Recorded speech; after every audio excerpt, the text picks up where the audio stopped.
welcome to Tales in the Dark. I know many of you love to relax with these videos, so I recommend lowering the volume until my voice is barely audible. This will make everything even more calming.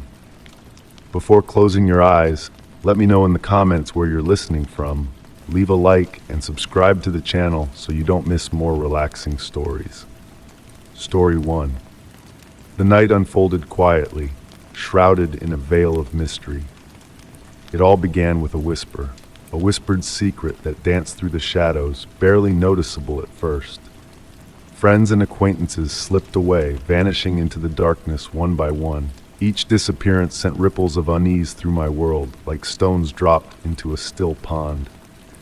At first, I brushed off the disappearances as mere coincidence, tragic events with no common thread. But as the list of the missing souls grew longer, a haunting truth emerged. I was the solitary thread binding them together. It all commenced with Mark, a co-worker whose absence at the office sent waves of concern crashing over us. His sudden disappearance left a void, a silence that echoed through the hallways. No trace of him remained, no hint of where he had gone. And then came Emily, a dear friend from the book club, her laughter still echoing in the air from our last gathering. The morning after, she was nowhere to be found, leaving behind a home frozen in time. The pattern repeated with my cousin Alex, his presence in my life abruptly erased, leaving behind only echoes of his existence. Each disappearance felt like a cruel twist of fate, a dark hand reaching out for those closest to me. I, who had always considered myself unremarkable, now found myself at the center of a chilling enigma. Driven by a gnawing curiosity and a growing sense of dread, I delved into the shadows, seeking answers in the labyrinth of the unknown. The truth, when it finally emerged, was more chilling than I could have imagined. Every soul that vanished had crossed paths with me, a web of connections weaving a sinister tale. Someone or something was hunting those near me, leaving behind only questions and empty spaces. The need for answers consumed me, pushing me deeper into the heart of the mystery. The search led me to Mark's apartment, a frozen tableau of a life interrupted. I wandered through the silent rooms, seeking clues in the stillness. Next was Emily's dwelling, a place haunted by her absence. A cryptic note left behind hinted at a looming threat, a message from the shadows. But it was Alex's disappearance that struck closest to home. Among his possessions, I uncovered a notebook filled with cryptic symbols and ominous warnings, a testament to his growing fear. The pieces of the puzzle were falling into place, painting a grim picture of a malevolent force drawing closer. In my quest for truth, my gaze turned toward Rachel, a figure from the shadows of the past with a curious interest in my life. Her denials rang hollow, her eyes betraying a flicker of something dark and hidden. As suspicion gnawed at my soul, I fortified my defenses, seeking refuge in the arms of vigilance. Security cameras watched over my home like silent sentinels, their unblinking eyes scanning for any hint of danger. The police, cautious but willing, lent their aid in the hunt for answers. Yet despite our efforts, the darkness persisted, its tendrils reaching out for the next soul on its list. One fateful evening, as the world lay shrouded in darkness, a message arrived, a chilling promise of what was to come. The threat, stark and unyielding, seared into my mind, a harbinger of the storm gathering on the horizon. The realization dawned upon me like a specter in the night. This was not a game of chance, but a carefully orchestrated dance of shadows, with me as the unwilling star. In the depths of the night, I fortified my defenses, a lone sentinel against the encroaching darkness. Every shadow, every whisper, felt like a threat in the stillness of the night. Driven by a relentless need for answers, I plunged deeper into the heart of the mystery, seeking the elusive truth that lay just beyond my grasp. The trail led me to a forgotten place, a house cloaked in shadows and memories. As I stepped through its crumbling threshold, a sense of foreboding washed over me, a premonition of what lay ahead. The walls whispered secrets, the air heavy with the weight of the past. And there, in the flickering light, I beheld a gallery of horrors. A wall adorned with photographs of the vanished souls, a tapestry woven in shadows and fear. A voice, soft and familiar, echoed through the silence, drawing me closer to the heart of the mystery. As I turned, heart pounding in my chest, I beheld a sight that froze the very marrow in my bones. A presence from the shadows, a figure cloaked in darkness, waiting to unveil the final act of this twisted play. Story 2. Amidst a fleeting sensation, a whisper of a memory that never truly existed, a journey into the depths of the mind began. Initially dismissed as a mere trick of the psyche, a fleeting lapse induced by the weight of stress and weariness, these peculiar recollections evolved over weeks, intertwining with reality like long-forgotten dreams resurfacing from the depths of slumber. They were not blurred or fragmented, they felt tangible. Conversations, locales, and visages of strangers seeping into my consciousness. The first occurrence descended on a tranquil Sunday afternoon. Leafing through an aged photo album, a sudden memory seized me with vivid clarity. A wedding within a serene, ivy-clad chapel. The aroma of fresh blooms, the gentle serenade of a string quartet, and the laughter of unfamiliar faces enveloped me.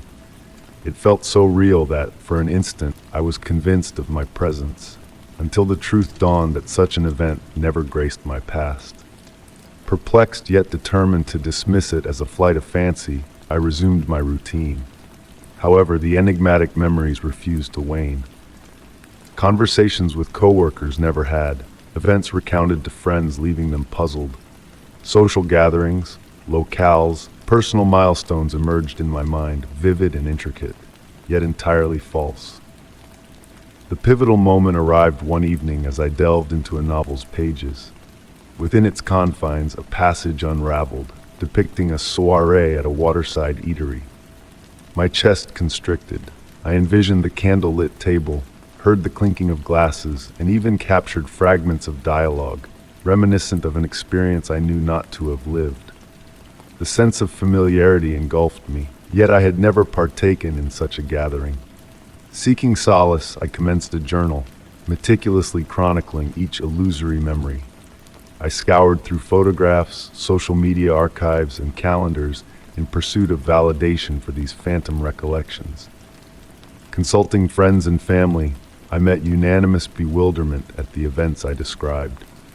Apprehensions mounting, I sought counsel from a memory specialist. Following thorough assessments, no abnormalities surfaced, no memory lapses, no cognitive impairments. My mind, they affirmed, was unblemished. The sole explanation proffered was that of false memory implantation, a concept hitherto relegated to obscure psychological treatises.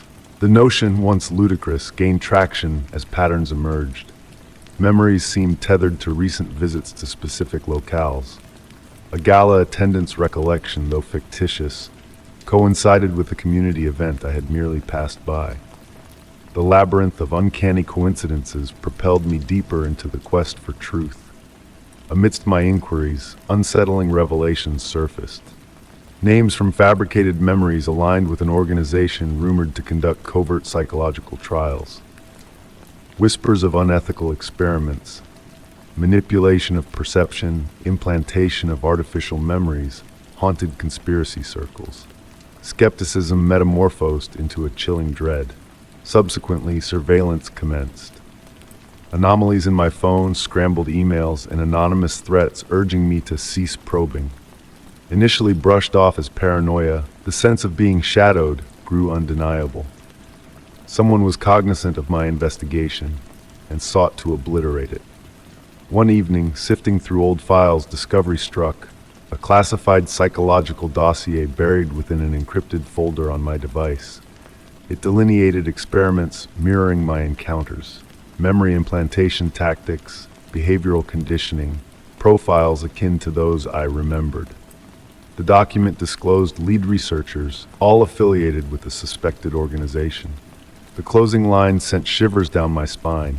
Subjects struggled to discern implanted memories from reality. Emotional manipulation endures. Surveillance intensifies. My mind had been toyed with. Memories were not errors, they were calculated manipulations. But why? Was I an unwitting subject in an experiment, or was the motive more personal? Resolute in unraveling the truth, I amassed evidence and alerted authorities. The ensuing investigation, impeded by murky bureaucracy and scant leads, saw the organization dissolve into thin air, its figures vanishing without a trace. Survivors echoed my ordeal, yet legal recourse faltered against such a spectral entity. The aftermath left me fractured. Distrust in my own mind transformed daily existence into a minefield. Therapy nurtured a semblance of reality, guiding me to discern authentic memories from the implanted, though the boundary remained blurred.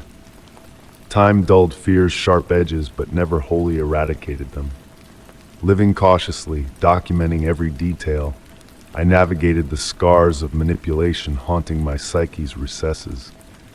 An ambassador for memory transparency, I vowed to shield others from akin nightmares. The ordeal underscored the fragility and resilience of the mind. Though memories had been purloined, twisted, rewritten, I reconstructed my identity fragment by fragment. Yet even in nocturnal stillness, a haunting query lingered. What fragments of self are truly mine, and what was fabricated for remembrance? Story 3. In the hush of a crisp autumn afternoon, as golden leaves whispered their secrets along the sidewalk, a note slipped under my door. No return address, just my name elegantly scripted in ink. Curiosity beckoned me inside, where the letter awaited, a gentle embrace from a reader of my blog.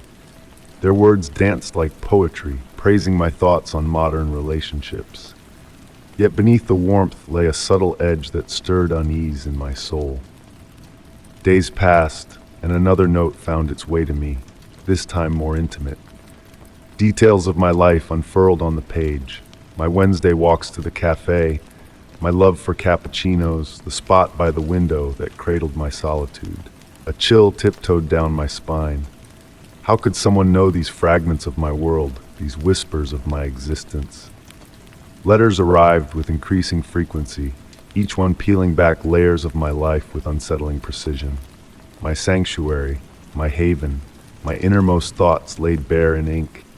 The writer's observations grew bolder, invasive tendrils creeping into the sacred corners of my being.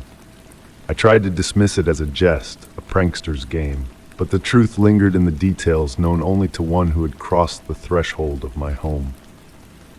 Familiar names danced on the pages, conversations whispered in the shadows of my past. The writer's knowledge delved deeper, weaving a tapestry of my connections, my fears, my vulnerabilities. Anxiety coiled around my heart, squeezing with each new revelation. Seeking solace, I confided in Julia, a beacon of strength in the storm. Together, we unraveled the threads of the letters, tracing patterns in the darkness. But the writer's warning echoed louder, a sinister melody of caution that echoed in the chambers of my mind. A map arrived, a web of my life sketched in red ink. My sanctuaries marked, invaded, the message at the bottom, a dagger of truth. I'm closer than you think. Panic gripped me, a suffocating embrace that left me trembling in the shadows of my own existence.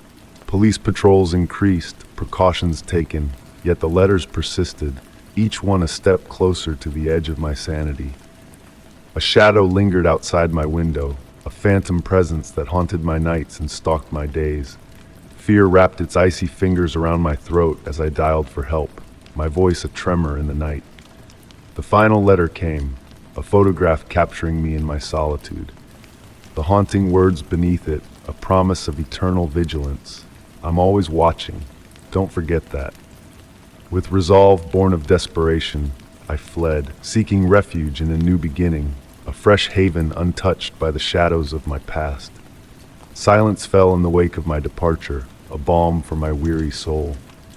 Yet the specter of paranoia lingered, a ghostly reminder of the eyes that once pierced my solitude.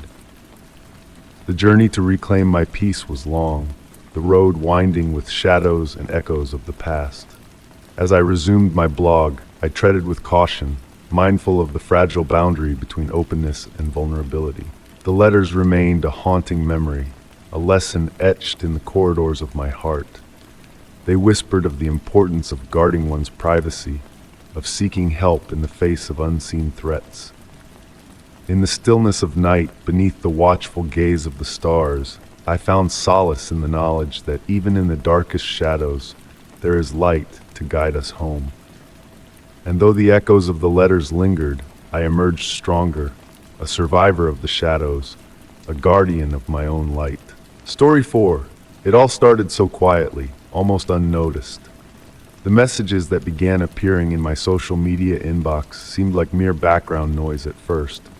Generic comments from an unknown source. "How's your day?" they would inquire, or "Nice post."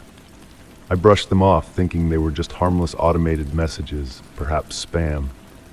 But then, things took a sharp turn. The messages began to get personal. The first one that truly caught my attention arrived out of the blue. "I hope dinner with Alex went well. You seem to have a good time." A chill ran down my spine. Alex and I had indeed shared a meal the previous night, but I hadn't mentioned it online. In fact, I hadn't told a soul. The message was vague, yet it struck a nerve deep within me. I tried to shrug it off as a coincidence, but a sense of unease started to seep into my thoughts. To safeguard myself, I swiftly changed all my social media passwords, hoping that would put an end to the unnerving messages.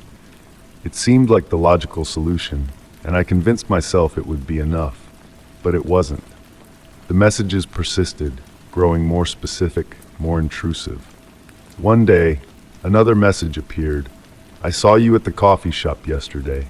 You were engrossed in that new book you adore." I hadn't mentioned my coffee shop visit. I hadn't discussed the book with anyone.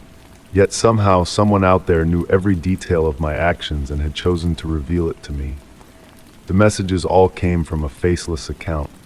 No photo, no name, no identifying information, just an anonymous presence, becoming increasingly invasive with each passing day.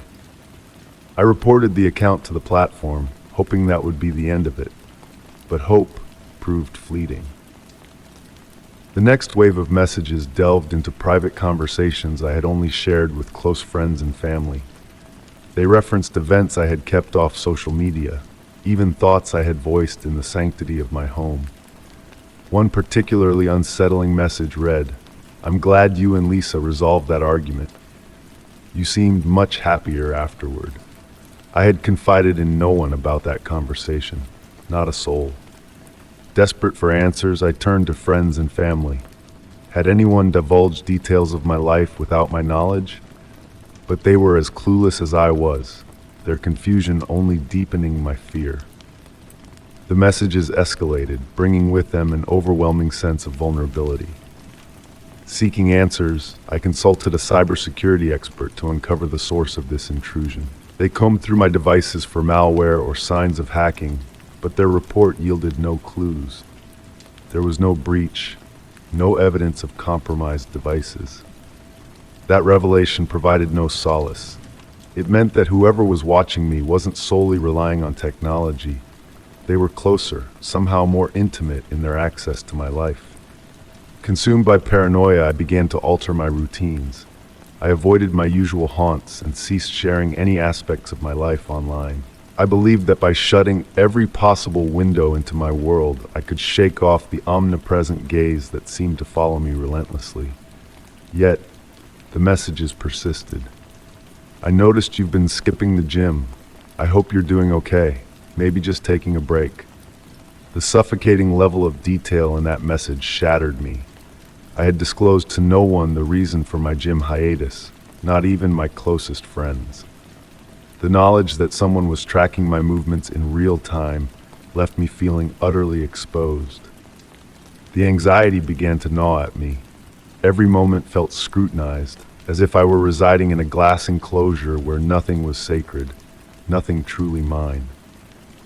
And then the messages took a darker turn. One fateful night, a simple, bone-chilling note arrived. "I know where you live. I'll be watching you." Panic gripped my heart as I reached out to the authorities, sharing every detail, every screenshot of the messages.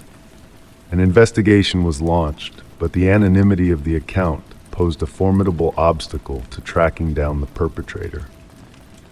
With each unanswered question, my sense of security crumbled further. I installed cameras around my home, reinforced my locks, and took every conceivable precaution to safeguard myself.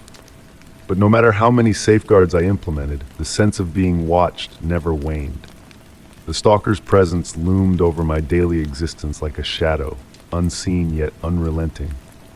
Then, just as abruptly as they had appeared, the messages ceased. The account vanished, leaving no trace of its existence. The sudden silence should have provided relief, but instead, it felt like an unresolved chapter, a story without closure. I never uncovered the identity of the individual behind the messages or the reason they fixated on me. That unanswered question haunted me, casting a shadow over every interaction, every stranger's glance, every chance encounter. In the aftermath, I struggled to regain a semblance of normalcy. The incident served as a stark reminder of how fragile our sense of privacy truly is. It made me more cautious, more vigilant, but it also left scars. The notion of being surveilled, of someone knowing my life without consent, lingered as a perpetual undercurrent in my mind. Though time has dulled the sharp edges of my fear, the memory endures. It stands as a poignant reminder of how technology can erode the boundaries of our personal space and how the unseen can leave the deepest imprints on our lives. Story 5. The rain beat relentlessly against the windows, a constant drumming that added to the tension in the air. I found myself at the kitchen table, gazing at the dim glow of the clock on the wall, its hands inching closer to midnight. The mysterious phone calls, peculiar gifts, and the unsettling feeling of being watched had consumed my thoughts for weeks. Today, everything took a turn beyond imagination. Earlier that afternoon, seeking solace from the heavy atmosphere in my apartment, I sat in a local coffee shop, sipping my coffee. An elderly man, gaunt and weathered, approached my table. His deep-set eyes seemed burdened by a hidden weight. Clutching a worn leather satchel, he placed a small, leather-bound journal before me. "Excuse me," he spoke in a raspy voice. "I believe this belongs to you." Bewildered, I questioned his motives. "Why are you giving this to me?" His gaze held a sense of urgency. "There's no time to explain. Read it. You need to know before it's too late." And with that, he vanished into the rain-soaked streets, leaving me stunned with the journal in my hands. Back at home, I lit a single lamp and opened the diary. The yellowed pages held faint but legible ink, the elegant yet erratic handwriting detailing events mirroring my own life. From mundane musings to precise descriptions of strange occurrences that mirrored my reality, the journal held a grip on my attention. As the entries grew darker, detailing encounters that felt too real, a sense of unease crept in. An entry dated tonight, August 12th, 2024, warned of impending darkness and a climax approaching at midnight. The journal hinted at a looming presence, the mirror as a gateway to something ominous. With trembling hands, I glanced at the clock. It read 11:57 p.m. Driven by a mix of fear and curiosity, I ventured into the living room, my eyes fixed on the foreboding mirror that had arrived mysteriously weeks ago. The clock's hands inched towards midnight, each moment stretching into eternity. As the silence enveloped the house, broken only by the clock's chime, I braced myself for what was to come. Midnight struck. A chilling stillness settled, and in the dim light, the mirror seemed to pulse with a malevolent energy. Suddenly, a soft rustling behind me shattered the silence. Whipping around, I found nothing but empty space. Heart racing, I returned my gaze to the mirror, only to witness a figure in its reflection, a dark, menacing silhouette watching me with intent. A voice echoed from the mirror, sending shivers down my spine. The figure emerged from the mirror, a twisted version of the elderly man from the coffee shop, his features contorted by an ancient malevolence. "You shouldn't have interfered," he hissed, his voice dripping with malice. Paralyzed by fear, I clutched the journal and hurled it at the mirror, shattering it into a cascade of shards. The figure let out a chilling shriek as it dissolved into fractured reflections. Gasping for breath, I collapsed amidst the broken glass and scattered pages. The house fell quiet, but the lingering chill persisted. The mirror was gone, but the sense of safety had vanished with it. Though I survived the night, I knew that the final act was yet to unfold, the journal's ominous warning echoing in my mind. Story 6. In the vast expanse of my life, I always prided myself on my ability to adapt. When the winds of change led me to a new city in pursuit of a job, I took the leap without hesitation. Serendipity smiled upon me when I stumbled upon an affordable apartment in a tranquil neighborhood, shared with a roommate named Alex. He exuded a quiet politeness, his smiles holding a mysterious depth that remained elusive to my understanding. Our cohabitation flowed smoothly, yet an indistinct unease lingered in the air, a subtle whisper of something amiss. It began with innocuous inquiries about my daily routines, a subtle probing into the fabric of my existence. Alex seemed to possess an uncanny knowledge of my comings and goings, a familiarity that bordered on the unnerving. Questions about my work hours, gym sessions, and daily habits carried a peculiar precision, as if he were meticulously cataloging every detail for some unknown purpose. Despite the growing disquiet within me, I brushed off these concerns, attributing them to mere friendliness or perhaps my own overactive imagination. However, a singular detail gnawed at the edges of my consciousness: a locked drawer in Alex's room, its contents shrouded in secrecy. The key to this enigmatic compartment remained elusive, hidden from prying eyes. Alex never broached the subject, and I, in turn, refrained from delving into his personal space. Weeks drifted by as I wrestled with my escalating curiosity, torn between respecting his privacy and unraveling the mysteries veiled within that locked drawer. One fateful evening, the weight of unanswered questions grew too heavy to bear. In a moment of recklessness, spurred by a relentless urge to dispel my mounting paranoia, I found myself standing before the impenetrable drawer, heartbeats echoing in the quiet of the apartment. Rationalizations flitted through my mind, just a cursory glance, a fleeting glimpse to assuage my fears.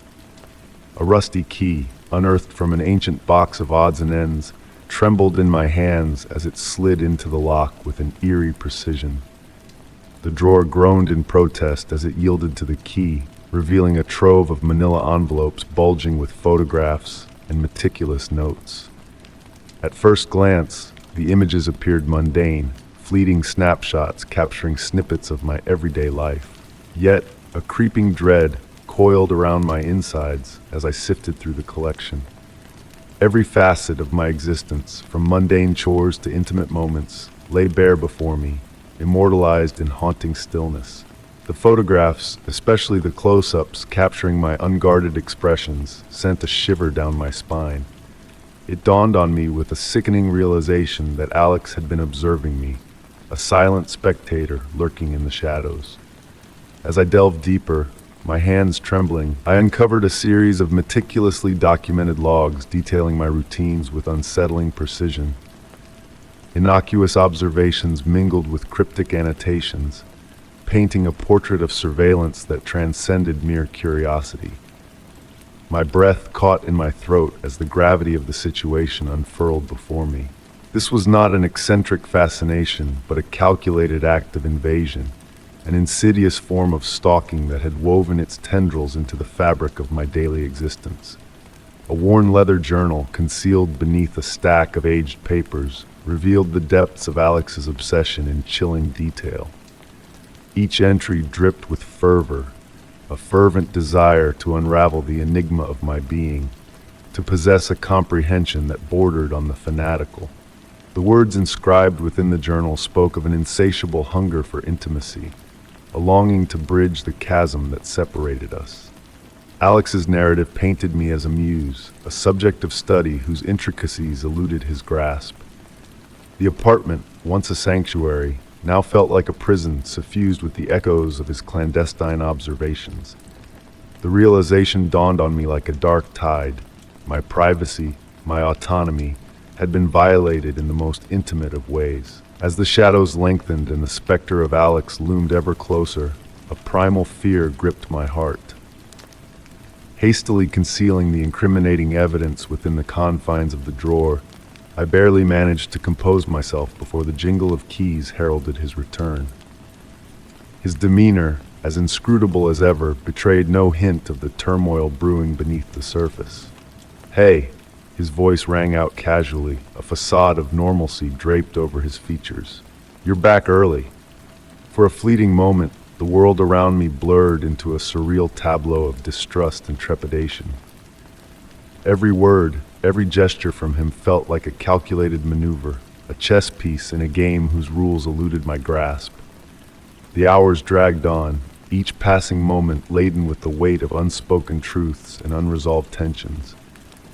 At long last, steeling my resolve, I mustered the courage to confront him. The air between us crackled with unspoken accusations, a silent cacophony of emotions clamoring for release. He sat, seemingly unperturbed, engrossed in the glow of his phone, a stark juxtaposition to the turmoil raging within me. "Alex," my voice quavered, a fragile thread stretched taut. "We need to talk." His gaze flickered, a flicker of apprehension dancing across his countenance. "Of course, what's on your mind?" The words spilled forth, a torrent of pent-up anguish and outrage. "I found your drawer." A pallor washed over his features, his mask of composure crumbling in an instant. A tumult of emotions flickered in his eyes, fear, guilt, regret, all laid bare in that fleeting moment of vulnerability.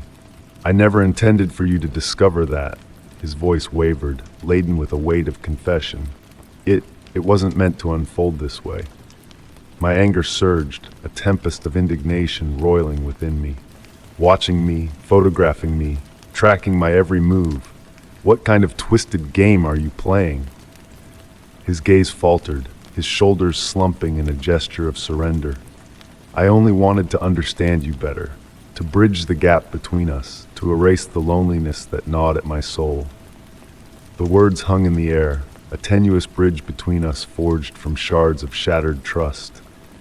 His admission, a fragile plea for absolution, pierced through the veil of my righteous fury. "You need to leave, now." His eyes, brimming with a poignant desperation, met mine in a silent communion of remorse. With a solemn nod, he rose from his seat, a silent specter fading into the shadows of the night. Alone in the dimly lit confines of the apartment, a sense of disquiet settled over me like a shroud. The sanctuary I once called home now bore the scars of betrayal, each corner haunted by the specter of his obsessive gaze. No amount of locks or surveillance could dispel the lingering sense of violation that permeated the very essence of the space. As the night unfurled its obscure embrace, I sat in solitude, grappling with the remnants of a shattered trust that could never be made whole. Some boundaries, once breached, could never be restored, leaving behind a tapestry of broken fragments and whispered regrets. And so, in the hush of the night, I sought solace in the gentle lullaby of darkness, embracing the shadows as my only companions in a world fraught with unseen perils. Story 7. The unexpected discovery of the diary came upon me like a whispered secret, a gentle nudge from the hands of fate. It was a hushed Sunday afternoon, wrapped in a golden glow that danced lazily across the room, stretching time to a leisurely pace. I was engrossed in the task of reviving the weathered wooden floorboards of my living space, each stroke of the sander a rhythmic dance of renewal. In the midst of my work, a solid thud beneath one board met the tip of my screwdriver, sparking a flicker of curiosity within me. With careful precision, I pried the board loose, revealing a hidden cavity below. There, nestled within, lay an ancient leather-bound diary, its cover weathered and cracked by the passage of time. The binding was delicate, its edges frayed as though it had been secreted away for decades. A sharp inhale escaped me. Who had left this treasure behind, and for what purpose? Gingerly, I opened the diary, its yellowed pages whispering softly as I turned them. The ink had faded to a deep sepia hue, but the script remained precise, elegant, and hauntingly deliberate. The first entry bore the date of October 12, 1969, innocently recounting the writer's initial days in a new abode, a tranquil neighborhood brimming with promises of a new beginning. My breath caught as I read the vivid description of the house. It was not merely familiar, it was an exact replica. The writer detailed the layout of the living room, even mentioning the squeaky window frame I had intended to mend. They spoke of the warmth of the afternoon sun filtering through the very bay window I sat beside. A tremor coursed through my hands, yet I pressed on. Subsequent entries chronicled mundane moments, personal triumphs, awkward phases of adolescence, the companionship of a cherished pet. But with each passing page, a sense of disquiet gnawed at me. The writer's life mirrored mine with a disconcerting precision. One entry, dated August 14, 1975, recounted a car accident in vivid detail, the same accident that had once marred my existence. The location, the jarring impact, the lingering ache I had endured, all laid out with an eerie accuracy. It was inconceivable. I had guarded the details of that accident closely, sharing them with none beyond my kin. The tone of the diary darkened as I delved deeper. The writer spoke of battles with paranoia, nights spent in restless vigil, haunted by a pervasive sensation of being observed. They described lying awake, consumed by the conviction that unseen eyes lingered upon them from the shadows. My heart quickened as I recalled similar sleepless nights, moments when an inexplicable awareness of being watched had gripped me, unexplained. Clutching the fragile pages, I pondered how such intimate knowledge could have been captured. And then, a revelation in an entry dated January 2nd, 1980. The writer narrated an unsettling encounter at their doorstep with a stranger, someone privy to forbidden truths. Inquisitive queries about the writer's past, their kin, their very essence, left the diarist unsettled and fearful. A sharp gasp escaped me as I recollected a similar disconcerting encounter from the previous week, a mysterious man probing into my personal affairs outside my domicile. His lingering gaze and penetrating questions had haunted me since. The diary unfurled further, disclosing private details that defied external comprehension. My relationships, my terrors, even the whispers of my soul, all meticulously detailed. A weighty realization bore down on me. Someone had meticulously chronicled my existence. But how, and for what purpose? Frantically, I flipped through the remaining pages. The entries grew scattered, the handwriting erratic. They spoke of an endless descent into a maelstrom, time warping as memories melded with dreams, and a bone-chilling certainty of being a pawn in another's tale. The final entry, a chilling whisper. The shadows draw near. I sense their breath. If you find this, it is already too late. The pages ceased abruptly, leaving naught but a hollow silence in their wake. I sat transfixed, the weight of the diary heavy in my lap. The room grew colder, the waning light retreating, as if shunning the dark truths I had unearthed. The once familiar walls now seemed to edge closer, laden with enigmas beyond my grasp. Was my life truly mine? Or had I unwittingly become a chapter in another's twisted narrative? Had the diarists scripted their own story, or had they inscribed mine?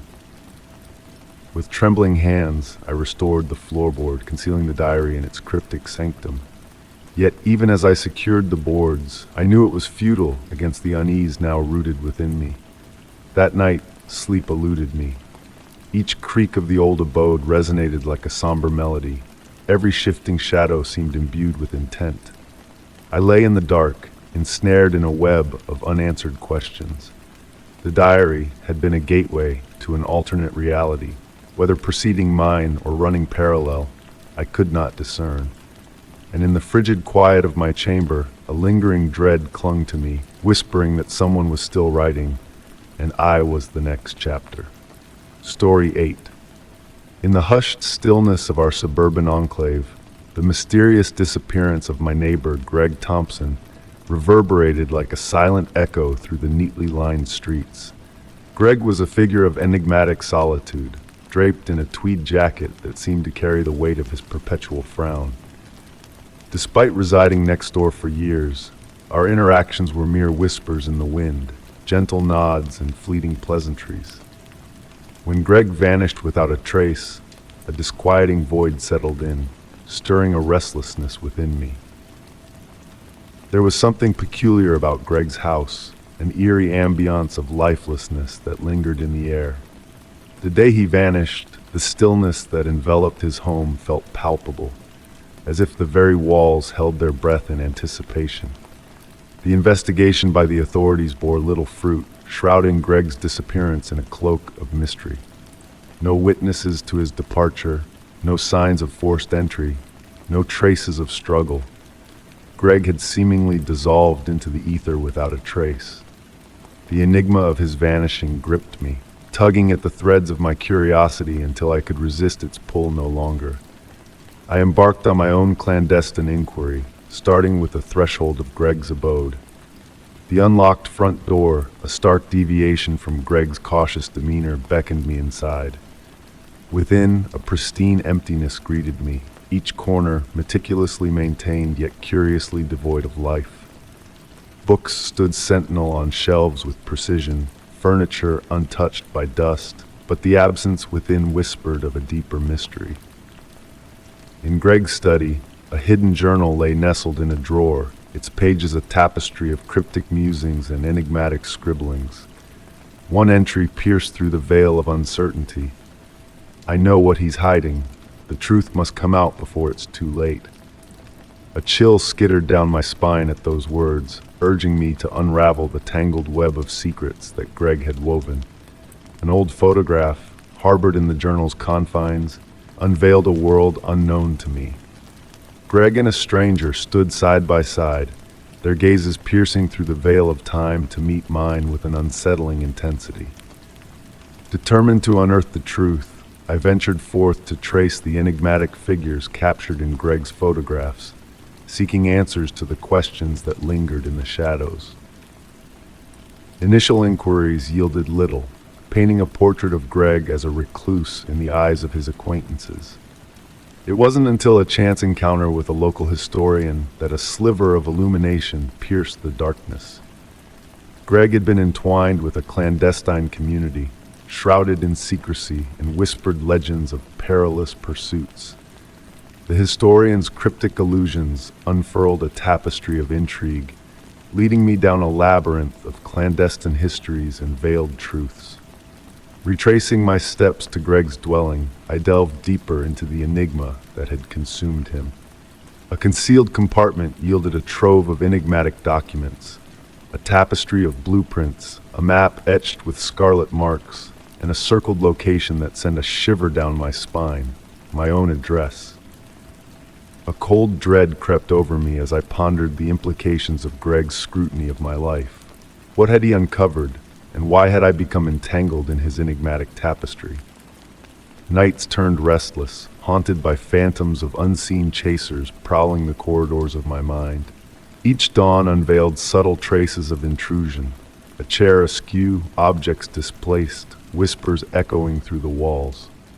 Driven by fear and desperation, I sought solace in surveillance, only to find the morning tapes blank, as if a specter had erased its presence from the recordings. Paranoia gripped me in its icy embrace, blurring the boundaries between reality and nightmare. Locks double-checked, security bolstered, sanity questioned. I grappled with the encroaching shadows that threatened to engulf me. A note slipped under my chamber door one fateful night bore a chilling message. "You're getting too close. Cease your quest or be consumed by the darkness." Tremors coursed through my veins as I absorbed the warning, a silent threat from an unknown adversary who sought to halt my pursuit of truth. Yet the tendrils of curiosity had ensnared me, binding my fate to the enigma that had swallowed Greg whole. Each revelation unearthed more questions, unveiling a sinister underbelly of clandestine societies and hidden agendas. The line between waking and dreaming blurred, reality merging with the phantoms that danced at the edge of perception. A passage overlooked in Greg's journal whispered of an inescapable truth. The closer you tread to the abyss of knowledge, the tighter its grasp becomes. His words echoed in the recesses of my mind, a foreboding reminder of the peril that awaited those who delved too deep. The shadows whispered of secrets long buried, of truths that lay dormant in the depths of time. As I delved further into the labyrinth of Greg's mysteries, I grappled with a haunting realization. His disappearance was not an isolated event, but a harbinger of a greater darkness that loomed on the horizon. The allure of truth beckoned, a siren's call that promised enlightenment at the cost of one's very soul. Yet as I stood on the precipice of revelation, a chilling certainty gripped me. The shadows that lurked in the periphery were not mere phantoms, but watchers, guardians of secrets best left undisturbed. The veil of ignorance, once lifted, revealed a world fraught with peril, where curiosity could transform into obsession and safety into a mirage. And so, as I continued my quest for answers in the murky depths of Greg's enigma, a sense of foreboding weighed heavy upon my soul. The shadows stirred with unseen malice, whispering of a reckoning that awaited those who dared to peer into the abyss of the unknown. Story 9. On a typical Saturday morning, a simple accident changed the course of my day. The bathroom mirror, a familiar presence in my dimly lit sanctuary, met its end with a shatter that echoed through the tiled space. The broken glass glistened malevolently on the floor, a cruel dance of sharp, sparkling fragments. The sudden absence of the mirror left behind a strange void, a feeling of loss that lingered in the air like a ghostly whisper. Cleaning up the mess was a meticulous task, navigating through the treacherous terrain of razor-edged shards. Each piece held a memory of its reflection, a silent witness to its own demise. As I swept them into a dustpan, I couldn't shake the sense of unease that settled in the room like a heavy fog. With the glass disposed of, I turned my attention to finding a replacement, eager to restore the bathroom's sense of familiarity. The new mirror arrived a few days later, wrapped in pristine packaging that promised a fresh start. The delivery driver's hasty departure left me alone with the box and a small note that carried a peculiar message: "Hope this one doesn't crack." A chill ran down my spine at the cryptic words, a hint of something ominous lingering in the air. Mounting the new mirror on the wall brought a moment of relief, the reflective surface casting a new light on the space. However, as days passed, a subtle unease began to creep in whenever I caught my reflection in the mirror. It was as though unseen eyes were watching me from the other side, a feeling that grew stronger with each passing glance. I tried to dismiss it as a trick of the mind, a residue of anxiety from the broken mirror. Yet the sensation persisted, casting a shadow over my daily routine. Avoiding the mirror became a ritual, a way to evade the unsettling gaze that seemed to follow me wherever I went. One evening, driven by a need to unravel the mystery, I searched the bathroom for any lingering traces of the old mirror's presence. A dark smudge in the corner caught my attention, defying the logic of glass fragments. As I meticulously cleaned every inch of the room, the note's cryptic warning echoed in my mind, a puzzle begging to be solved. That night, haunted by vivid dreams of shadowy figures lurking behind the mirror, I awoke with a sense of dread that lingered long after the night had passed. Seeking answers, I turned to those around me, only to find skepticism and dismissal in their responses. It was in this moment of isolation that I sought the help of a paranormal investigator, hoping to shed light on the inexplicable unease that plagued me. The investigator's thorough examination revealed no anomalies, their reassurances falling short of dispelling the lingering fear. They attributed my unease to a heightened state of anxiety, a product of past trauma and suggestive circumstances. Despite their rational explanation, the sense of foreboding remained like a shadow cast by unseen hands. Slowly, Through confronting my fears head-on, I began to reclaim the space that had been tainted by uncertainty.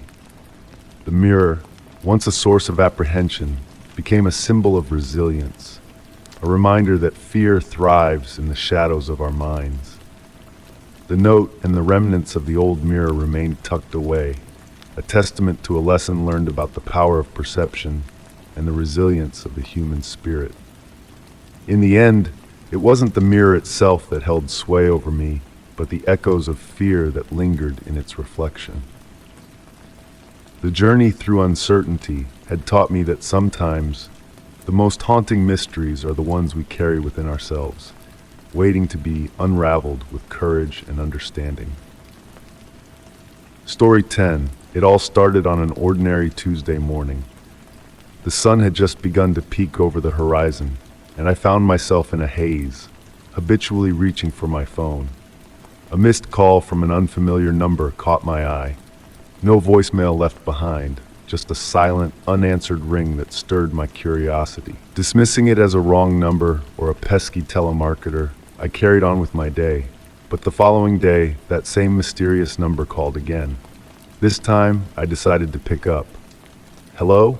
I greeted, only to be met with silence on the other end. For a brief moment, all I could hear was the faint buzz of the connection before the call abruptly ended. A chill ran down my spine, but I brushed it off as a glitch or perhaps a prankster seeking amusement. As the days unfolded, the calls persisted. They came at odd hours, disrupting the flow of my daily life. Initially, they were a mere annoyance, breaking my concentration during important meetings or peaceful moments of solitude. However, one evening, everything shifted. I was in the kitchen, tending to a pot of simmering pasta, when the phone rang once more. Almost instinctively, I hesitated before answering. "Hello?" I uttered. The voice on the other end was eerily composed, almost as if engaged in casual conversation. "I see you're cooking pasta tonight. Remember to stir it well or it might stick to the bottom," the voice advised. My heart skipped a beat as I glanced at the pot emitting tendrils of steam. "How?" I stammered, but the call disconnected before I could articulate further. Standing there, phone in hand, I felt a rush of unease. How could they know? My kitchen was shrouded in darkness, concealing me from prying eyes. It had to be a strange coincidence, I reasoned, a lucky guess or a slip of information shared inadvertently. Yet the disquiet lingered. The following day, the mysterious caller struck again. "I observed you had a taxing day at work," the voice stated smoothly. "That client meeting must have drained you. Remember to unwind tonight. Perhaps watch that movie you mentioned." My grip on the phone slackened. Earlier that day, I had indeed discussed a movie with a colleague. The precision of the details was too uncanny to dismiss as mere chance. The detached, knowing tone of the caller felt invasive, as though they had been present in the room with me. The calls persisted, delving into increasingly personal and specific details. "I see you're meeting friends for coffee tomorrow. Inquire about Jamie's new job," the voice intimated. A shiver crept down my spine. It wasn't merely the foreknowledge of my plans. It was the intimacy, the sensation that the caller possessed an intimate familiarity with every facet of my existence. I felt as though I had plunged into a waking nightmare. Seeking answers, I contacted my phone provider in hopes of tracing the elusive number, yet it led to dead ends. The authorities were unable to intervene without substantial evidence, prompting me to take matters into my own hands. I installed security cameras, altered my routines, meticulously documented each call, all in a desperate attempt to discern a pattern. But no matter my efforts, the caller remained a step ahead. Their interruptions grew increasingly intrusive, disrupting meals, work obligations, and even moments of respite. Anxiety coiled around me, breeding paranoia that tainted every interaction and cast shadows of doubt over my sense of security. One fateful evening, following yet another cryptic call that shattered my dinner tranquility, I snapped. "Who are you?" I demanded, my voice quivering. How do you possess such intimate knowledge of me? Silence enveloped the line momentarily before the voice resurfaced, unwavering. I have been watching over you because I care deeply for you. You must comprehend this, they articulated. A wave of nausea crashed over me. Why are you subjecting me to this torment? What is it that you seek? I pressed, but the caller terminated the conversation without explanation. I stared at the phone, thoughts spiraling. The declaration, "I care about you," struck a discordant chord, intertwining confusion with dread. Was this a twisted fixation, a deranged obsession veiled in concern? Driven by desperation, I enlisted the services of a private investigator, entrusting them with all the evidence at my disposal. Weeks bled into months as the calls dwindled in frequency until they ceased altogether. The investigator eventually unveiled the truth. A tech-savvy individual had meticulously gathered information about me using sophisticated means. Their fixation ran deep, though their motives remained shrouded in ambiguity. While the investigation offered closure, the fear persisted. The ordeal had etched a scar upon my psyche, a wound that refused to heal. I became hyper-aware, perpetually checking locks, scrutinizing my surroundings, and grappling with an unyielding sense of vulnerability. Though the calls had ceased, their specter lingered. The tranquil, detached voice on the other end haunted my thoughts, a reminder of boundaries crossed and sanctity breached. In the aftermath, I gleaned a harrowing lesson. The boundary between privacy and intrusion is a fragile veil, easily transgressed. Sometimes, the shadows that haunt us do not lurk in the anticipated corners but hover just beyond our perception, awaiting the opportune moment to encroach upon the light. And so I tread cautiously, mindful of the unseen forces that may encroach upon the sanctity of my existence, forever altered by a chilling dance with the unknown. Story 11. In the quiet moments of a Sunday morning, a subtle shift began, almost imperceptible at first. As I casually scrolled through my social media feed, a post emerged from the sea of updates and caught my eye. It was lengthy, intricate, and eerily familiar. The accusations within were aimed directly at someone I knew all too well, myself. Initially, I brushed it off as a mistake, a cruel joke perhaps. But with each passing word, a sense of unease gripped me, tightening my stomach into knots. The post delved into the intricacies of my life with unnerving accuracy, places I frequented, conversations held in secrecy, intimate details known only to those closest to me. The veil of anonymity shrouding the post only amplified my dread, as if a stranger had torn open my life and left its contents exposed for all to scrutinize. Frantically, I sifted through the comments section. Some voices offered support, while others spat venomous condemnations. The accusations spread like wildfire, shared by faces familiar and distant alike. This wasn't just an assault on my reputation. It felt like a meticulously orchestrated plot to obliterate my very existence. I knew I had to act swiftly. My instinct drove me to confront the allegations head-on. With trembling hands, I crafted a heartfelt response, refuting each claim, pledging cooperation with any investigation. I posted my defense across all platforms and pleaded with the administrators to remove the original post. Yet, despite my efforts, the damage had been done. The accusations continued to cascade like a relentless tide. The more I fought back, the more ensnared I felt in a web of suspicion that seemed unbreakable. The details of the accusations were hauntingly precise, too intimate to dismiss as mere fabrications. A chilling realization crept in that the orchestrator of this torment knew me on a profound level. Days blurred into nights of restless anxiety. I sought legal counsel, gathering every shred of evidence that could vindicate me. Statements were given, alibis laid bare, and doors opened to scrutiny I had never fathomed. Simultaneously, I embarked on my own investigation, scrutinizing past interactions for any hint of malice. Every awkward exchange, every unresolved dispute became a focal point. One figure emerged from the fog of suspicion, a former friend with whom I had parted ways acrimoniously. The timing aligned, their recent behavior hinting at a hidden agenda.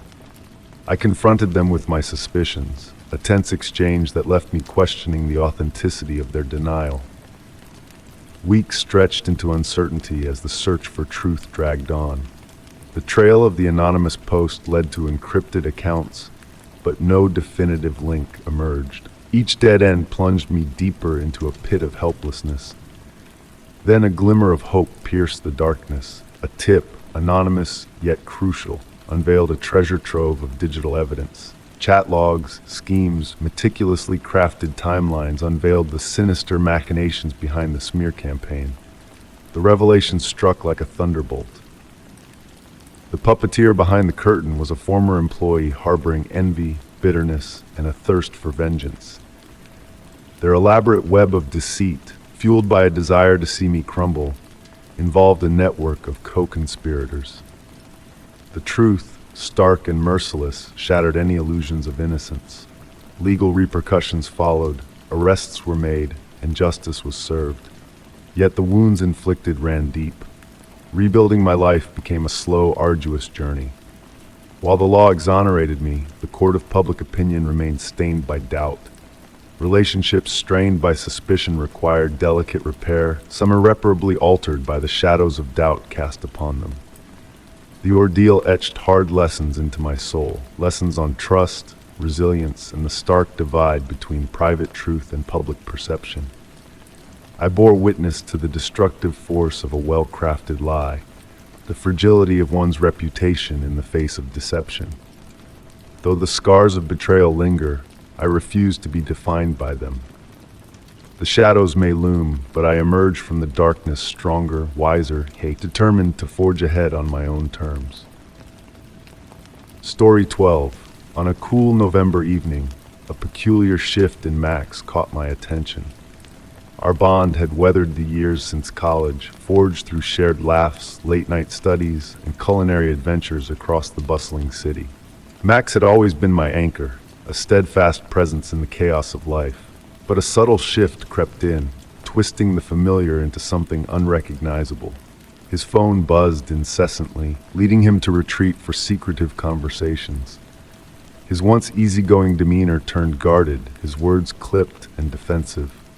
The effortless exchanges we once shared dwindled into sporadic messages, plans canceled under vague pretenses of work obligations. I tried to convince myself it was just a passing phase, a temporary storm in his otherwise calm seas. Yet a disquiet lingered, a whisper of unease that refused to fade. Then came the day the illusion shattered. A quiet Saturday afternoon led me to Max's door, book in hand, a simple visit to return a borrowed treasure. The sight that greeted me inside was a stark contrast to the orderly sanctuary I knew. Unopened letters littered the table, a bag overflowing with cash lay exposed, and a chilling array of weapons gleamed in the dim light. Disbelief knotted my stomach. This couldn't be the Max I knew. Before I could process the scene, hurried footsteps echoed down the hallway, jolting me into hiding behind boxes. Max entered, his features morphing from confusion to alarm at the chaos before him. His gaze pierced the room, sharpened edges hinting at a side unseen. "What are you doing here?" His voice sliced through the air, eyes locking onto mine as I emerged from concealment. "I just returning the book," I faltered, words failing in the face of the surreal tableau. His demeanor darkened. "You shouldn't be here. Leave." His icy tone shattered any illusions, laying bare a truth I wasn't prepared for. He was guarding secrets, dangerous ones. "I should go," I murmured, inching towards the exit. Max remained silent, jaw clenched, a silent witness to my departure. The revelation haunted me in the days that followed. The incongruity between the Max I knew and the one revealed that night gnawed at my thoughts. The cash, the weapons. What had he become entangled in? A week passed, and news of daring robberies in the city surfaced. An apartment in my building had fallen prey to audacious thieves, leaving no trace of forced entry. Max's erratic behavior, cryptic calls, and mysterious envelopes painted a damning picture. Could he be linked to these crimes? I delved into investigations, connecting dots, tracing shadows. Each heist mirrored the last, swift, precise, leaving no room for error. Max's timeline aligned too perfectly, a chilling realization taking root. Confrontation became inevitable. Tension crackled in the air as Max confessed, guilt etching lines on his face. "I handle logistics," he confessed, voice heavy with remorse. "Money transfers, deliveries, that's all." "That's all?" My voice carried the weight of betrayal. "You're part of a criminal web." His admission hung heavy in the air, a truth that shattered illusions. His vow to sever ties, to walk away, felt hollow against the breach of trust. Security measures became my shield, vigilance my constant companion. Our friendship lay in ruins, a ghost of what it once was. Conversations turned strained, burdened by unspoken truths. Hope flickered, but doubt lingered like a specter. The Max I knew was forever tarnished by the shadow of his hidden life. Story 13. The Legacy of Shadows. Inheriting the ancient estate from a distant kin was a twist of fate that whispered of secrets untold. The Victorian mansion stood tall on the outskirts of a tranquil town, its grandeur veiled in a melancholic charm. Passed down through generations, the manor held a history shrouded in mystery, unknown to my eyes until now. Following my great-uncle's passing, the estate became mine, a beckoning refuge from the tumult of my bustling life. A respite, I mused. Perhaps an opportunity to revive the faded glory of the time-worn walls. The mansion exhaled a breath of bygone days, its creaking floors and ornate yet dusty adornments hinting at tales buried within its aged embrace. As I meandered through the corridors, the perfume of ancient wood and forgotten memories lingered like a whisper, as if the house itself yearned to share its enigmatic past. One fateful day, my wanderings led me to the attic, a dim sanctuary cluttered with relics of yesteryears. Within the shadows, amidst old trunks and tattered drapes, stood a peculiar door.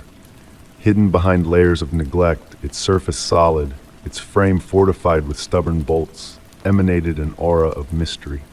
What lay beyond this enigmatic barrier, locked from within as if to guard a long-forgotten treasure or conceal a haunting secret? Driven by curiosity, I endeavored to breach the door's steadfast defenses. I tugged, pried, and used every tool within reach, yet the bolts remained steadfast, refusing to yield to my persistence. Determined to unveil the hidden chamber, I summoned a locksmith the following day. With a furrowed brow, he scrutinized the door, his hands deftly maneuvering tools to unlock its mysteries. As the locksmith toiled, a sense of anticipation mingled with a subtle unease, a premonition of the unknown lurking beyond the threshold. With a final turn, the door creaked open to reveal emptiness, a void untouched by time, devoid of any trace of existence. The room lay bare, its pristine surfaces stark against the backdrop of the decaying attic, a silent witness to a past erased. Perplexed, the locksmith departed, leaving me alone with the eerie emptiness that pervaded the chamber. An oppressive stillness hung in the air, a weight that pressed against my chest, suffused with a spectral presence that defied explanation. Nightfall brought whispers of unseen footsteps, phantom echoes that haunted the halls, a spectral symphony that played in the dark. Driven by an insatiable curiosity, I delved deeper into the mansion's history, seeking answers from the town's elders and dusty archives. Dark tales emerged, whispers of vanished souls, eerie occurrences, and warnings that shrouded the attic in a veil of dread. Yet the true purpose of the vacant room remained elusive, a puzzle woven with threads of secrecy and shadows. One twilight, as I ventured into the attic once more, a glimmer of hope flickered. The floorboards near the enigmatic chamber seemed disturbed, hinting at a concealed truth. With trembling hands, I unearthed a hidden compartment, unveiling a trove of aged documents and cryptic manuscripts. Within their faded pages, a sinister undercurrent lurked, a tapestry of clandestine dealings and obscured intentions that hinted at a malevolent force lurking in the shadows. Despite my relentless pursuit of the truth, the room's enigma persisted, its emptiness a living entity that defied comprehension. And so, as I bid farewell to the mansion, I locked the door, leaving its mysteries undisturbed. For some secrets are meant to remain buried, entwined with the legacy of the house and its silent echoes. As I turned away for the final time, a fleeting shadow danced in the attic window, a specter of the unseen, a reminder of the mysteries that lingered within the mansion's ancient walls. And with a sigh, I departed, leaving the whispers of the past to echo in the silence of the night. Story 14. On a cool autumn evening, the realization dawned upon me like a whisper in the wind. My car had vanished into the night. Stepping out into the darkness, ready to embark on my daily journey, I was met with an empty space where my faithful vehicle once stood. It wasn't just the absence of the car that unsettled me, but the violation of knowing that something so personal had been spirited away without a trace. With a heavy heart, I reached out to the authorities, filed a report, and began the arduous task of navigating life without my trusted companion. Days turned into a haze of frustration as I scrambled to arrange alternative transportation, rearrange my schedule, and adapt to the inconvenience that had suddenly disrupted my routine. The police worked diligently, but updates were scarce, leaving me adrift in a sea of uncertainty. As each day slipped by, hope waned like the setting sun, casting shadows of doubt upon my thoughts. Then, in a twist of fate, the stolen car reappeared as mysteriously as it had vanished. A call from the police informed me that my car had been recovered and returned to its original spot, as if by some unseen hand. Relief washed over me, but a subtle unease crept into the corners of my mind. How had it been brought back with such precision? It felt almost too perfect, too orchestrated. Upon inspecting the car, everything seemed normal. No evidence of a tumultuous journey, no signs of a forced entry. But as I eased into the driver's seat, a glint of something caught my eye. Nestled beneath the seat was a small, inconspicuous black box, its solitary red light blinking in the dim interior. My heart quickened as I retrieved the mysterious object, pondering its purpose and how it had found its way into my possession. Back in the sanctuary of my home, I examined the enigmatic box with a mix of trepidation and curiosity. It resembled a recording device, its secrets waiting to be unveiled.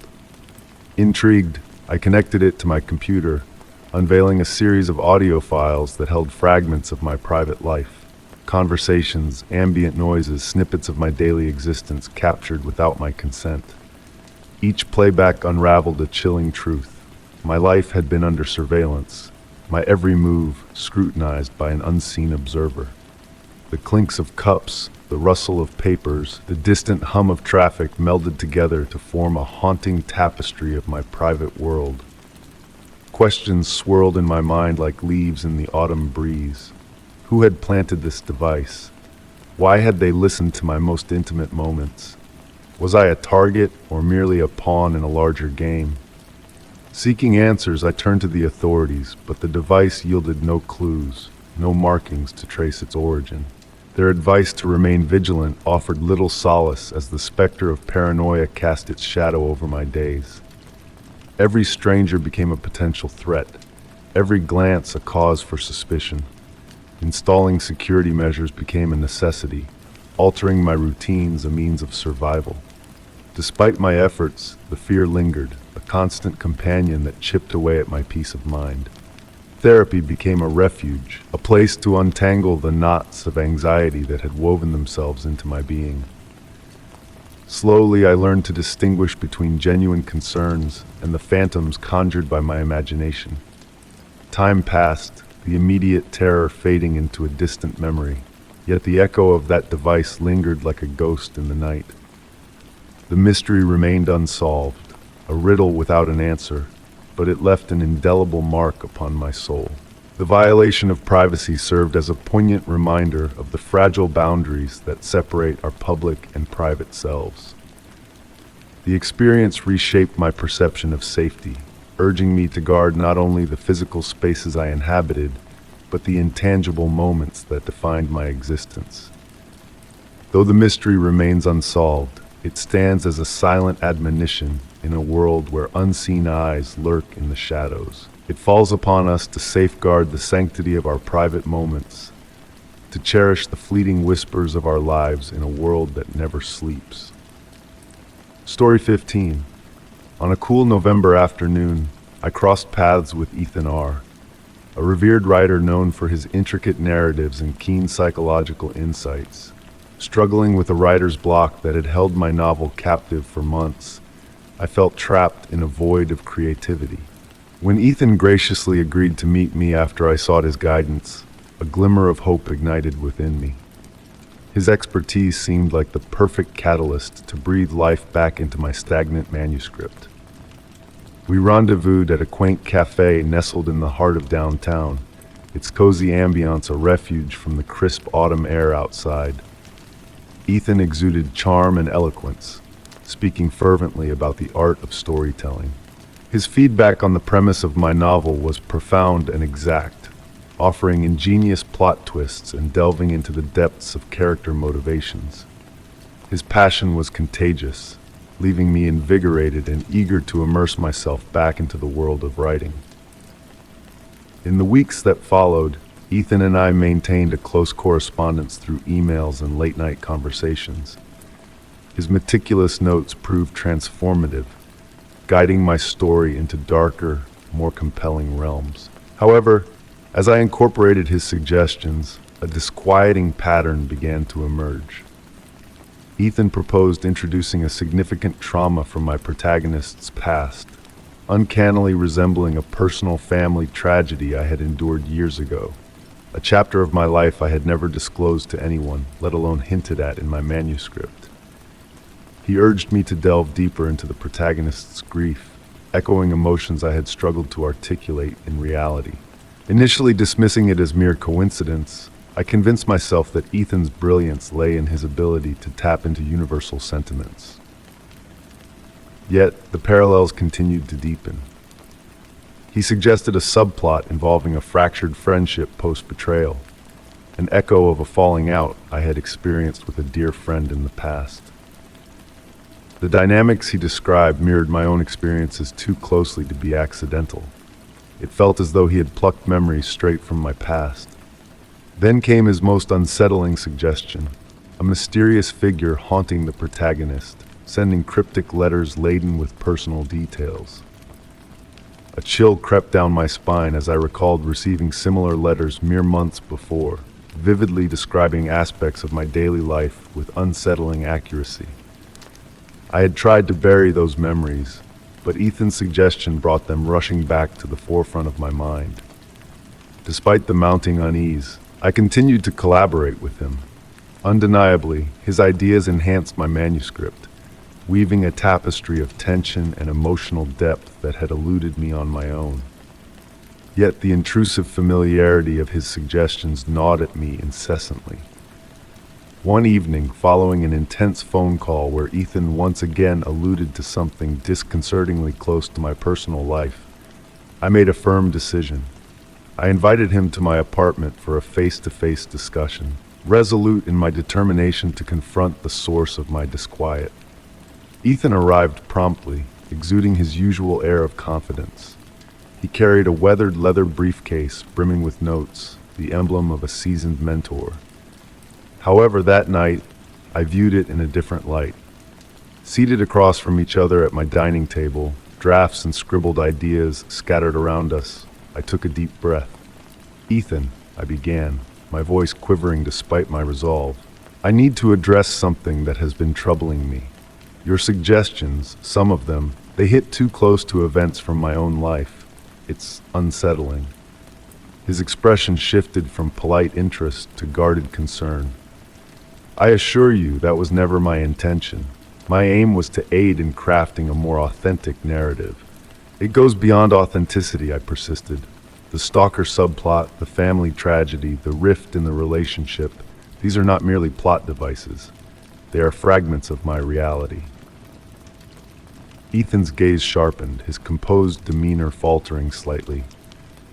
Writers draw from their lived experiences, he stated smoothly.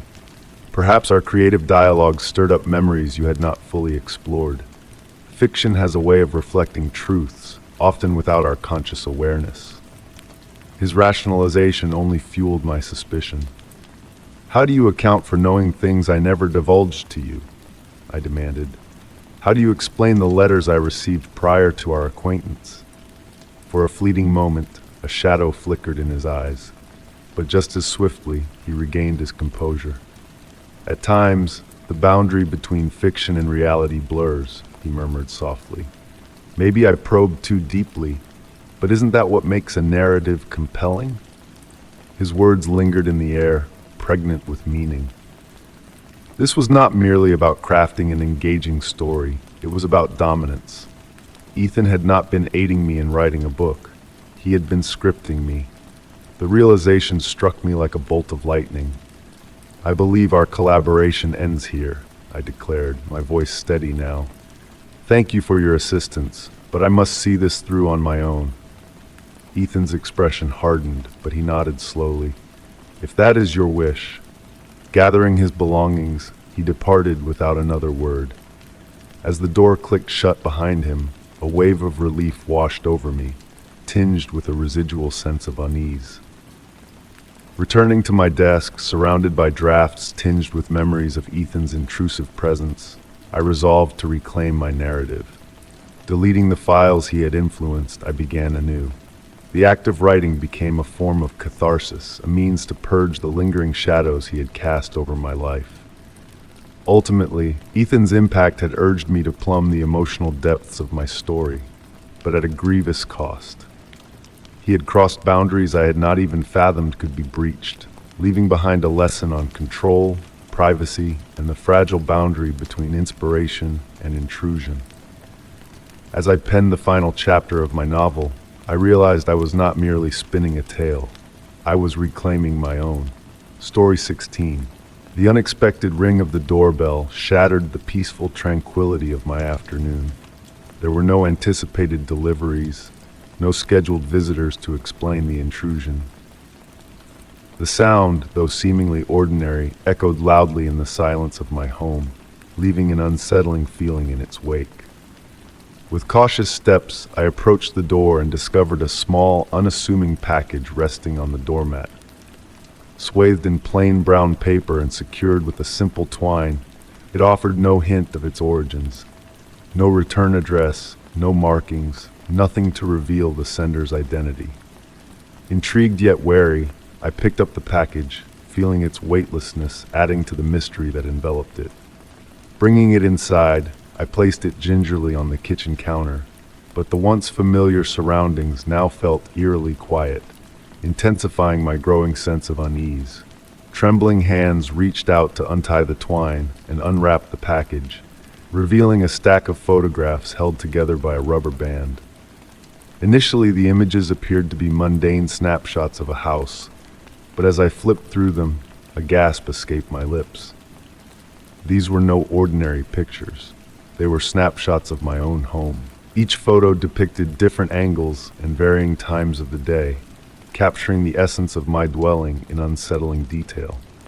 The front yard, the street, the backyard, every corner of my sanctuary had been meticulously documented. The sight sent a chill down my spine as I delved deeper into the photographs, realizing that they were not random, but purposeful, methodical. Someone had been observing my every move, my every moment within these walls. At the bottom of the stack lay a note, hastily scrawled in a cryptic script. You should have been more careful. The words hung in the air, devoid of explanation or context, a chilling warning that pierced through the veil of normalcy. Questions swirled in my mind, each more sinister than the last. Who was behind this unsettling gesture? What was their motive? Was it a cruel joke, a hidden threat, or something far more sinister lurking in the shadows? Overwhelmed by fear, I sought solace in the authorities, hoping for answers to the enigma that now plagued my existence. The arrival of the police brought a fleeting sense of relief, as they carefully examined the package, collecting the photographs and note for further scrutiny. Dusting for fingerprints, scouring for clues, they left no stone unturned in their investigation. Yet, the absence of any identifying marks or return address rendered the task of tracing the sender nearly impossible. Despite their assurances and advice to remain vigilant, the storm of anxiety continued to brew within me, casting a shadow over my once peaceful abode. Days turned into nights, each moment fraught with a sense of impending doom. Every creak of the floorboards, every whisper of the wind outside, felt like a harbinger of unseen eyes watching my every move. Hyper-aware of my surroundings, I double-checked locks, secured windows, but the feeling of being observed persisted, a relentless presence in the periphery of my vision. The photographs, now pinned to a corkboard, offered no respite, no clues to unravel the mystery that consumed me. Simple tasks became laden with fear, the mundane transformed into a dance of paranoia. A shadow flitting past the window one night sent my heart racing, though a cursory glance revealed nothing amiss in the moonlit yard. The silent phone calls that followed, each more unnerving than the last, further fueled the flames of dread that now consumed me. Seeking solace in therapy brought fleeting relief, yet the specter of being watched lingered, a ghostly presence that refused to be exorcised. Weeks stretched into months, the investigation yielding no answers, no closure to the haunting mystery that had invaded my life. A letter from the authorities, polite yet disheartening, confirmed their inability to make headway in the case. The package, the photographs, the ominous note, all remained a riddle without a solution. The fear, though dulled with time, left an indelible mark on my psyche, a shadow that trailed behind me, a constant reminder of vulnerability in the supposed safety of home. As I attempted to rebuild a semblance of normalcy, the precautions remained, a testament to the fragility of security, the ease with which it could be shattered by the unknown. The locks, the heightened awareness, the unshakable feeling of being observed, these became my companions, a silent vigil against the unseen threat that lurked in the shadows. And though the fear had softened, the unease never truly dissipated. A whisper at the edge of consciousness that reminded me the watcher might still be out there, biding their time in the darkness. Story 17. In the quiet hum of another ordinary morning, I followed my usual routine, savoring the warmth of coffee and taking a brisk stroll through the familiar streets of my neighborhood. The yearning to return to the sanctuary of my home, a haven of peace far removed from the chaos of daily life, burned within me. As I drew closer to the front door, a sense of unease prickled at the edges of my consciousness. A subtle, chilling draft whispered through the cracks, catching my attention. My heart skipped a beat as my eyes locked onto the door, standing slightly ajar, a stark deviation from its usual state of secure closure. The robust lock, a symbol of protection, now hung weakened, a silent witness to the breach of my sanctuary.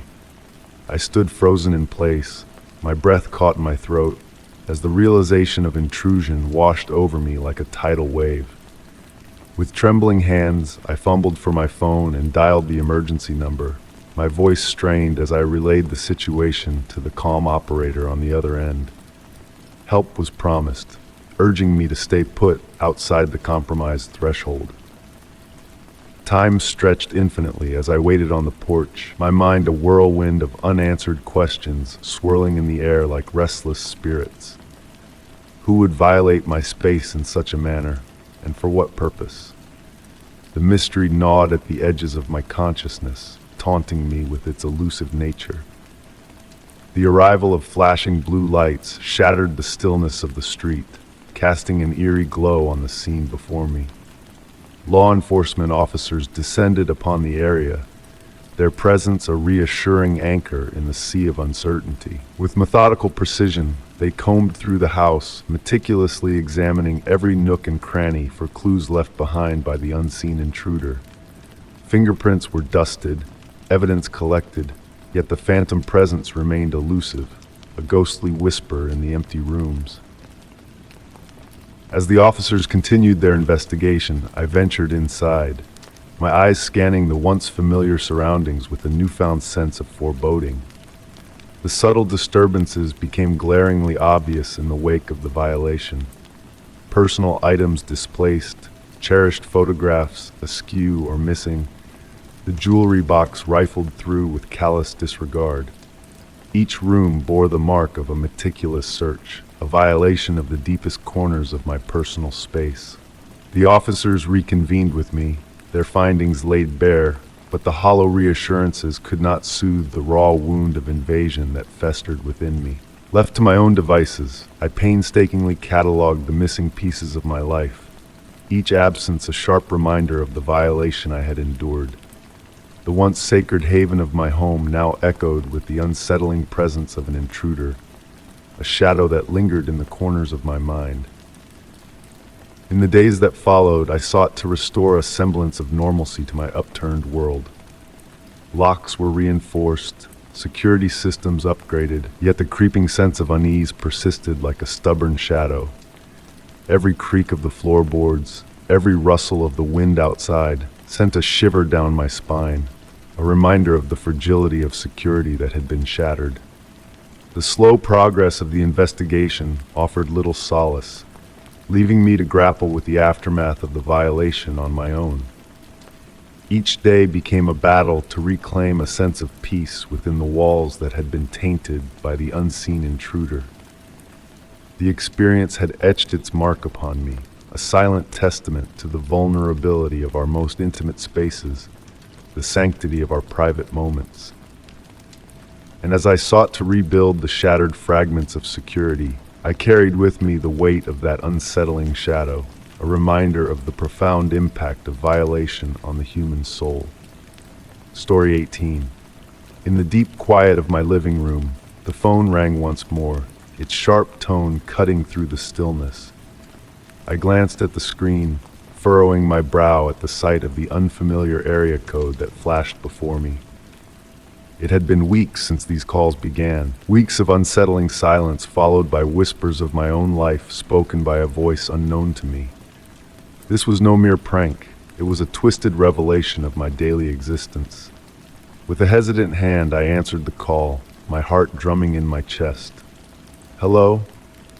I spoke, trying to steady my voice despite the unease that gripped me. There was no response, only the ghostly echo of breath on the other end. I shuddered as I ended the call, staring at the screen as if it held the answers I sought. The number burned in my memory, relentless in its persistence despite my attempts to block it. I had shared my fears with loved ones, hoping for clarity, but none could offer solace. Pushing aside the unsettling thoughts, I found solace in the familiar routine of making tea in the kitchen. As the kettle sang its tune, my eyes fell upon a small, unmarked box resting on the counter, a box I did not recall seeing before. My heart skipped a beat as I opened it, revealing a silver bracelet intricately engraved with a design unknown to me. Holding it to the light, I marveled at its craftsmanship, but what sent a chill down my spine was that this was the exact bracelet I had casually mentioned wanting in conversation with a friend months ago. A detail kept close, shared with no one else. I set the bracelet down, my mind racing with questions. Was this a gift? And if so, from whom? Later, while tidying my bedroom, I discovered another unexpected item, a pair of luxurious leather gloves in a rich shade of brown. Their quality spoke of opulence, yet I had never purchased such gloves nor mentioned them to anyone. Anxiety gripped me. Who was infiltrating my home with these gifts, and how were they gaining access? The mysterious offerings continued. A designer scarf elegantly draped over my sofa, a high-end coffee maker adorning my kitchen counter, each item tailored to my tastes, yet entirely foreign to me. Accompanying each gift was a brief note signed with a single initial. Desperate for answers, I installed security cameras throughout my home, hoping to capture the elusive giver in the act. Each morning, I reviewed the footage only to find emptiness staring back at me. No signs of intrusion, no evidence of the mysterious benefactor. The police, while attentive, could offer little aid without concrete proof. I meticulously documented each gift and note, clinging to the hope of a clue. One night, as I pored over my records in the living room, the phone rang once more. The same haunting number. Trembling, I answered. "Hello?" I ventured, my voice a fragile thread. This time, a voice greeted me. "Good evening," it began, unnervingly composed. "I trust you are enjoying the surprises." A chill slithered down my spine. "Who are you? What do you seek from me?" I demanded, my voice quivering. The voice chuckled softly. "I am but a friend who wishes to bring you joy. Your refined tastes deserve the finest, and I aim to provide. If you wish to learn more, we can arrange a meeting. Until then, savor the gifts." And with that, the line fell silent. I sat there, the phone still pressed to my ear, feeling ensnared in a game of shadows where I was both audience and pawn. Determined to unravel the mystery, I delved into the nuances of the gifts, the notes, the calls. Days blurred into restless nights as I dissected every detail, only to realize that the sender held a mirror to my soul, knowing me better than I knew myself.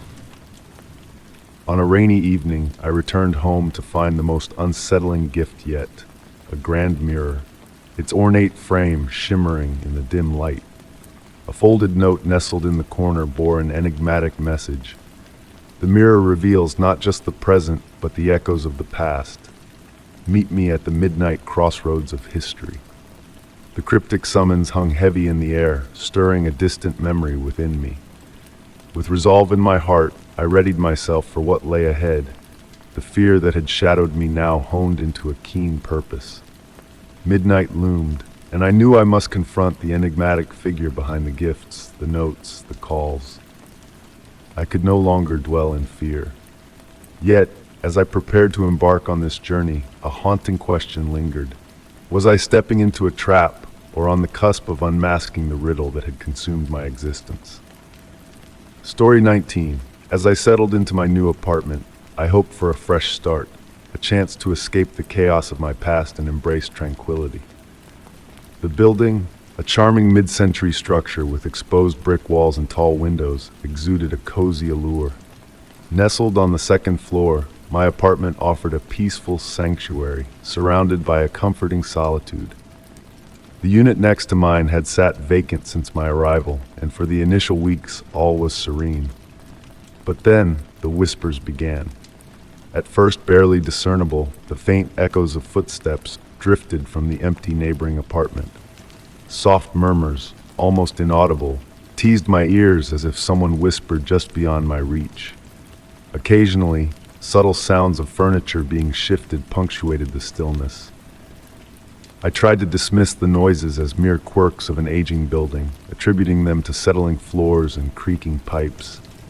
Yet, with each passing day, the disturbances intensified. In the dead of night, lying awake in bed, the whispers grew clearer, as if a presence lingered just on the other side of the wall. Once gentle, the footsteps now echoed with purpose, pacing back and forth. The disturbances commenced at midnight, stretching into the early hours, disrupting my sleep and leaving me unsettled. Night after night, I found myself jolting awake, heart racing, straining to decipher the unsettling sounds.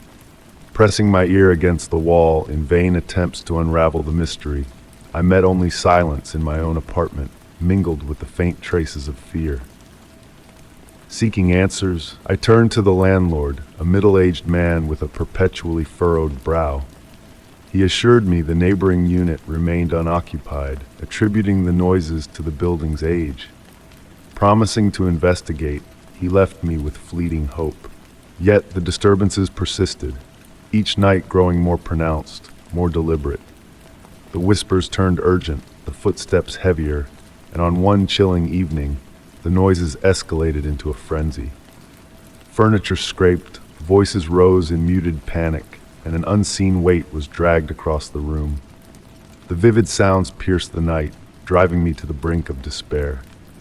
Determined for resolution, I set up a voice recorder in my bedroom, hoping to capture evidence of the haunting disturbances.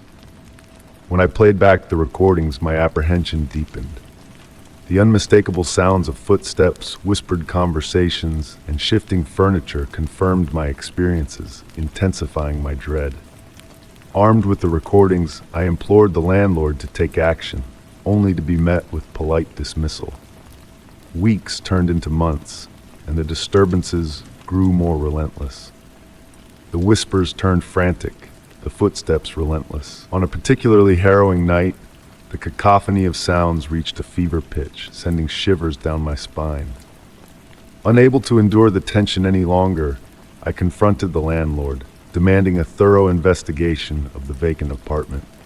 Reluctantly, he dispatched a maintenance worker to inspect the neighboring unit. Anxiously awaiting outside, I hoped for closure. Upon the worker's return, his expression blank, he delivered the news. There's nothing in there. It's empty. Despite his assurances, the haunting noises persisted, infusing my once peaceful abode with unrelenting anxiety. Avoiding solitude, I sought refuge at friends' homes, unable to shake the unease that clung to my apartment's walls. Desperate for answers, I delved into the building's history, uncovering a chilling truth. Decades ago, a tragic fire had ravaged the building, claiming lives, including the wing where my apartment now stood. The chilling realization dawned on me. What if the echoes I heard were remnants of that fateful night? Haunted by the past, consumed by fear, I made the difficult choice to leave. Packing my belongings, I bid farewell to the apartment, yearning for peace and normalcy. Yet as I closed the door for the final time, a lingering sense of unease trailed behind me. It felt as though I was fleeing not just a physical space, but shadows of the past, whispers that had woven into my nights. In my new, tranquil abode, the memories of the haunting sounds lingered. The rhythmic footsteps, the hushed whispers, they etched an eerie imprint on my psyche, a reminder of the thin veil separating the living from the unknown. Though I moved on, the experience stayed with me, a testament to the mysteries that dwell just beyond our understanding, echoing through time and space. Story 20. The day unfolded much like any other, with me engrossed in the task of organizing my study. Papers shuffled, trinkets sifted, a mundane yet necessary chore. Then a disruption. A faint chime echoed through the house, signaling the arrival of an unexpected visitor. Curiosity stirred within me as I made my way to the door, where a delivery person stood, cradling a large, enigmatic crate in their grasp. This crate, a mystery cloaked in plainness, bore no labels, no insignias to hint at its origin. It was a silent enigma, sealed tight with a robust lock, exuding an aura of secrecy. "Do you know who sent this?" I inquired, my voice tinged with intrigue. The delivery person, a mere messenger of the unknown, could offer no answers. "No idea. It was left at our loading dock, devoid of a return address. But it's intended for you," came the cryptic response.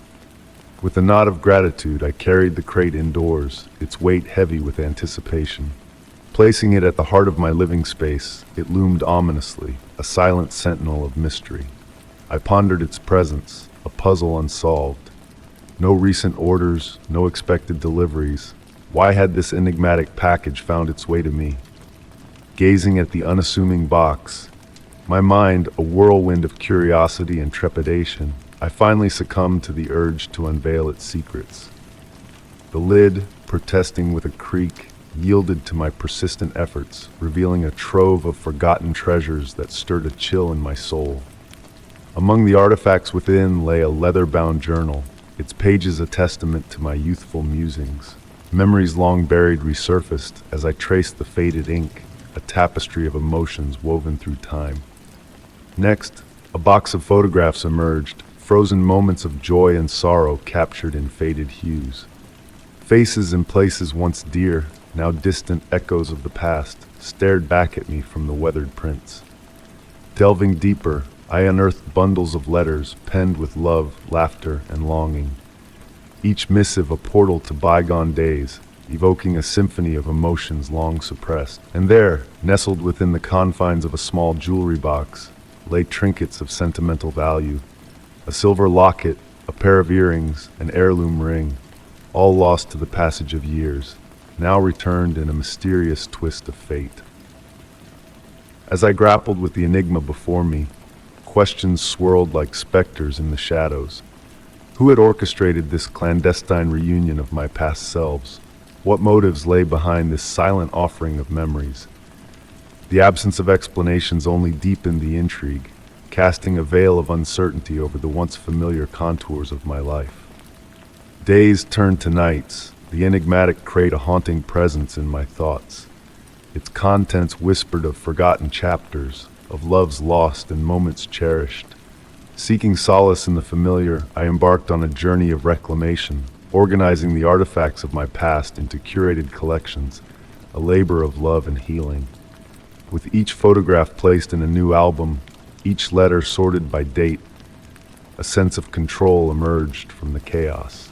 The mystery of the crate transformed into a lesson in acceptance, a reminder that the past, though shrouded in shadows, held truths waiting to be acknowledged.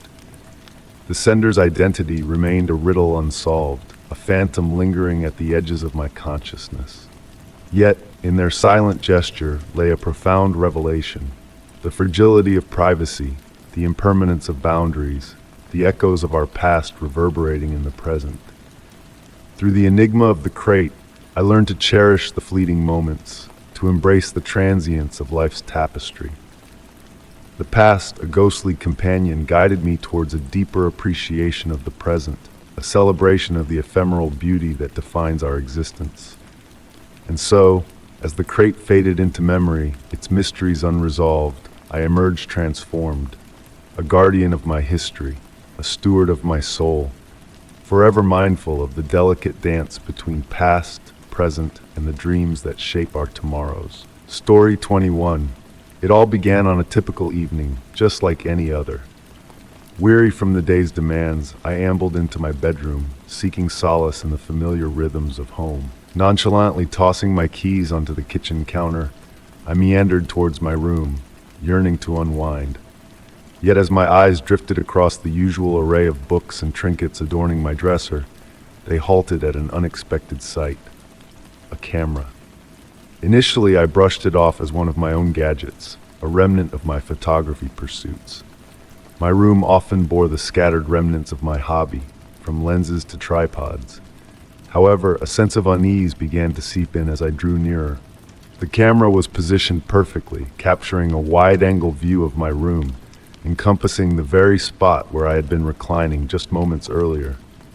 Its unassuming lens shimmered faintly in the dim glow, sending a shiver down my spine.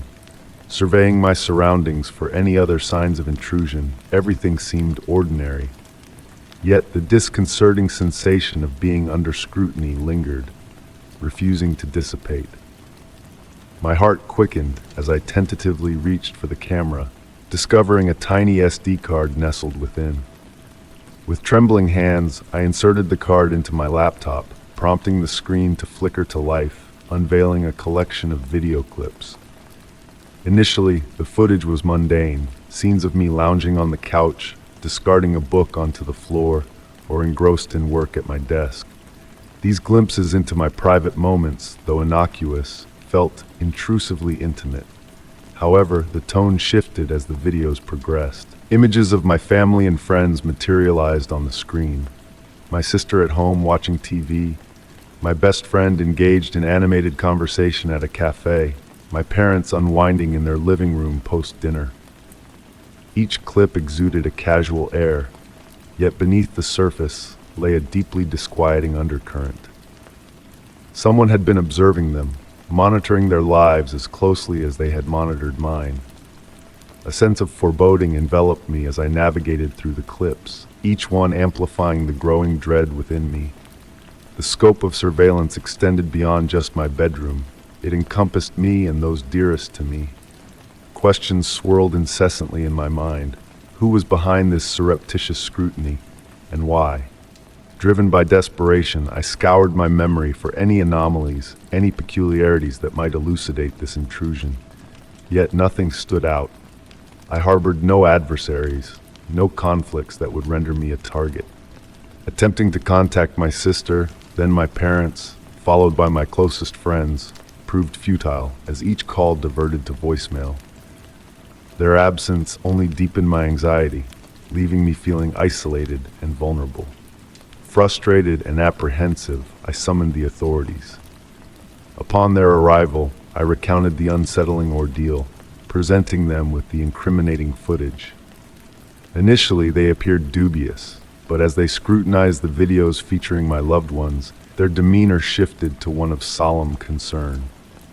Determined to unravel the origins of the surveillance, they commenced a meticulous investigation to trace it back to its source.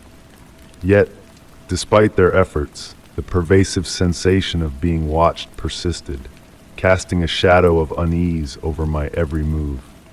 Every creak of the floor, every fleeting shadow beyond my window, seemed to be orchestrated as part of a malevolent scheme. Fueled by the disconcerting realization that my life had been under surveillance, and perhaps even manipulation, my imagination ran amok.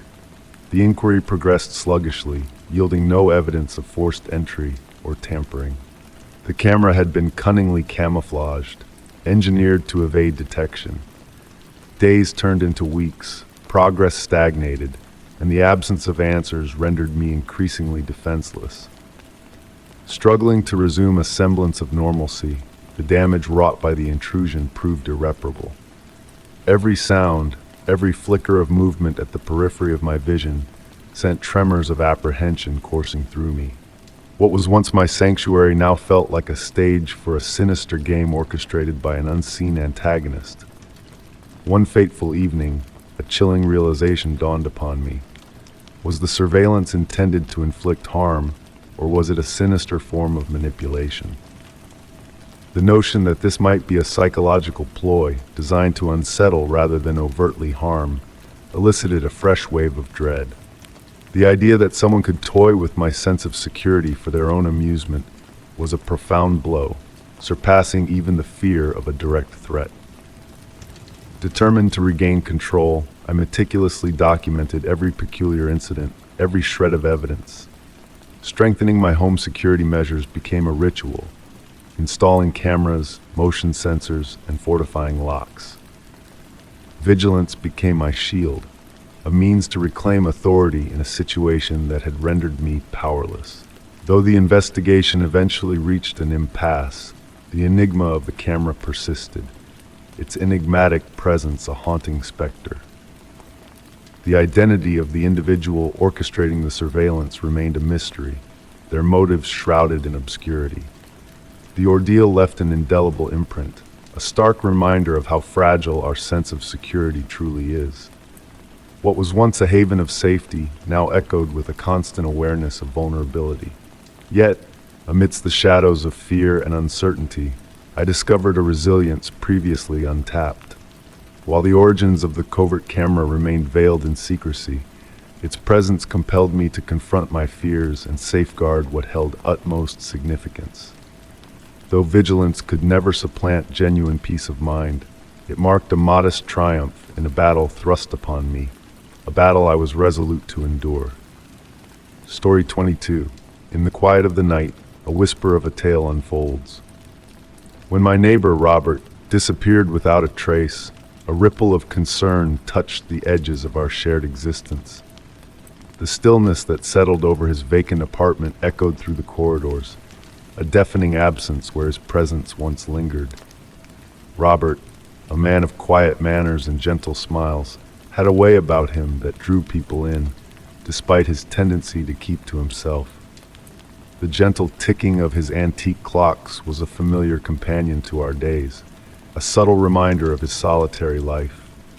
When the authorities nonchalantly labeled his vanishing as voluntary, the explanation felt hollow, leaving a lingering doubt in the air. I found myself unable to shake the feeling that something was amiss, a notion that grew from mere concern into a relentless curiosity. Robert's aura of mystery extended beyond his own being, enveloping his apartment in an enigmatic shroud. The building management, in a swift move, deemed his living space as abandoned, yet my curiosity tugged at me like a persistent whisper, urging me to uncover the truth veiled behind closed doors. In a moment of boldness, I took upon myself to unlock the secrets Robert's apartment held. As the door creaked open, a heavy silence greeted me, wrapping me in its eerie embrace. The room stood frozen in time, each object meticulously placed as if awaiting its master's return. Dust-covered furniture stood as silent witnesses to a life paused in its tracks. Among the stillness, a desk in the corner beckoned me closer, revealing a stack of aged letters, newspapers, and faded photographs. With trembling hands, I sifted through the forgotten remnants of Robert's existence, hoping to unearth a clue to his sudden departure. And there, amidst the forgotten artifacts, I stumbled upon a letter addressed to me, penned in Robert's elegant script. The yellowed parchment whispered tales of shadows and secrets, of a trail leading to me, of truths best left undisturbed. Robert's words ignited a spark of curiosity within me, urging me to delve into the depths of my own past, a realm I had long neglected. As I peeled back the layers of my history, I unearthed anomalies and mysteries that had long been shrouded in the shadows of forgetfulness. Each revelation unearthed a puzzle piece, connecting the dots between Robert's investigation and my own existence. His diary, a cryptic map of his obsessions, painted a picture of intertwined destinies and shared darkness. The weight of his discoveries pressed upon me, a looming presence that refused to be ignored. The more I delved into the enigma surrounding Robert's disappearance, the more I felt the tendrils of a sinister force wrapping around me. Shadows danced at the periphery of my vision.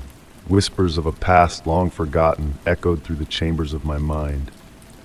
I found myself ensnared in a web of secrets, entangled in a narrative that blurred the lines between reality and nightmare. As the darkness threatened to consume me, a realization dawned. A choice lay before me, to continue down the treacherous path of unraveling mysteries or to retreat, leaving the shadows undisturbed. In the face of uncertainty, I made my decision. Some truths are best left buried, some shadows are meant to linger in the depths of the past. And so I chose to step back, to let the mysteries of vanished lives remain veiled in silence. Yet, even as I strive to move forward, the weight of those shadows lingers, a haunting reminder of the darkness that dwells within us all.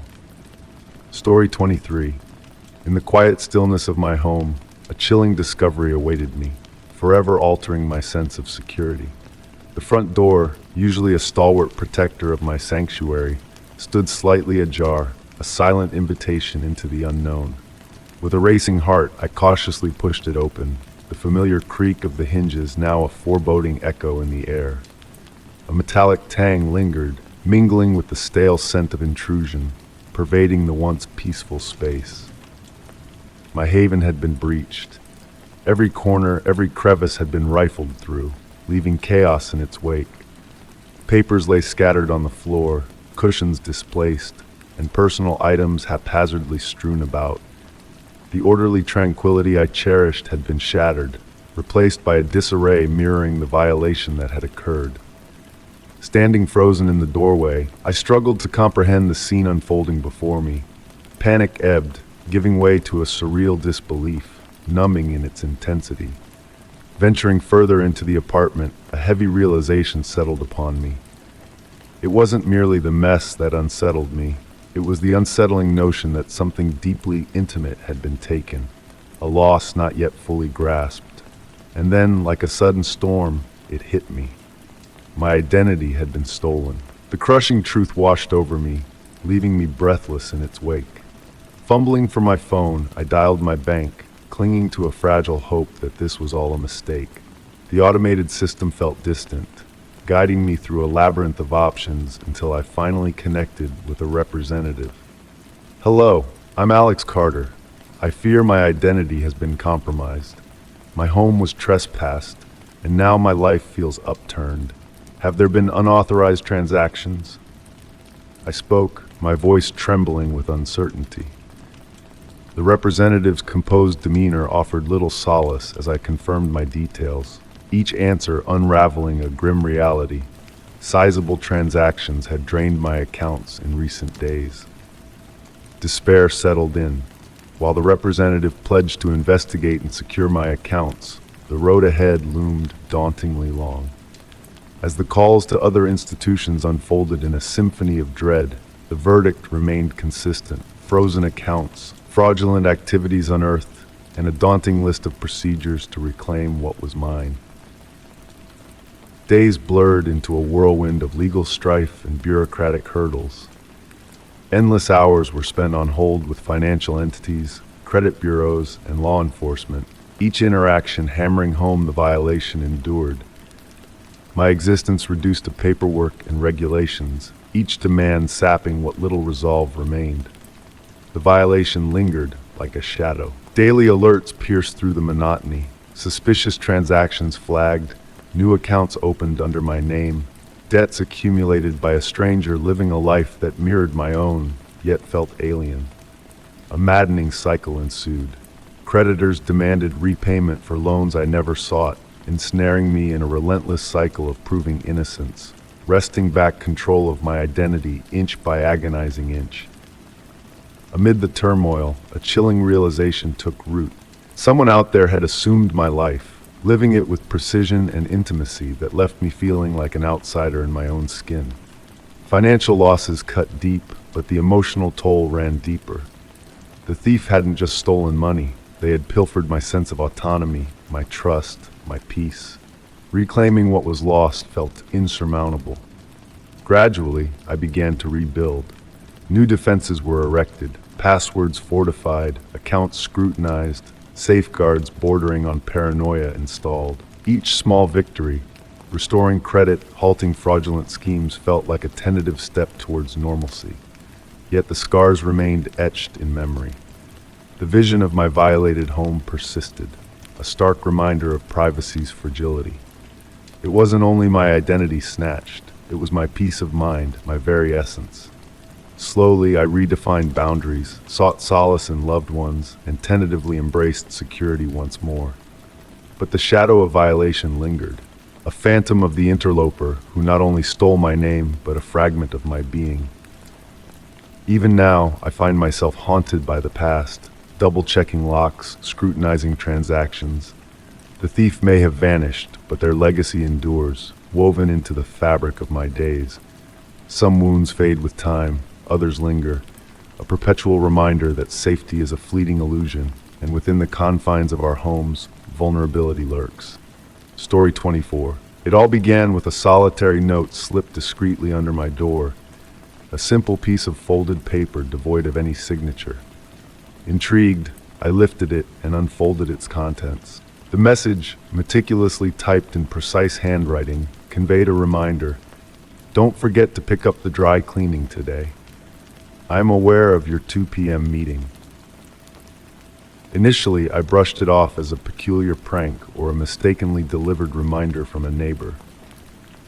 The reference to my dry cleaning and the precise timing of my meeting stirred a sense of unease, yet it appeared harmless on the surface. Perhaps it was just someone playing a bizarre joke. I shrugged it off and proceeded with my day. Several days later, another note materialized, this time discreetly placed in my mailbox. It delved into my gym routine and even made a remark about my choice of workout attire. "You look good in blue today. Perhaps consider something lighter next time." A knot tightened in my chest as I absorbed the words. The individual leaving these notes possessed an unsettling amount of knowledge about my life. They were observing me, but from where and for what purpose? The notes began to arrive with increasing frequency.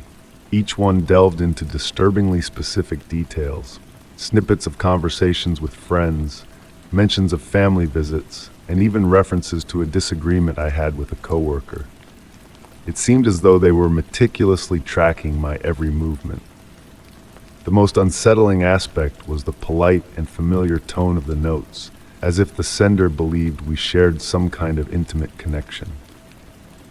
One evening, upon returning from a routine grocery run, I discovered yet another note waiting for me on my kitchen counter. My heart nearly leaped out of my chest. I had locked the door upon my departure. I see you're replenishing your pasta supply once more. Comfort food will only offer temporary solace. Terrified, I reached out to the authorities. Detective Davis, a seasoned officer exuding a calm, no-nonsense demeanor, handled my report with earnest consideration, though a hint of skepticism lingered in his gaze. "Do you have any inkling of who might be behind this?" he inquired, sifting through the stack of notes I presented. "No," I replied, my voice quivering. "I have no enemies in mind."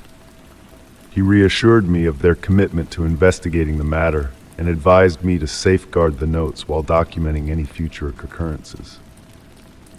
Departing the station, a faint sense of relief washed over me, yet the fear remained, a looming presence impossible to dispel.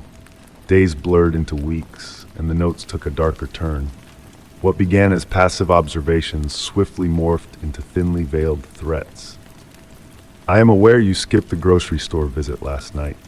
Exercise caution. You are becoming predictable." Following a social gathering, another note arrived. "Your companions will prove futile protection when the time arrives. Be cautious of those in whom you place trust." The mounting paranoia became inescapable. I upgraded my locks, rigged makeshift alarms, and meticulously scrutinized every entry point. Yet, despite my efforts, the notes persisted, affixed to my car windshield, nestled within my mailbox, or discreetly slipped into my work bag. One fateful evening, after encountering a particularly chilling note accompanied by a photograph of me exiting my residence, a realization dawned upon me. The vantage point of the image aligned with that of my personal security camera. They had been surveilling me through my own system. Frantic, I contacted the private security firm responsible for the camera installation.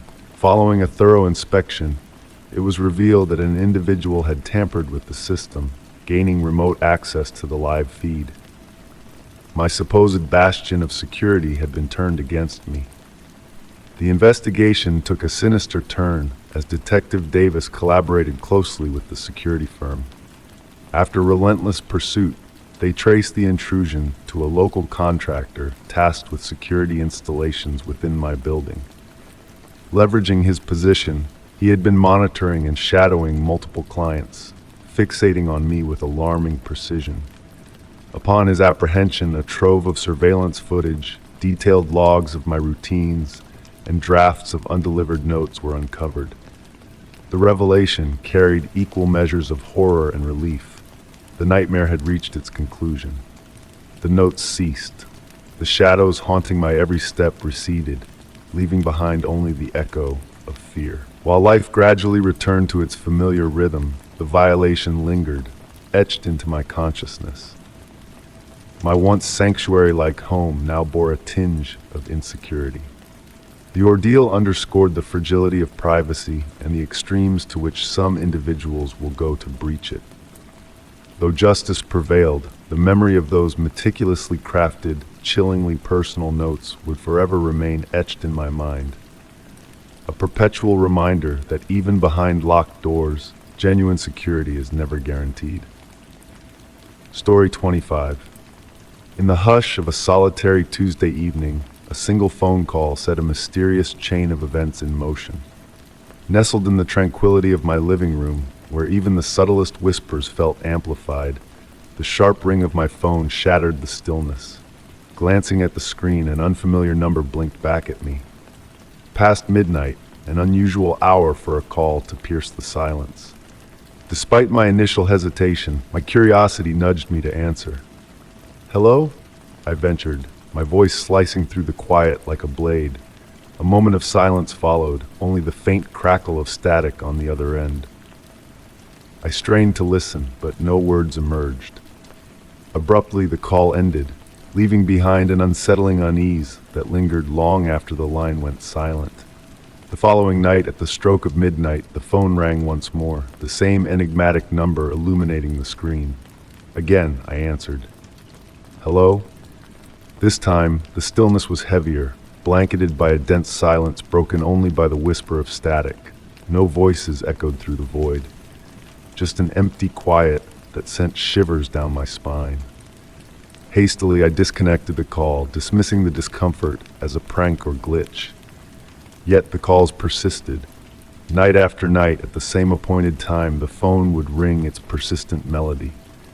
Night after night, I would answer, and night after night, there was only silence. The pattern of these calls began to unsettle me, weaving a sense of foreboding. It felt as though I was a pawn in a malevolent game, an unwilling participant in a twisted narrative. Then, on one fateful night, everything shifted. As I picked up the call, a soft, almost ethereal voice pierced the static, whispering, "I know where you are." The words struck me like a bolt of lightning, sending my heart into a frenzied rhythm before the call abruptly ceased. The room's stillness grew denser, a suffocating weight pressing in from all sides.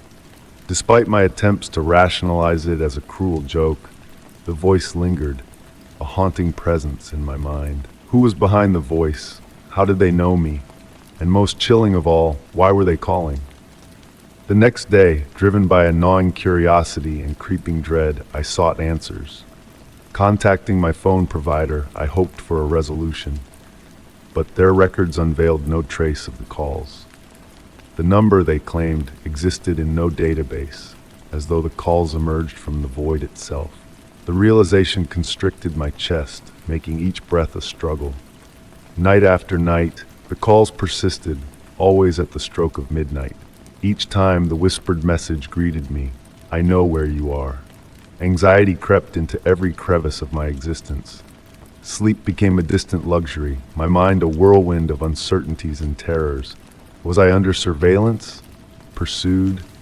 I fortified my home, bolting every door and sealing every window, my movements plagued by a constant vigilance.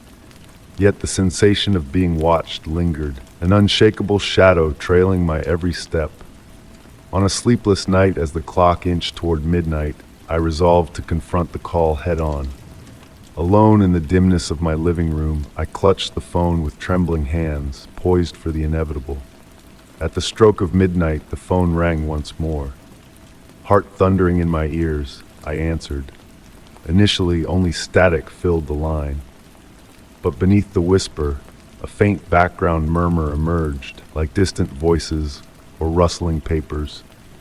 I strained to decipher the elusive sounds, craving a semblance of clarity before the call abruptly faded, leaving me in a state of heightened fear.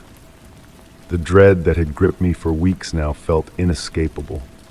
Desperation drove me to seek help from the authorities. I detailed the calls, the cryptic messages, the untraceable number. The police pledged to investigate, urging me to document any future interactions. Their assurance offered a modicum of solace, yet the fear lingered like a stubborn shadow. Then, as abruptly as they had begun, the calls ceased. A night arrived when the phone remained still, the chime of midnight absent. The following night mirrored the silence, as did the one after. Initially, relief washed over me, but soon a new dread wormed its way in. The dread of uncertainty. Why had the calls ceased? Had the elusive caller relinquished their pursuit, or had they found a different vantage point to observe me? The silence became an eerie echo, resonating louder than the calls ever did. Though the phone lay dormant, the paranoia persisted, every creak, every shadow a testament to my unrelenting vigilance. The identity of the caller, their intentions, remained shrouded in mystery. The haunting whisper, "I know where you are," lingered like an unshakable specter, a stark reminder of how swiftly the unknown can infiltrate our lives. Though the calls had faded, the fear they birthed endured, a shadow trailing my every move, even in the brightest of lights. Story 26. In the quiet depths of the night, a mysterious tale unfolds. It all began with a faint sound, an unexpected ring of the doorbell, piercing through the stillness at odd hours. At first, it was a mere inconvenience, easily brushed aside as a random occurrence. Whether I was working late into the night or savoring a moment of solitude, the chime would resonate through the house, beckoning me to the door. Time and time again, I would hasten to answer, hoping to find a familiar face or a late-night delivery awaiting me. Yet, to my dismay, the porch stood empty under the soft glow of the street lamp each time. Initially, I dismissed it as a trivial matter, a prank, a glitch in the system perhaps. I inspected the wiring, replaced the batteries, and meticulously tested every component to ensure its functionality. Everything appeared in order, but the persistent ringing persisted, growing from sporadic interruptions to a regular nightly visitor. It came at peculiar hours, disrupting the tranquility of the night, late into the evening, at the break of dawn, or just as sleep began to claim me. With each unwelcome visitation, I would venture to the door, only to be met by the eerie emptiness of the night. What was once a mundane sound evolved into a dreaded disturbance, shattering the peace I had sought to preserve. Determined to unravel the mystery, I upgraded the doorbell system with cutting-edge technology, a vigilant guardian equipped with a watchful eye, motion sensors, and instant alerts. For a fleeting moment, the house fell into a blissful hush, allowing me a semblance of reprieve. But as fate would have it, the haunting chime returned one fateful night, piercing through the silence, just as slumber beckoned. Disoriented, I stumbled from my bed, reaching for my phone to seek solace in the video feed. Yet, all that greeted me was an empty porch, cloaked in darkness, devoid of life, save for the relentless toll of the bell, marking precisely 2:37 a.m. As the nights unfolded, the ringing became a nightly ritual, haunting me with its unwavering consistency. Each time I sought answers in the footage, only to be met with the same enigmatic void. No shadows, no movements, no explanations to be found. The weight of the inexplicable burdened my once serene abode, turning the doorbell's innocent melody into a harbinger of disquiet. Sleep eluded me, my mind consumed by the ceaseless anticipation of the nightly intrusion. Seeking respite, I reached out to the manufacturer, recounting my plight in hopes of a solution. Technicians arrived, meticulously inspecting, replacing, and fine-tuning the system, yet the haunting chime persisted, defying all reason and logic. On a particularly chilling night, the bell rang with fervor, its clamor echoing through the halls in a relentless cadence. Racing to the video feed, I caught a glimpse, a fleeting shadow, a whisper of movement across the porch. My heart quickened with unease, replaying the footage in vain pursuit of clarity, only to be met with a spectral enigma too fleeting to decipher. Desperation seized me, driving me to fortify my defenses with motion-activated lights, additional cameras, and an alarm system, all in vain defiance against the unseen forces at play. The bell continued its mocking refrain, indifferent to my futile attempts at comprehension or control. One fateful night, a revelation emerged from the shadows of my security footage, a ringing bell, unprovoked by any visible presence, as if triggered by an ethereal hand. Seeking solace in the unknown, I enlisted the aid of a local investigator versed in matters beyond the tangible realm. Their investigation, thorough and exhaustive, probed for rational explanations amidst the veil of uncertainty. Yet their conclusions remained elusive, hinting at the spectral whispers of residual energies or spectral visitations, an unsettling truth I had long avoided confronting. As the nights waned, the ringing waned in tandem, its visits growing sparse and unpredictable. Yet, the scars of unease lingered, etched into the walls of my once sacred sanctuary. The doorbell, once a mundane convenience, now bore witness to inexplicable disturbances, a haunting reminder of the unseen forces that encroach upon our lives. Though the nights now pass in quietude, the echoes of the bell reverberate still, a testament to the fragility of our peace, the mysteries that lurk just beyond our grasp, and the shadow that lingers just beyond sight. Story 27. In a desperate bid to break free, my journey began. Battling through the haunting grip of stolen identity, enigmatic messages, and the chilling unearthing of a mysterious grave tied to my past, My therapist proposed a retreat, a hidden cabin nestled far from the clamor of urban life. The allure of solitude promised a soothing salve for my frayed spirit, a chance to reclaim serenity. Tucked deep within the mountains, the cabin beckoned, reachable only by a meandering, foliage-draped path that wound its way through a thick forest. Enveloped by majestic pines and a tranquil lake, it stood as the epitome of a sanctuary to clear one's thoughts. Its weathered wooden facade and inviting porch exuded a warmth that felt long overdue. Initially, days unfolded in peace. I wandered serene trails, breathed in the crisp mountain air, and allowed the stillness to calm my restless mind. Nights descended in silence, with only the distant hoot of owls punctuating the quietude. Slowly, a sense of ease settled within me, as if I could finally exhale. On the fourth day, while sorting a cluttered closet, a peculiar discovery halted me. An aged, dusty wooden box concealed behind tattered blankets. Curiosity tugged at my core. Within lay personal artifacts, a weathered leather journal, faded photographs, and a few garments worn with time, including a jacket marred with what appeared to be dried blood. A surge of trepidation gripped me as I pried open the journal. Its pages bore frantic, nearly indecipherable scribbles. The entries spoke of paranoia, of dread-stricken tales of shadowy figures lurking in the woods and whispers in the dark. One passage etched itself into my consciousness. They watch me. I sense their presence, lurking in the shadows, forever waiting. There's no escape. Equally disquieting were the photographs, depicting the cabin from various angles, with obscure, blurry figures haunting the backgrounds. My hands trembled as I flipped through the unsettling images, each one feeling like an intrusion, as if someone had been clandestinely documenting the cabin and its potential inhabitants for an eternity. Determined to dispel the disquiet, I ventured into the basement. The musty air clung to my skin as I delved into the dimly lit space. Behind a loose panel in the wall, a concealed compartment unveiled lock-picking tools, hand-drawn maps of the surrounding woods, and a stack of surveillance notes.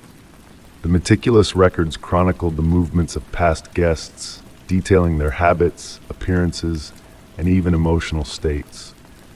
Crudely sketched faces filled the margins, distorted by hurried strokes of a quivering hand. The final note ominously read, "I see them. They know I'm here. They'll come for me soon." A chill enveloped me. Was the former dweller delusional, or were they onto something sinister? Uncertainty gnawed at me, unsure if I was unraveling the ramblings of a disturbed mind or uncovering evidence of a darker truth.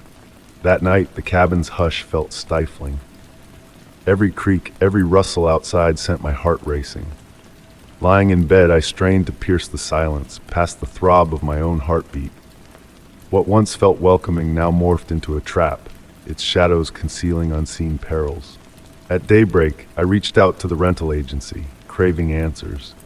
The agent's responses were cryptic, brushing off my concerns as mere tales of yore, insisting the cabin was secure. Their unease only deepened my disquiet. Promising to investigate, they swiftly terminated the call. Driven and unsettled, I sought solace from local authorities. Official records revealed no anomalies, no reports of missing persons, no traces of violence. Yet, a disconcerting pattern emerged, a history of short-term tenants departing without explanation. The sensation of being surveilled intensified. Every rustling leaf, every shifting shadow carried an ominous weight. Thoughts raced through my mind. Was I being observed even now? Had someone been shadowing me since my arrival? By week's end, I made a choice to depart. The peace I yearned for amidst the mountains had dissolved into an oppressive dread that clung to the cabin like a shroud. Loading my car, an unsettling sensation of being watched loomed over me.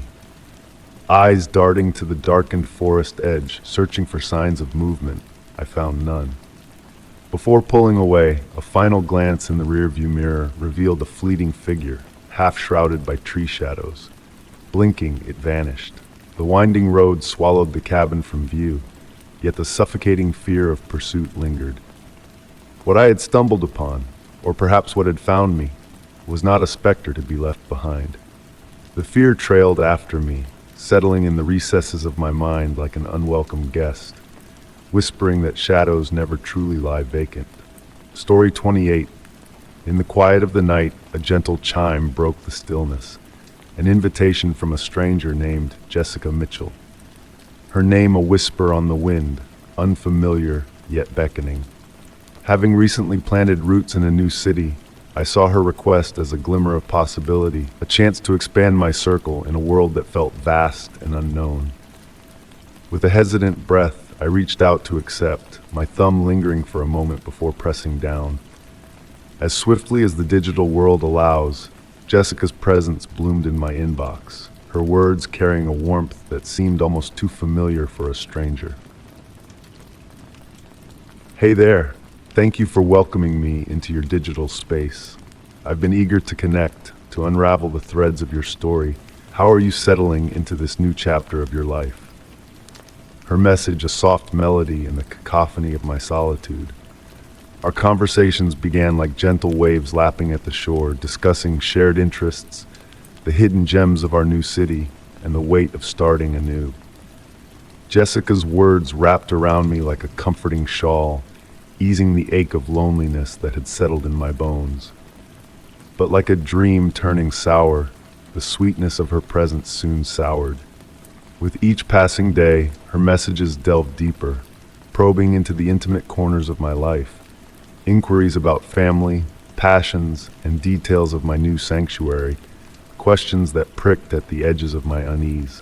Yet, I shared willingly, thinking her intentions innocent, her curiosity a mirror of my own. Then a chill swept through me one fateful evening as her message unveiled a photograph of my inner sanctum. The room captured with eerie precision, every detail a mirror of my reality. The walls whispered of intrusion, of a presence unseen yet felt. Her words etched beneath the image, "Your space looks inviting. The new couch suits it well." A shiver danced down my spine, a silent scream echoing in the hollows of my mind. Fingers trembling, I dared to question her source, my words a fragile shield against the encroaching darkness. Her reply, a mere whisper in the storm. "Oh, it's nothing to worry about. Just a gesture of camaraderie, a glimpse into your world." But the seeds of fear had been sown, taking root in the soil of my uncertainty. Days passed, each marked by a new intrusion. A photograph of my kitchen, a snapshot of my vulnerability. Her words a haunting echo. "Are you at peace in your new haven? Let me lend a helping hand." The line between friend and foe blurred, a shadow dancing on the edges of my reality. Confrontation became my only solace, my voice a trembling echo demanding answers. Yet her replies swirled with deceit, her excuses a fragile facade crumbling under scrutiny. A phantom in the digital realm, she slipped through every net cast in her wake, seeking refuge in the arms of vigilance. I fortified my fortress, seeking solace in the watchful eyes of technology. But her presence lingered, a ghost haunting the corners of my perception. Her messages a relentless tide, pulling me deeper into her web. Then, as silence stretched its fingers over our fractured connection, she emerged once more, her words a tapestry of regret and twisted truths. "I never meant to cause you harm, only to bridge the gap between our solitude. Let me explain. Let me make amends." But her apologies fell on deaf ears, her promises as brittle as the trust she had shattered. With a heavy heart, I closed the door on her digital presence, a final act of defiance against the shadows that lurked in the glow of my screen.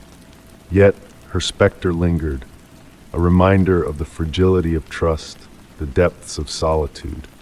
In the stillness of the night, I found solace in the knowledge that even the darkest shadows fade in the light of resilience. And though scars may linger, they serve as a testament to the strength found in facing the unknown, in standing firm against the tides of uncertainty.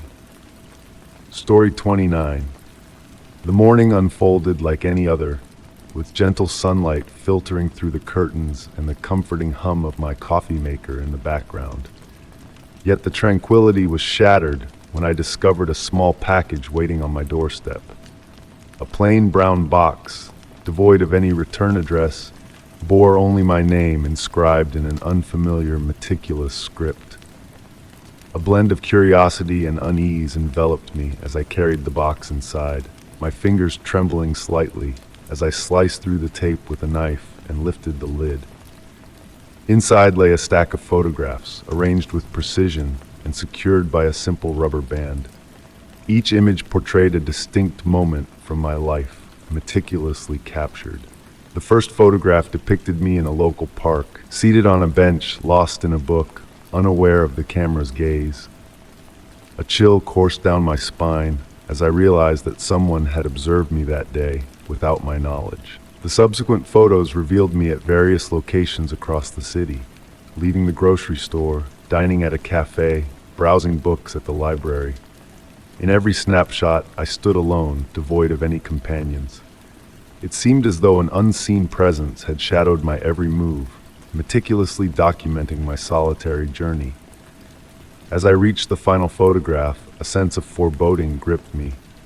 This image diverged from the rest, capturing me in my own living room, a look of surprise etched on my face as I gazed out the window. It was evident that an outsider had been peering in, capturing a moment of vulnerability. Dated the previous day, the photo underscored the chilling reality that someone had been observing me mere hours before. Nestled among the pictures was a note, its ominous words etched in neat handwriting. "I see you, and I know you see me. These photos mirror your existence, captured and foretold. Observe closely, and the future shall be unveiled. Your choices shall shape what lies ahead." My heartbeat quickened as I grappled with the cryptic message. The notion that my life was being scrutinized and potentially manipulated by a hidden force filled me with a profound sense of dread. Seeking clarity, I turned to the authorities, entrusting them with the enigmatic package and its unsettling contents. The officers acknowledged the gravity of the situation, acknowledging that the photos could be the work of a vengeful individual or a relentless stalker.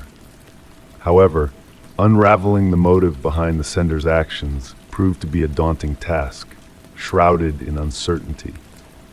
Days turned into nights, yet the haunting images persisted in my thoughts. Each dawn brought with it a sense of trepidation as I tentatively checked my mailbox, half expecting another parcel to materialize. Paranoia became my unwelcome companion, shadowing my every step as I navigated through the routines of daily life. One fateful afternoon, while sifting through my mail, I came across a lone envelope reminiscent of the previous package, albeit containing a solitary photograph. Captured in the familiar park, the image bore a conspicuous red X marking a specific spot along the trail. The inscription on the reverse sent a shiver down my spine. "The path you choose shall mold your destiny. Meet me where the X beckons, and enlightenment shall follow." A sense of intrigue intertwined with fear gripped my heart as I grappled with the weight of the decision before me.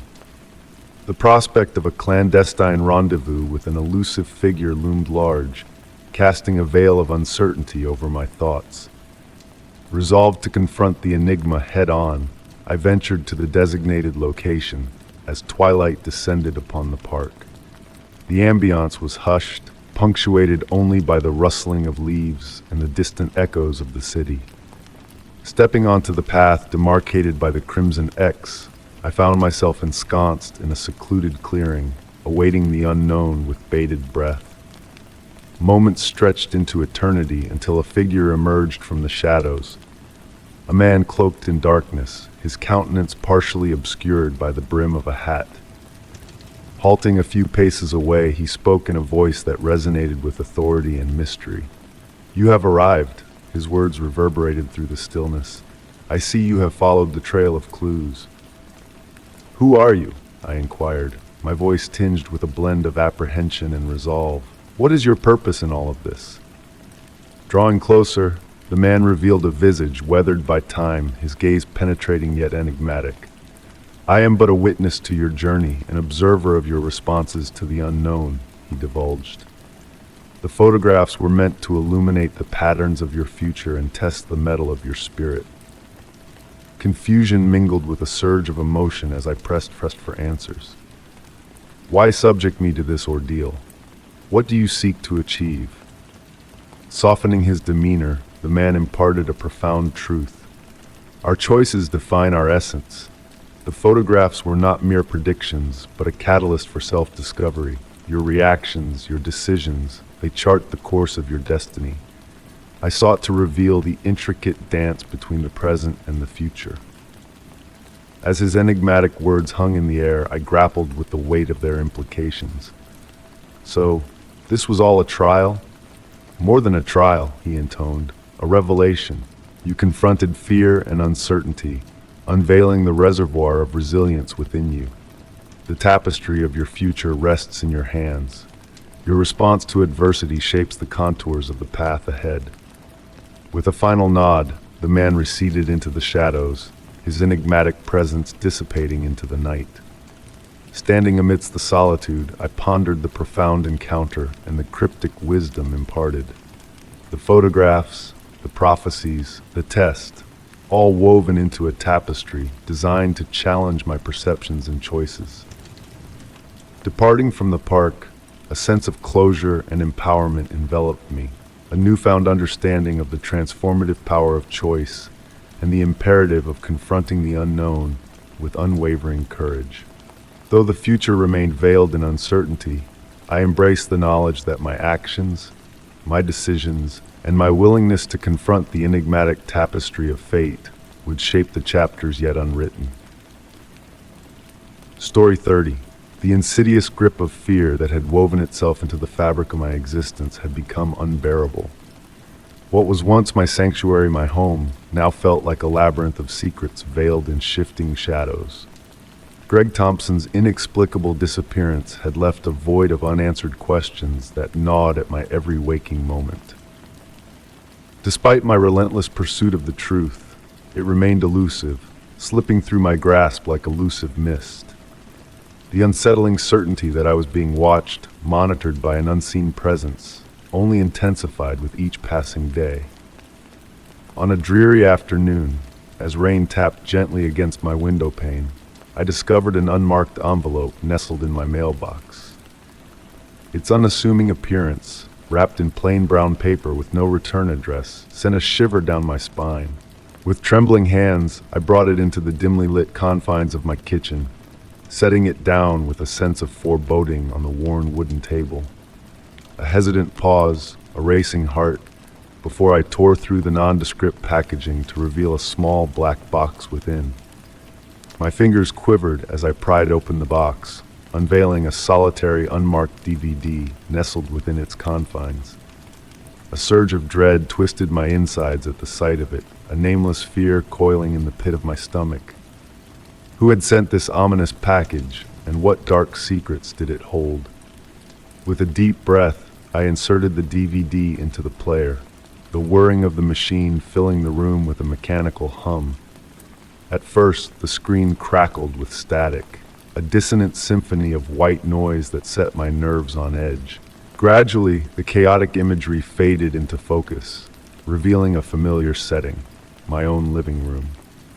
I watched in breathless disbelief as the scene unfolded before me, capturing a mundane moment of my own existence, reading on the couch, oblivious to the intrusion. The clarity of the footage, the precision of the angles, bespoke a meticulous hand behind the lens.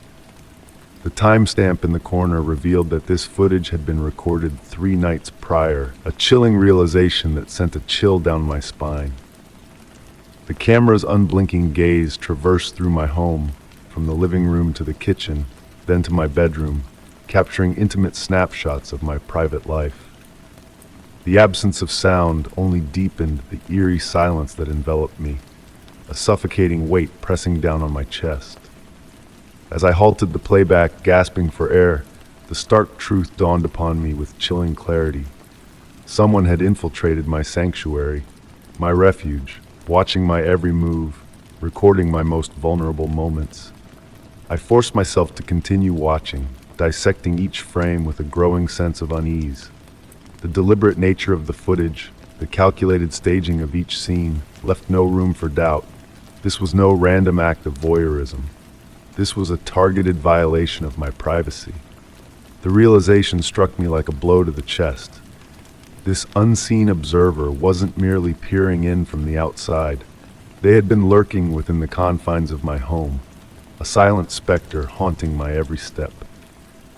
The impulse to contact the authorities warred with a gnawing uncertainty. How could I explain this insidious intrusion without concrete evidence of malice? Would they dismiss me as a paranoid delusion, or worse, provoke my unseen adversary into further malevolence? Driven by a desperate resolve, I embarked on my own clandestine investigation, scouring the footage for clues that could unmask the shadowy figure orchestrating this macabre charade. A subtle detail caught my eye, a framed photograph askew on the living room wall, a deliberate deviation from its usual alignment. It was a silent message, a taunting gesture meant to unsettle me. Further scrutiny revealed another anomaly, a stack of papers on my home office desk, subtly rearranged as if to signal a clandestine presence. These documents bore a connection to a local community group, a tenuous link to the outside world in my isolated existence. The realization sent a chill down my spine, the tendrils of suspicion coiling around my consciousness. One name surfaced from the murky depths of my memory: Rachel. Her warm demeanor had always struck me as disconcertingly familiar, her inquisitive nature bordering on invasive. A chance encounter at a quaint cafe provided the opportunity for a clandestine confrontation, a delicate dance of feigned normalcy, masking a deeper undercurrent of suspicion.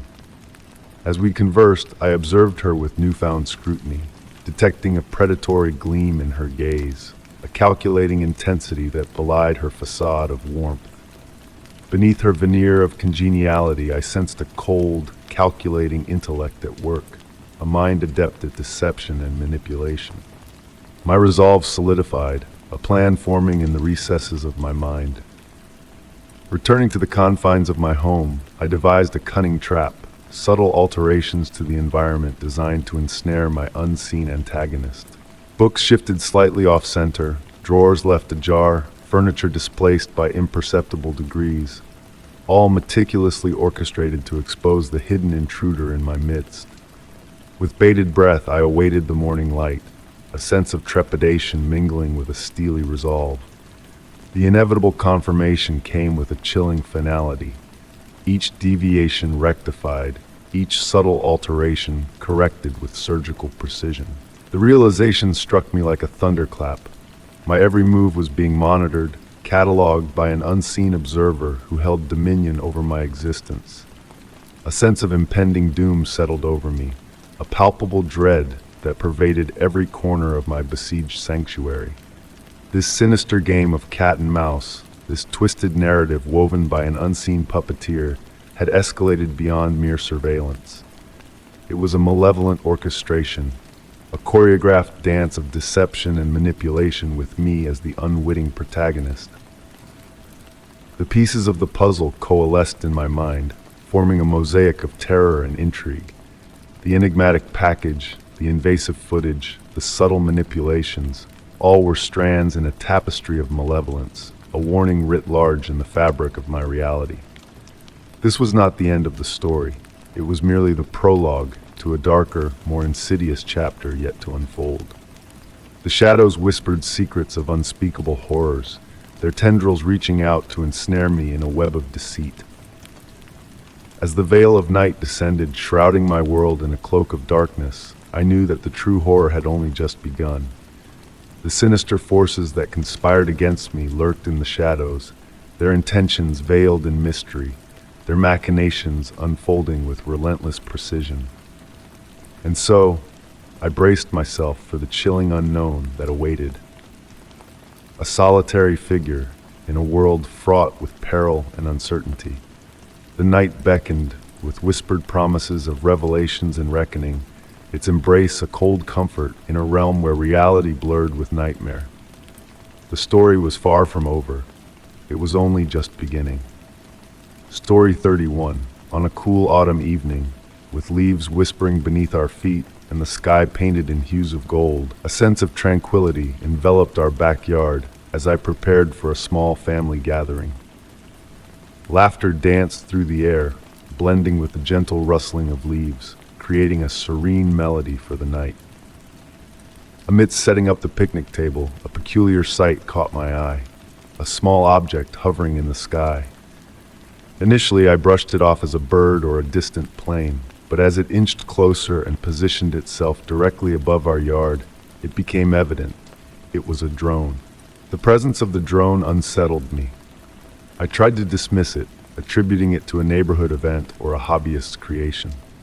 However, in the following days, the drones became an unwelcome and frequent sight. They appeared at odd hours, lingering over our house with eerie precision, almost as if observing our every move. Multiple drones operated in synchronized patterns, their persistence hinting at a deliberate intent. A sense of unease crept over me, as if we were under constant surveillance in our own home. Determined to unravel the mystery, I took action. Security cameras were installed, documenting the drones' activities, and meticulous notes were made of their flight patterns. Anxiety gnawed at me as I discovered that the drones were capturing intimate family moments, playful interactions with my children, quiet dinners with my husband, even the most mundane tasks like tending to the garden.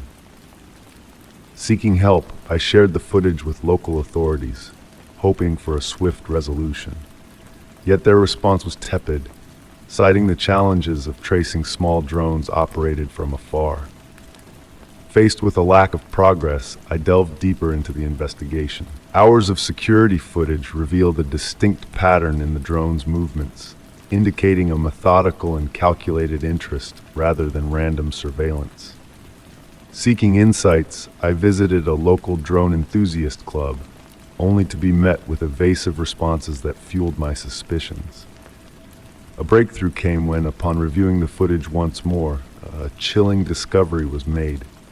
A figure reflected in the glass of our back door, a man obscured in the shadows, manipulating a remote control from the cover of a nearby tree. Armed with this revelation, I returned to the authorities.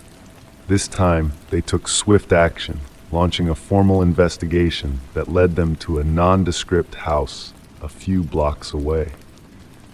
The culprit was revealed to be Ethan Brooks, a freelance video journalist who claimed his intrusive actions were part of a personal project on neighborhood life and surveillance issues. However, his collected footage crossed boundaries, capturing moments that no legitimate journalist would deem appropriate. Under questioning, Ethan's facade crumbled, exposing his disturbing fixation on my family. The police intervened, confiscating his drones and ordering the deletion of all collected footage. Despite legal repercussions, the violation of our privacy had left an indelible mark. We fortified our home, but the sense of security had been shattered irreversibly. Ethan's intrusion served as a stark reminder of the fragile balance between technology and personal boundaries, underscoring the importance of vigilance and robust privacy protections in a world increasingly under surveillance. Story 32. Every night, as the world slept peacefully, a strange ritual played out outside my front door. At the stroke of 3 a.m., the air would fill with a haunting sound, 3 sharp knocks, a pause, then another 3. The rhythm was precise, almost mechanical, as if some unseen force governed the timing with unwavering certainty.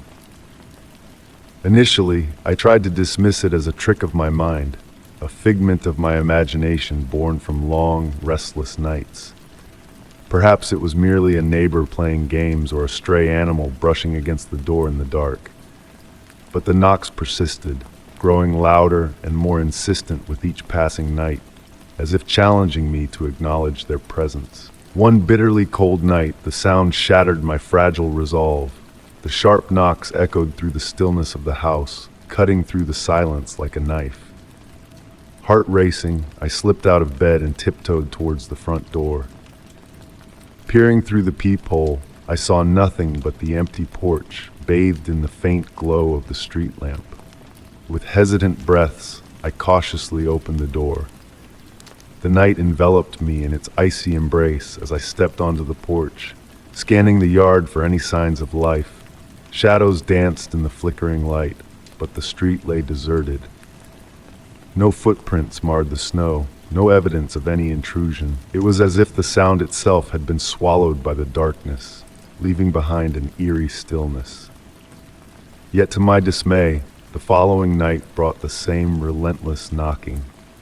The rhythmic pounding invaded my dreams, leaving me weary and on edge. Desperate for answers, I took measures to restore a sense of calm. An additional lock was installed on the door, a silent guardian against the unseen visitor. A security camera perched above the porch, its vigilant gaze fixed on the spot where the mysterious knocks originated. But the footage revealed nothing of note. Each morning I replayed the recordings, hoping for a clue, only to be met by the same empty scene. The silent porch, the shroud of night. The nights grew longer, my exhaustion deepening with each passing day. The relentless knocking became a specter that haunted my every waking moment, driving me to the brink of despair. I distanced myself from friends, shunned the outside world, seeking solace in the confines of my once beloved home. Every creak of the floorboards served as a grim reminder of the nocturnal intrusions that plagued my nights. Eventually, I could bear it no longer. With a heavy heart, I made the decision to flee the oppressive presence that had taken root in my life. Packing my belongings felt like conceding defeat, but the need for peace outweighed my attachment to the house that had become a prison of fear. As I drove away, a mixture of relief and trepidation washed over me. I left behind the relentless rhythm of the knocking, yet its memory clung to me like a shadow, a constant companion in my new abode. In my unfamiliar surroundings, the absence of the nightly knocks should have brought solace. Instead, I found myself restless, straining to hear even the faintest echo of the familiar sound. Every creak, every whisper of the wind sent shivers down my spine, transporting me back to those sleepless nights of dread. The experience had changed me, leaving me hyper-aware, perpetually on edge. Even the simple act of closing my eyes at night filled me with dread, the memory of the haunting rhythm lurking just beneath the surface. Though the knocking had ceased, its impact endured, etched into the fabric of my being. It had left a mark on my psyche, a reminder of the fragility of security. The ghostly rhythm followed me, a silent specter that lingered in the quiet moments of my new life. And on occasion, as I drifted off to sleep, I could still hear it echoing in my mind. 3 knocks, a pause, and 3 more. A haunting lullaby, a melody of mystery that whispered me into slumber. Story 33.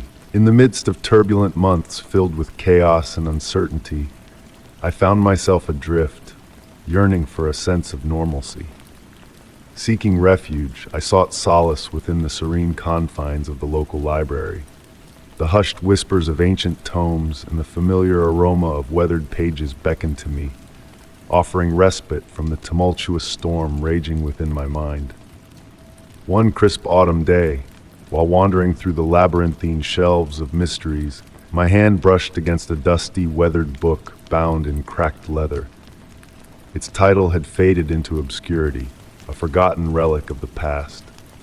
Intrigued, I settled into a secluded corner and gingerly opened the aged volume, its brittle pages whispering secrets of times long gone. As I delved into the forgotten tale, a loose manuscript tumbled from its confines, landing upon the table with a soft thud.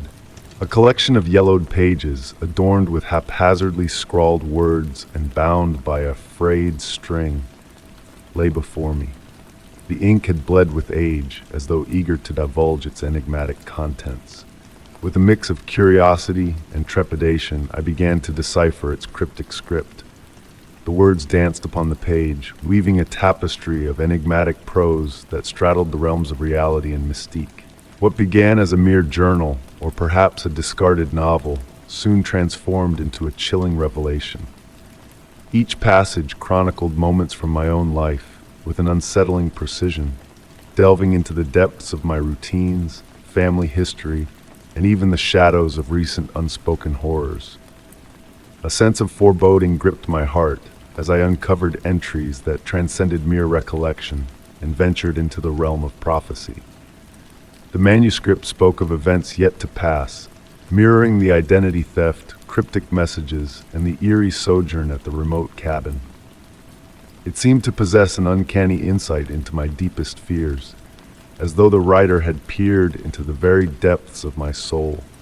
With a trembling hand, I turned to the final pages, my pulse quickening with a mix of dread and curiosity. There, written in a hand laden with urgency, was a haunting depiction of a looming convergence, a fateful night when the past would intertwine with the present, threatening to unravel the fabric of reality itself.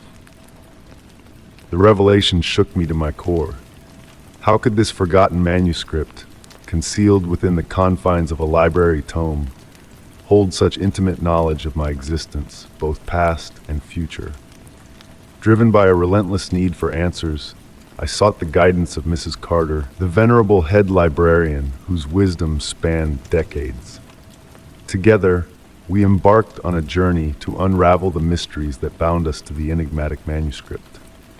Through dusty archives and faded records, we traced the book's origins to an abandoned estate on the outskirts of town, a place steeped in the shadows of a reclusive writer obsessed with the occult and the threads of destiny. Under the watchful gaze of the full moon, we ventured into the decrepit mansion, where time had frozen amidst a tapestry of forgotten lore and whispered prophecies. In a secluded study, amidst relics of a bygone era, we unearthed a journal that bore witness to the writer's fixation on the convergence of past and present. Each word penned within the tattered pages seemed to echo with a resonance that transcended time itself. The writer's fixation on my own existence sent shivers down my spine, as though I were but a puppet ensnared within the threads of his narrative, bound by a destiny I could not escape.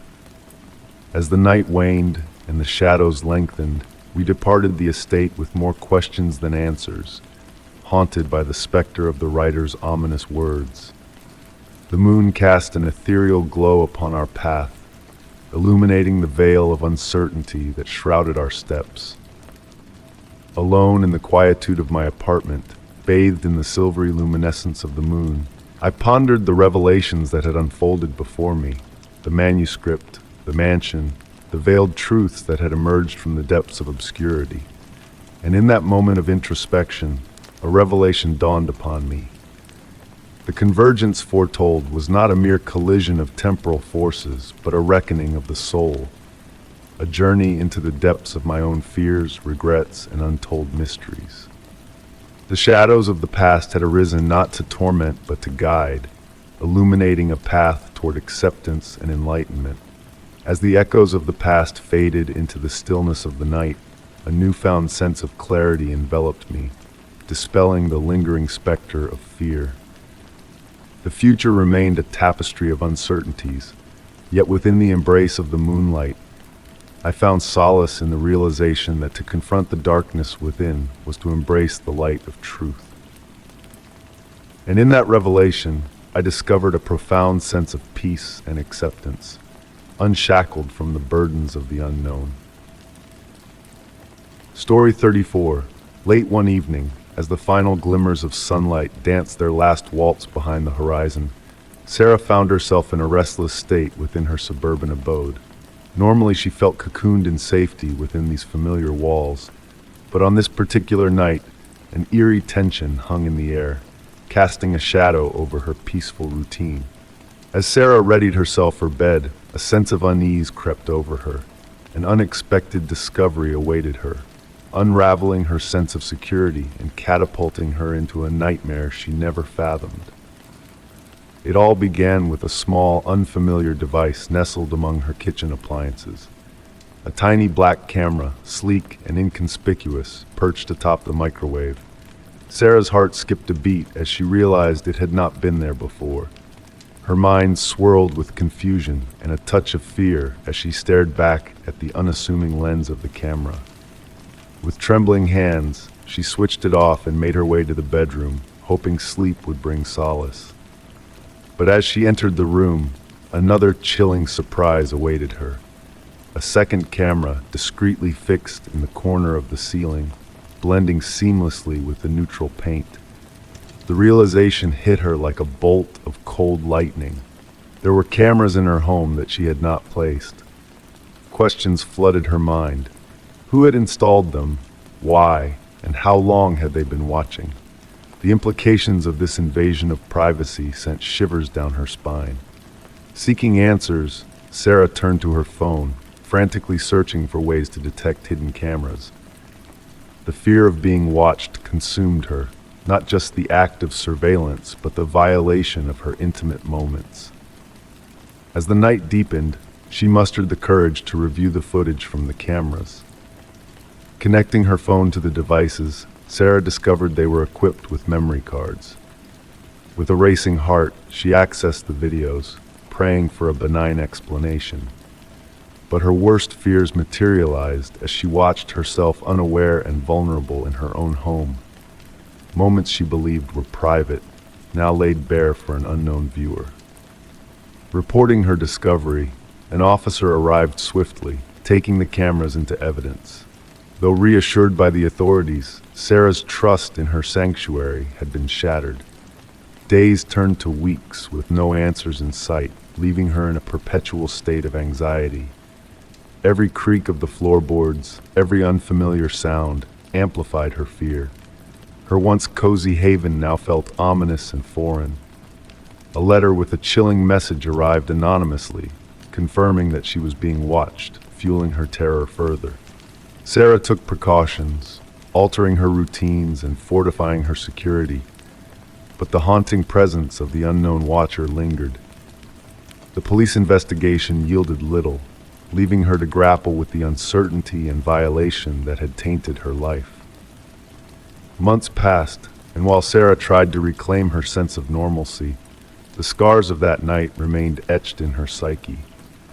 She found solace in small victories, rebuilding her life amidst the remnants of fear and distrust. The ordeal had taught her a harsh lesson on the fragility of safety and the eerie potential for betrayal in the most familiar places. As she navigated her new reality, Sarah sought comfort in reconnecting with loved ones and reclaiming her personal space. Yet, the shadow of that fateful night loomed, a stark reminder of the invisible threats that lurk even in the most secure of environments. Story 35. The setting sun painted elongated shadows on my doorstep as I returned home, drained from a day suffused with endless meetings and looming deadlines. Amongst the weariness that weighed on my shoulders, a peculiar sight halted me in my tracks. A small, unmarked package perched on the doormat, wrapped in simple brown paper, devoid of any identifiers or clues to its sender. A jolt of unease coursed through me at the sight of this mysterious parcel. I hadn't made any recent orders, and the anonymous nature of the package stirred a sense of foreboding within me. Dismissing the creeping discomfort that threatened to engulf me, I picked up the package and entered my home, securing the door behind me. The weight of the unknown clung to my hands as I placed the package on the kitchen table. With a moment of hesitation, I gingerly unwrapped the paper, unveiling a stark white envelope sealed without a single marking. Tremors danced through my fingers as I unfolded the contents, a single sheet of paper bearing words typed in a cold, clinical font. The letter addressed me by name, claiming a haunting familiarity with my life. It spoke of unseen eyes that had been vigilantly observing me, capturing my private moments and storing away my deepest secrets. The letter painted a chilling picture of an invader lurking in the shadows, bearing witness to the most intimate facets of my existence. The mention of undiscovered photographs and videos sent a shiver down my spine, hinting at a malevolent presence that had infiltrated my world. The demands listed on the letter were as ominous as they were precise. transfer a hefty sum of money to an offshore account, grant unrestricted access to my personal devices, and meet a designated representative at a specified location. Each demand felt like a tightening noose, suffocating me with the weight of impending doom. This was no ordinary threat. It was a meticulously orchestrated scheme designed to strip me of control and autonomy. Panic seized my chest as I absorbed the gravity of the situation. A second page nestled behind the letter unveiled further directives, each more invasive than the last. The sense of vulnerability and violation intensified, casting a pall of fear over my once familiar surroundings. The urge to reach out for help warred with the fear of further exposure, leaving me trapped in a web of uncertainty and dread. As I contemplated contacting the authorities, a chilling realization froze me in my tracks. What if the eyes of the observer were upon me even now? The fear of being ensnared in a trap stifled my resolve, casting a shadow of doubt over every action. Despite the tendrils of fear coiling around me, I dialed 911, my voice trembling as I recounted the harrowing events to the dispatcher. Help was promised, but the tendrils of fear lingered, wrapping around me like a suffocating shroud. The arrival of the police brought a fleeting sense of relief, but the tendrils of dread remained, coiled tightly around my heart. Days stretched into an eerie silence, punctuated only by the unrelenting weight of uncertainty. The investigation yielded no leads, the enigmatic observer shrouded in layers of anonymity and secrecy. The fragile illusion of safety shattered one fateful night when another envelope materialized beneath my door. Quivering hands unfolded the missive, revealing a haunting photograph of myself, captured through the lens of an unseen observer. The knowledge that the observer was still present, still lurking in the shadows, sent a chill down my spine. That night, sleep eluded me as I sat in the oppressive darkness, every creak and whisper of the house a sinister echo of my fear. The walls closed in around me, whispering tales of unseen eyes and malevolent intentions. Despite the facade of normalcy, I knew that the observer's presence lingered, a spectral specter haunting my every move. The veil of privacy had been torn asunder, leaving me exposed and vulnerable to the unseen gaze that shadowed my every step. In this twisted game of control and manipulation, I found myself ensnared, a pawn in a malevolent scheme with no clear escape. The observer's watchful eyes bore into my soul, a constant reminder that my life was no longer my own, my reality dictated by unseen forces. As the night stretched on, I waited in the silence, knowing that the observer's gaze never wavered, a silent sentinel in the darkness, shaping my reality with a chilling precision. The shadows whispered of unseen threats, of a world where privacy was a fragile facade, easily shattered by the unseen hands that pulled the strings of my existence. Story 36. In the hush of the early morning, I stirred from slumber to a world draped in an eerie stillness. It was a silence that seemed to suffocate, a heavy blanket of quiet that smothered the usual sounds of life. The familiar hum of the coffee machine and the gentle shuffling of my roommate Dave were conspicuously absent. A sense of unease crept over me as I called out his name, the emptiness swallowing my words whole. No reply echoed back. Stepping into the barren living space, I scanned the apartment, searching for any sign of life. Dave's slightly ajar bedroom door beckoned me, a gateway to the unknown. Pushing it open tentatively, I found his room immaculate, almost unnaturally so. The neatness felt wrong, out of place in a realm usually cluttered with his belongings. The kitchen, too, bore the marks of his absence. His cherished mug, worn from years of use, was nowhere to be found. His laptop, a constant fixture on the counter, had vanished. I dismissed these oddities at first, attributing them to an early start to his day. Yet, as I reached for the coffee pot, a glint caught my eye. A note pinned to the fridge, its message cryptic and foreboding. Trust is a fragile thing. My heart quickened at the sight of those words, a chill creeping up my spine. Dave was not one for mysterious missives. I tried to shake off the feeling, chalking it up to a prank gone awry. But a sense of disquiet settled within me, refusing to be ignored. Venturing into the living room, I noticed a peculiar arrangement of cushions on the couch. Orderly, a stark departure from Dave's usual casual indifference. Curiosity piqued, I lifted one of the cushions to find yet another note, carefully folded. Always watching, always waiting. The room seemed to grow colder, the air thick with an unspoken threat. Fear gnawed at the edges of my mind, urging me to seek answers. With trembling hands, I made my way to Dave's study nook, a realm of scattered papers and scattered thoughts. Amidst the chaos, a stack of photographs lay hidden, each image a voyeuristic glimpse into my life. Dates and times meticulously noted, capturing my every move. Dread clawed at my chest as I pieced together the extent of Dave's surveillance. Before I could react, my gaze fell upon yet another note, its stark warning burning into my consciousness. Some things are better left unknown. Questions swirled in my mind, a storm of uncertainty and fear. What secrets had Dave uncovered? Why had he been watching me so closely? Driven by a desperate need for clarity, I delved deeper into his private domain. A hidden compartment revealed an empty safe, a void that mirrored the emptiness in my soul. In the bathroom, a haunting message on the mirror whispered of hidden truths. Everyone has secrets. The realization dawned upon me that Dave's actions were not merely eccentricities, but a web of deception and intrusion. Determined to unravel the mystery, I sought out his car, a final clue beckoning me forward. A note on the dashboard taunted me with its challenge. Your turn to uncover the truth. With a heavy heart, I knew I could not stay in the confines of that apartment, haunted by shadows and secrets. I embarked on a quest to trace Dave's footsteps, a solitary journey into the heart of darkness.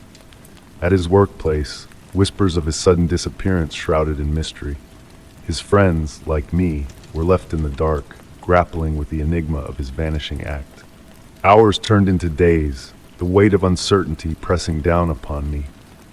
Returning to the apartment, a sense of foreboding settled over me, a specter of Dave's betrayal looming large. The police were summoned, the truth laid bare in the form of notes and photographs, shards of a shattered trust. Days turned to weeks, the investigation yielding no concrete answers. Life tentatively resumed its course, but the scars of Dave's deceit lingered, a phantom ache in my heart. The unsolved puzzle of his actions haunted my thoughts, a riddle without a solution. As time passed, the fear dulled but never dissipated. The questions remained, lingering like ghosts in the corners of my mind. What had driven Dave to such lengths? What truths lay buried beneath his facade? And most unsettling of all, was his watchful gaze still upon me, even in his absence? Story 37. It was a cool autumn afternoon when a sudden knock shattered the peace of my everyday routine. Opening the door, I was met by two stern-faced officers in uniform, their presence casting a shadow of unease. Their grave expressions revealed the troubling news. They accused me of theft, a crime that felt like a cruel twist of fate. I stood there in disbelief, knowing deep down that I was innocent, a mere bystander in the realm of lawlessness. As they handed me the legal papers detailing the alleged crime, a break-in at a local electronics store, I felt a wave of confusion wash over me. How could this be happening?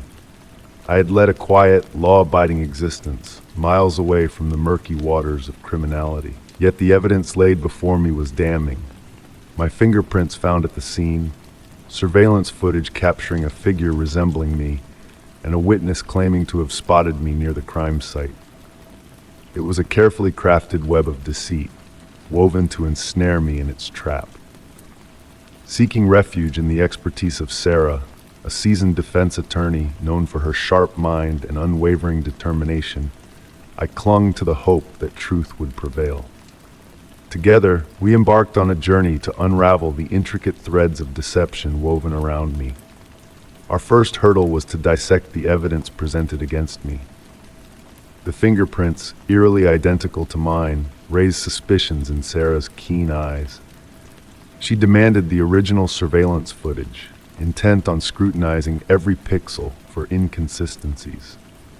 Frame by frame, we delved into the footage, revealing discrepancies that hinted at foul play. The lighting didn't align with the reported time of the crime.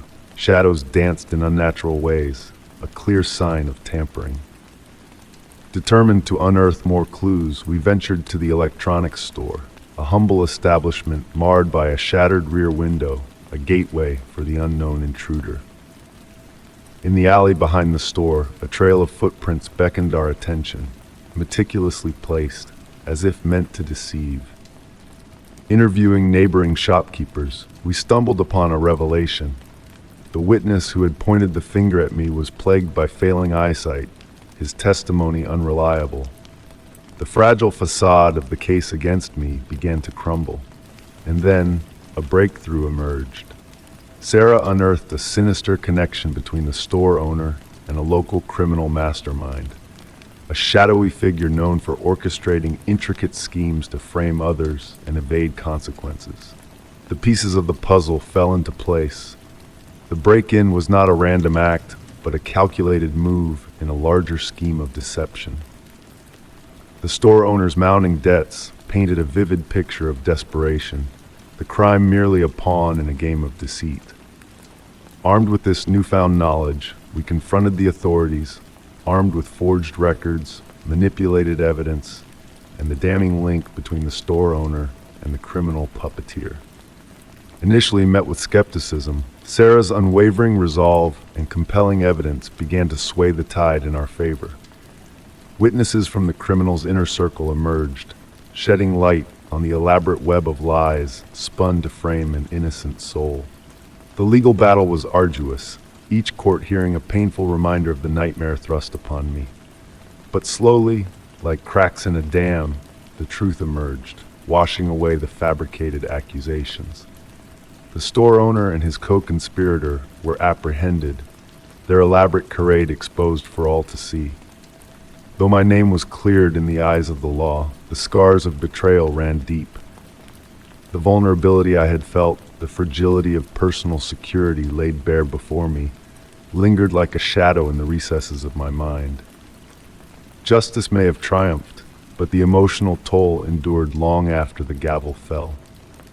In the aftermath, I gleaned invaluable lessons on trust, resilience, and the delicate balance of personal security. The harrowing experience etched a solemn reminder in my soul: an ordinary life can be upended by deceit in the blink of an eye. Yet in the crucible of adversity, a steely resolve emerged, forged in the fires of deception. The darkness that once threatened to engulf me now served as a beacon of strength, a testament to the unwavering spirit that dwelled within. Story 38. In the quiet embrace of my new house, a sense of tranquility settled upon me, almost too serene to be real. Tucked away on the outskirts of town, this old, charming abode beckoned me with its creaking wooden floors and lofty ceilings that whispered secrets of times gone by. It was my sanctuary, a refuge from the relentless demands of work that had weighed me down for far too long. Away from the urban chaos, it felt like a haven awaiting my weary soul. As I nestled beneath the covers, the silence wrapped around me like a comforting shroud. The only disruptions came from the occasional sighs of the house itself, as if it was settling into its own memories. Initially, the hush was soothing, lulling me towards slumber. But just as the tendrils of sleep began to caress me, a faint rhythmic murmur tiptoed into my awareness. It was so delicate, I questioned if it was a mere figment of my imagination. Dismissing it as the whispers of ancient pipes or the wind whispering through unseen crevices, I smiled at my own apprehension, rolling over to surrender to the night. Yet, as the nights unfurled their dark tapestries, the sound persisted, growing clearer with each passing moment. It was a gentle tapping, akin to distant footsteps, shrouded in a cloak of hesitance. Each time it interrupted my rest, I rose to probe its origin. Armed with a flashlight, I combed through the shadows, scouring every nook and cranny, only to find emptiness embracing me. The windows remained sealed, the doors steadfastly locked. The silence stood as my only companion, a silent witness to my unease. I convinced myself it was a trick of my mind and sought solace in the arms of sleep. But as the weeks wove their intricate dance, the footsteps grew bolder, more insistent. They followed a pattern, a haunting melody that traced its path from the hallway to the kitchen, then meandering towards the bedrooms. There was nothing tangible to confront, yet the sound painted vivid images in my mind, impossible to ignore. Nights transformed into an ordeal, with me lying in bed, taut with anticipation, awaiting the inevitable cadence of steps that echoed through the stillness. One fateful evening, while the glow of the television bathed the living room in a soft light, the footsteps returned. Starting as a whisper, they swelled into a crescendo, as if a ghostly presence roamed the halls. The rhythm was unwavering, purposeful, sending tendrils of apprehension coiling around my heart. Muting the television, I strained to discern the source, my pulse racing with each approaching step. They drew nearer, resonating through the walls like a mournful dirge. Clutching my flashlight like a talisman, I traversed the rooms, a silent sentinel in search of the elusive phantom. Every darkened corner, every hidden alcove yielded nothing but emptiness. Still, the sound lingered, a mocking specter, haunting the edges of my reality. Fear metamorphosed into obsession, prompting me to fortify the house with additional locks, a futile attempt to ward off the unseen intruder. My nights were fraught with restlessness, the footsteps a relentless reminder of a presence unseen. When I confided in my circle, their reassurances rang hollow. "Just the settling of an old house," they murmured, their words a feeble balm to my frayed nerves. I longed to believe them, yet the footsteps carved their own reality, too palpable to dismiss as mere fancy. One night, driven by a desperate thirst for answers, I set up a recording device in the hallway, a silent sentinel in the night. Hours ebbed away, swallowed by the darkness, until the footsteps emerged once more, a spectral dance across the floorboards. I let the recorder capture their haunting melody, my heart a drumbeat of trepidation. At dawn's gentle caress, I played back the recording. The footsteps were there, unmistakable in their cadence, but it was the faint whisper that accompanied them that froze me in place. Soft, barely discernible, it sent shivers cascading down my spine, an enigma wrapped in silence. In a final bid for elucidation, I summoned a team of paranormal investigators, their equipment poised to unravel the enigma that gripped my home. They spent a vigil within the walls, documenting every creak and groan that reverberated through the time-worn structure. Yet their conclusions were as elusive as the phantom that haunted my nights. "Just the echoes of an ancient house," they proclaimed, their words a hollow echo that deepened my dread. One fateful night, the footsteps encroached with a proximity that breached the boundaries of my fortitude. Startled from slumber, I lay ensnared by the slow, deliberate rhythm that prowled the hallway outside my sanctuary. With a courage born of desperation, I flung open the door, the darkness yawning before me. The footsteps echoed all around, a symphony of solitude that chilled me to the core. "Is someone there?" I called out, my voice a tremulous plea, yet the only response was a silence so profound it felt like a living entity in itself. The footsteps ceased, leaving behind a vacuum of sound that pressed upon me like a tangible weight. In a serendipitous moment of exploration, I unearthed a weathered journal nestled amidst forgotten relics in the attic, a relic of a former dweller in this haunted abode. Its pages, brittle with age, bore witness to echoes of the past, the footsteps that had plagued their nights, the fear that had gnawed at their sanity. The final entry bore a cryptic warning: the echoes of the past never fade. With this revelation, the footsteps began to recede, their purpose seemingly fulfilled, yet the house never truly embraced silence.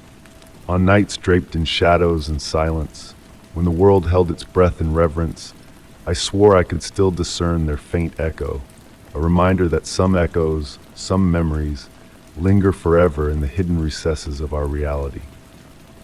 Story 39. In the beginning, the partnership sparkled with promise. Teaming up with Ryan Cole, a magnetic entrepreneur with a web of connections, felt like stepping into a world of endless opportunities for my business. Ryan's reputation glowed, his network sprawling, and his ideas shimmered with innovation. His excitement was infectious, filling me with hope for what lay ahead. Yet, as time trickled by, whispers of change slithered into the air. Ryan's once vibrant energy morphed into a relentless drive that sent shivers down my spine. He began pushing for ventures that teetered on the edge of recklessness. Ventures lacking the solid ground of careful research. Ventures that danced on the edge of a dream. Then came the day when Ryan unveiled a proposal that froze my blood. A colossal investment in a tech startup devoid of any solid history. On paper, the startup gleamed with promise, but its unstable heartbeat sent ripples of doubt through me. I questioned the sanity of such a leap, but Ryan waved away my worries with a suave smile. Sometimes you have to embrace risk to seize the grand rewards, he purred silkily. Despite my unease, I agreed to tread forward, but my steps were cautious, my senses alert to the whisper of unease that lingered in the shadows. As days melted into nights, Ryan's cloak of secrecy thickened around his personal investments and financial dealings. He evaded my inquiries with a charming dodge, masking concerns with grand visions of tomorrow. The knot in my stomach tightened. Fueled by suspicion, I delved into Ryan's past, peeling back layers in search of truth. The digital trails revealed a hollow core. No milestones, no triumphs, only echoes of failed ventures and shuttered dreams. The absence of a clear history painted the sky crimson with warning signs. Determined to unravel the enigma, I enlisted a private eye, arming them with every scrap of data on Ryan. His business past, his connections, his financial dance. The findings unfurled a tapestry of shadows and light. Ryan's past was a graveyard of broken dreams, legal shadows, and a twisted dance of manipulation. He had led partners into investing in mirages, funneling funds into hidden vaults. One tale stood out starkly, a scheme where Ryan coaxed investors to pour millions into a phantom company, a phantom that evaporated into thin air, leaving partners stranded in a desert of deceit. Armed with this revelation, I knew I had to sever ties. A meeting was arranged in a haven of quiet, a restaurant that had witnessed our business murmurs. As we sat, an ominous cloud wrapped around us. "Ryan, I've delved into your past ventures," I ventured, my voice a cautious whisper. "There are shadows dancing that I can't ignore." His mask cracked for the first time. "What nonsense is this?" he snapped, his voice a blade. "The past is but dust. Our future is the jewel we must grasp." I persisted, unveiling the investigator's findings. His face drained of color as the truth glared back at him. Anger and desperation clawed at his facade. "You don't see the grand design," he protested, his voice a storm. "You're blind to the tapestry I weave." His words wove a tangled web of deceit, a final attempt to ensnare me in his illusions of power. But the veil had lifted, and I saw through the haze. "I'm done," I declared firmly. "I'm stepping away from our shadows. My legal team will guide the way." Ryan's pleas crescendoed into a symphony of desperation, but my resolve stood firm. To continue would be to dance deeper into the abyss. I couldn't afford to let his darkness swallow me whole. In the aftermath, I toiled alongside my legal guardians, unraveling the threads that bound us, securing what remained of my world, and shining light on Ryan's shadows for the world to see. The journey was long, filled with thorns, but it was the only path to safeguard my honor and my business. Ryan vanished into the mist soon after, a specter fading into the night, likely seeking new prey. Though relief washed over me at his departure, the scars of his deceit lingered, etched into my soul. His betrayal had been a masterful play, a lesson in the dangers of trust misplaced in the realm of business. But from the ashes I emerged stronger, wiser, a sentinel of caution. I rebuilt my fortress with eyes wide open, vowing never to let charm and shadows cloud my vision again. In a world where trust is tender currency, I learned the true toll of misplaced faith and the art of protecting my treasury from those who would seek to steal it away. Story 40. In the quiet stillness of a new city, where the bustling streets whispered tales of unknown faces and uncharted paths, I crossed paths with Greg. Like a gentle breeze on a warm summer day, he swept into my life, promising a world of adventures and camaraderie. Loneliness had lingered like a shadow since my arrival, but Greg's arrival felt like a stroke of fate, a serendipitous encounter that held the promise of companionship. Greg exuded charm and eloquence, effortlessly weaving a web of comfort and familiarity around me. His enthusiasm for the city was infectious, his curiosity about me genuine. We bonded swiftly over shared passions, music that stirred the soul, stories that ignited the imagination, and the call of the wild that beckoned us to explore the great outdoors. Every outing with Greg felt like a glimpse into a hidden realm, a world where every corner held a secret waiting to be uncovered. We wandered through quaint cafes, lost ourselves in the melodies of local music scenes, and chased the sun on weekend hikes through nature's embrace. Greg was a master of moments, always leading me to the best-kept secrets and regaling me with a treasure trove of anecdotes that seemed to flow endlessly from his lips. Yet, as the days drifted into nights and the weeks unfolded into a tapestry of shared experiences, subtle cracks began to emerge in Greg's tales. It started with small discrepancies, whispers of inconsistencies that danced on the edges of my awareness. Stories of distant lands and exotic encounters began to unravel upon closer inspection, revealing threads that refused to weave together into a coherent tapestry. One evening, as the moon cast its silvery glow over our conversation, Greg spun a tale of a chance encounter with a renowned musician at an exclusive concert. Enthralled by his words, I sought to uncover the truth, only to find that the concert existed only in Greg's vivid imagination. It was then that the veil of illusion began to lift, revealing a pattern of embellishments and fabrications that wove through his narratives like a tangled web. Driven by a quiet curiosity tinged with unease, I delved deeper into Greg's past, seeking answers in the echoes of whispers from mutual acquaintances. What I unearthed painted a portrait of a man who thrived on the art of deception, a chameleon who molded his stories to fit the desires and expectations of his audience. His charm was a facade, his charisma a mask that hid a darker truth beneath its beguiling surface. The pieces of the puzzle began to align, forming a picture of a man who moved through life like a shadow, leaving behind a trail of half-truths and shattered illusions. Greg's involvement in a web of manipulation and deceit came to light, exposing a side of him that I had never fathomed. His actions spoke volumes, revealing a pattern of exploitation and control that shattered the illusion of friendship we had shared. Confronting Greg was a journey into the heart of darkness, a moment of reckoning that tested the boundaries of trust and authenticity. As I gazed into his eyes that once held a glimmer of warmth, I saw only cold calculation and a hunger for power. The mask of charm fell away, revealing the true face of a man who thrived on manipulating others to fulfill his own desires. In the aftermath of our encounter, I emerged with a newfound clarity, a deeper understanding of the fragility of trust and the elusive nature of authenticity. Greg's deceit had taught me a valuable lesson, a lesson in discerning the shadows of manipulation that lurked beneath the guise of charm and charisma. I vowed to tread cautiously, to guard my heart against those who sought to wield influence through deceit. As the city embraced me once more in its quiet embrace, I carried with me the echoes of Greg's deception, a reminder of the dangers that lurked in the shadows of human interactions.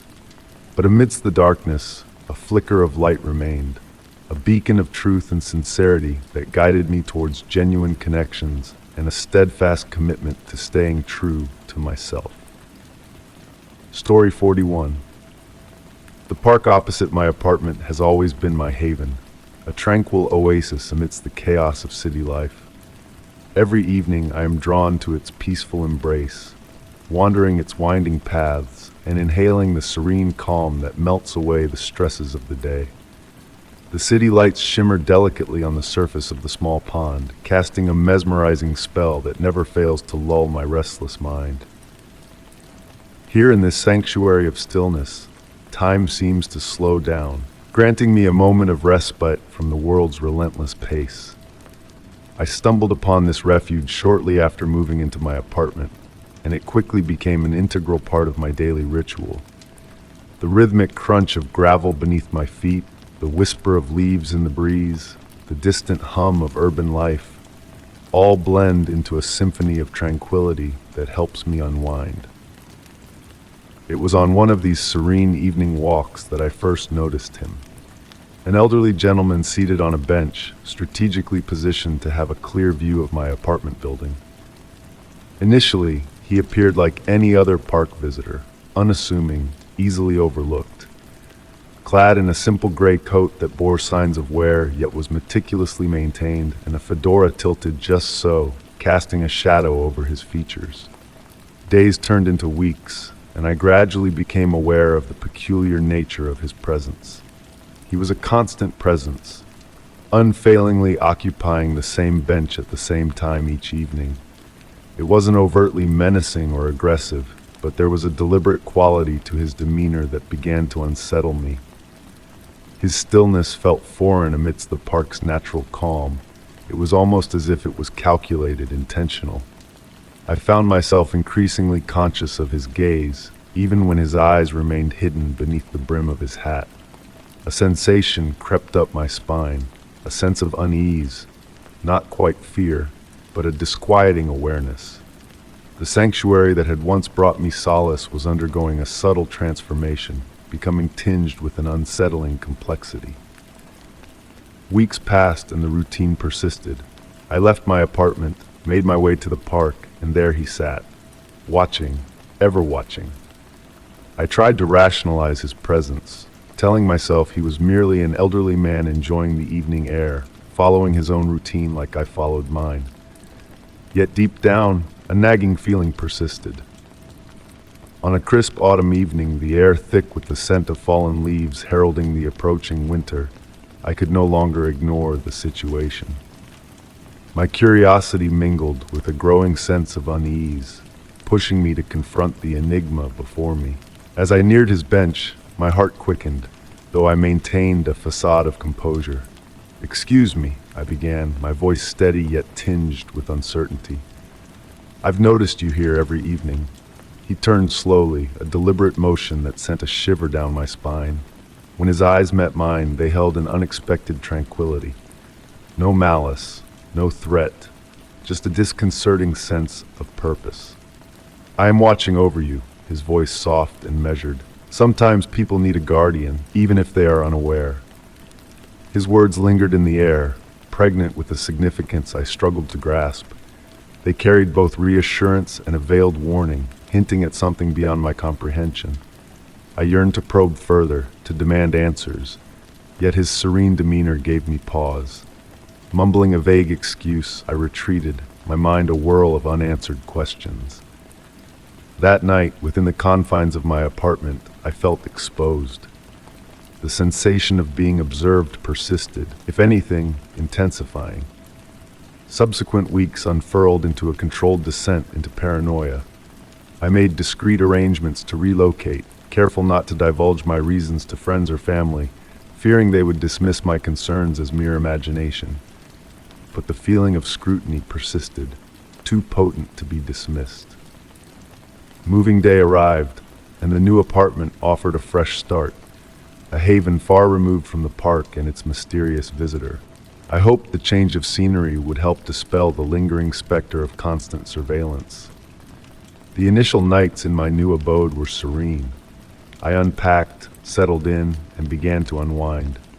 Yet the sense of being watched lingered, albeit in a more nebulous form. No longer a direct gaze from the man in the park, but a vague feeling of being monitored. I found myself double-checking locks, drawing curtains tight, startled by the slightest noise.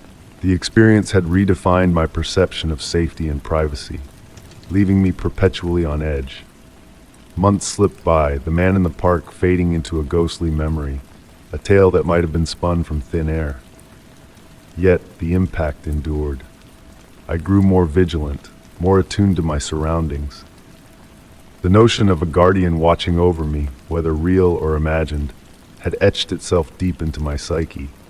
Despite my physical distance from the park and its enigmatic denizen, the emotional aftermath of that encounter lingered, a reminder that the most disquieting experiences are those that blur the boundaries between protection and intrusion, between care and control. Story 42. It was just an ordinary Tuesday morning when the first puzzle piece found its way into my hands, nestled amidst the mundane chaos of bills and junk mail. A plain envelope, devoid of any markings, caught my eye as it peeked out from a pile of glossy catalogs. My name, elegantly scripted, adorned the front with no hint of a sender. Inside, a single puzzle piece revealed a weathered house, entwined with vines and surrounded by barren trees. There was an eerie familiarity to the scene, a whisper of recognition that eluded my grasp. On the reverse side, a cryptic message danced in delicate calligraphy. You remember this, but you don't remember why. Brushing it off as an odd joke, I set it aside, drifting through the day's routine tasks. Yet, the following morning ushered in another envelope, bearing a second puzzle piece portraying a cluttered desk strewn with ancient letters and faded photographs. The puzzle piece's message hinted, piece by piece you'll remember. And so it began. A cascade of 5 more pieces arrived throughout the week, each unveiling a new facet of the unsettling tableau. A dimly lit study, furniture cloaked in dust, and a skewed family portrait adorning the wall. With each addition, a sense of disquiet gnawed at me, as if a forgotten memory stirred in the shadows of my mind. Weeks flowed by, and the puzzle pieces persisted in their arrival, a relentless march towards completion. Unable to resist any longer, I cleared a space and commenced piecing them together. As the fragments merged, a disordered yet intricate study materialized before me. The same desk, the same aged portrait, and most notably, an open book bound in weathered leather, its pages etched with cryptic symbols in an ancient script unknown to me. The more I gazed upon the assembled puzzle, the more the tendrils of recognition tightened their grip, though the origin remained a mystery. Then, a final envelope materialized, bearing the ultimate piece and a printed letter. You've done well. Now you must understand. The house in the puzzle belonged to someone close to you, someone who disappeared under strange circumstances. The answers you seek are within the book in the image. Find it, and you will uncover the truth. Frozen in place, my heart drummed a rapid tempo, dispelling any notion of a mere prank. Thoughts swirled, delving into the depths of my family history, seeking forgotten fragments, lost narratives that could illuminate the enigmatic message. That night, I sought solace in my parents' presence, unveiling the completed puzzle and the enigmatic letter. A tension hung heavy in the air as my mother's fingers quivered upon the puzzle's edge. That house, she murmured, her complexion drained of color. It's your Aunt Margaret's old residence, before she vanished. A sickening twist gripped my gut. Aunt Margaret, a specter from my childhood, purportedly departed due to an unresolved dispute, leaving behind a void of silence and absence. My sister collected old books, my father interjected, gesturing towards the aged tome depicted within the puzzle. But that one held secrets she believed pertained to our lineage, discoveries she made before her departure. Propelled by a blend of dread and resolve, I acknowledged the path laid before me. The abandoned house loomed in the distance, veiled in tendrils of ivy, its windows resembling vacant eyes devoid of light. With a deep breath, I pushed open the decaying door, crossing the threshold into a realm frozen in time.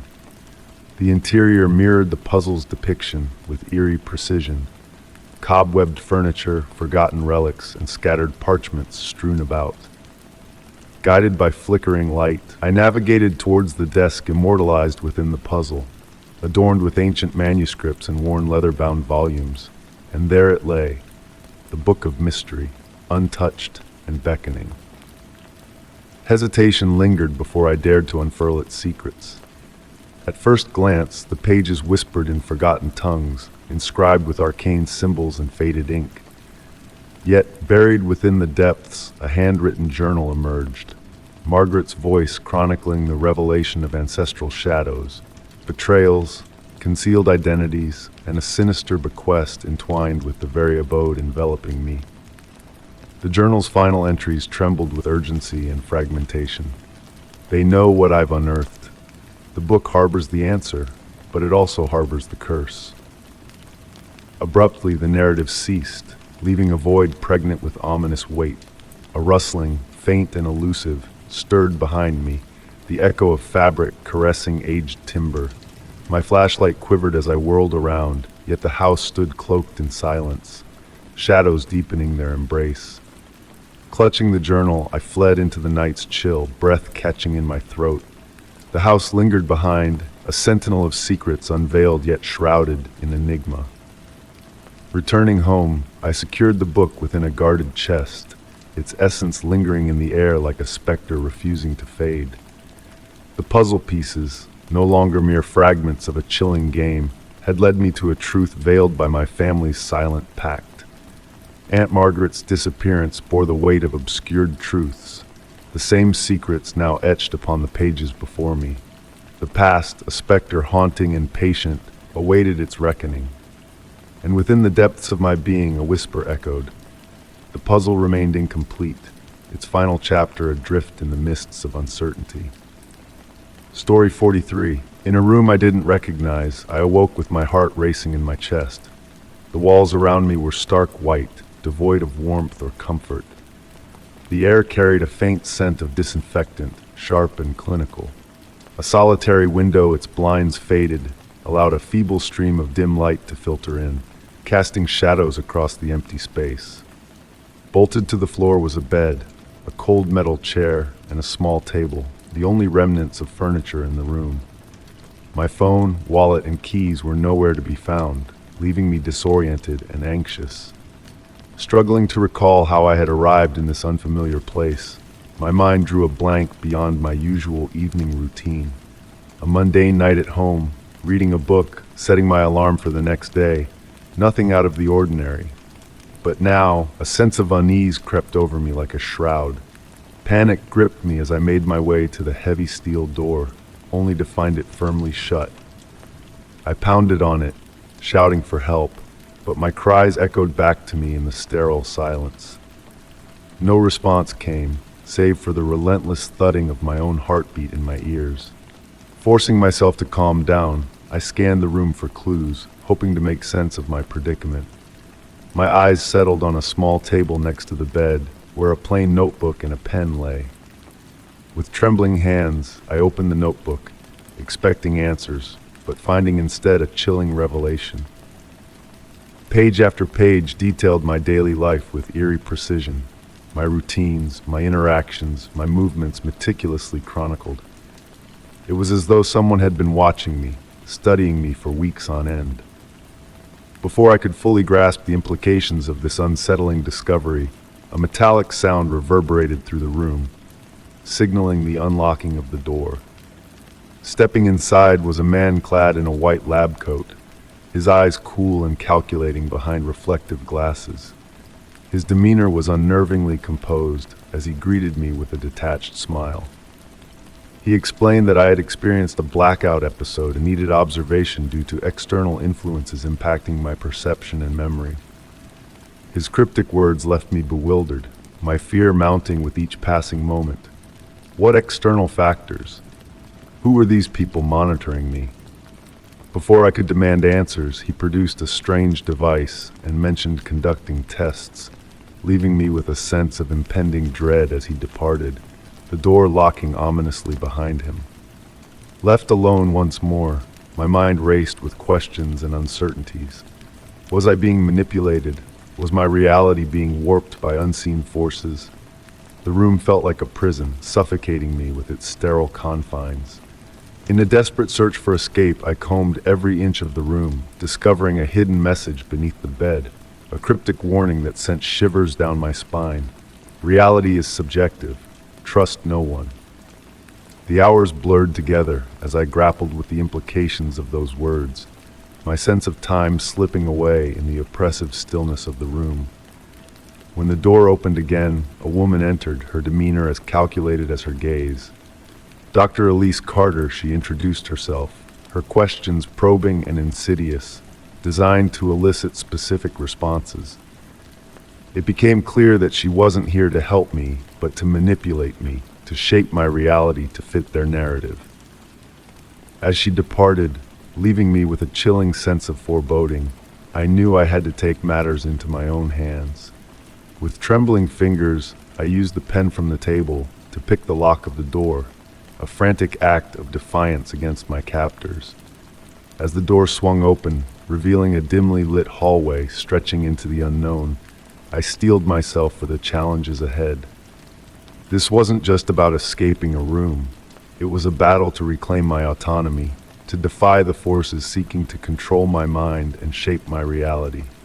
The tests weren't over, but neither was my resolve. Story 44. In the quiet of the night, a subtle shift began, almost imperceptible to the eye. As darkness enveloped the world outside, I found myself drawn to the glow of my phone, a beacon in the dim room. It was then that I decided to check the live feed from my home security system, a nightly ritual that had always brought me a sense of calm. But on this particular night, what I beheld was far from comforting. The familiar clear images of my home had vanished, replaced by a swirling, distorted display. Rooms and hallways seemed to merge and twist in impossible ways, as if reality itself was bending. I stared at the screen, a furrow forming on my brow, trying to rationalize what I was seeing. Perhaps it was just a glitch, a momentary lapse in the technology. Morning came, and the memory of the strange visuals faded into the background of my mind. Yet, as the days passed, the distortions persisted, growing more pronounced with each passing night. Shadows danced unnaturally, furniture shifted out of place, and a sense of unease settled deep within me. It was as though the very fabric of my home was in flux, as though unseen forces were at play. Seeking answers, I reached out to the security company, and a technician soon arrived at my doorstep. With a calm demeanor, he set to work inspecting the system, tinkering with wires and updating software. Hours slipped by as he meticulously recalibrated the cameras, assuring me that the issue had been resolved by the time he departed. And for a fleeting moment, I allowed myself to believe him. But the next day shattered that fragile peace. Watching the footage from the previous night, I noticed something chilling amidst the distorted images. A figure, fleeting and indistinct, moving through the rooms of my home. Panic gripped my heart as I realized that someone had breached the sanctity of my space, their presence captured in the ghostly recordings. Frantically, I contacted the security company once more, only to find that the issue persisted despite their assurances.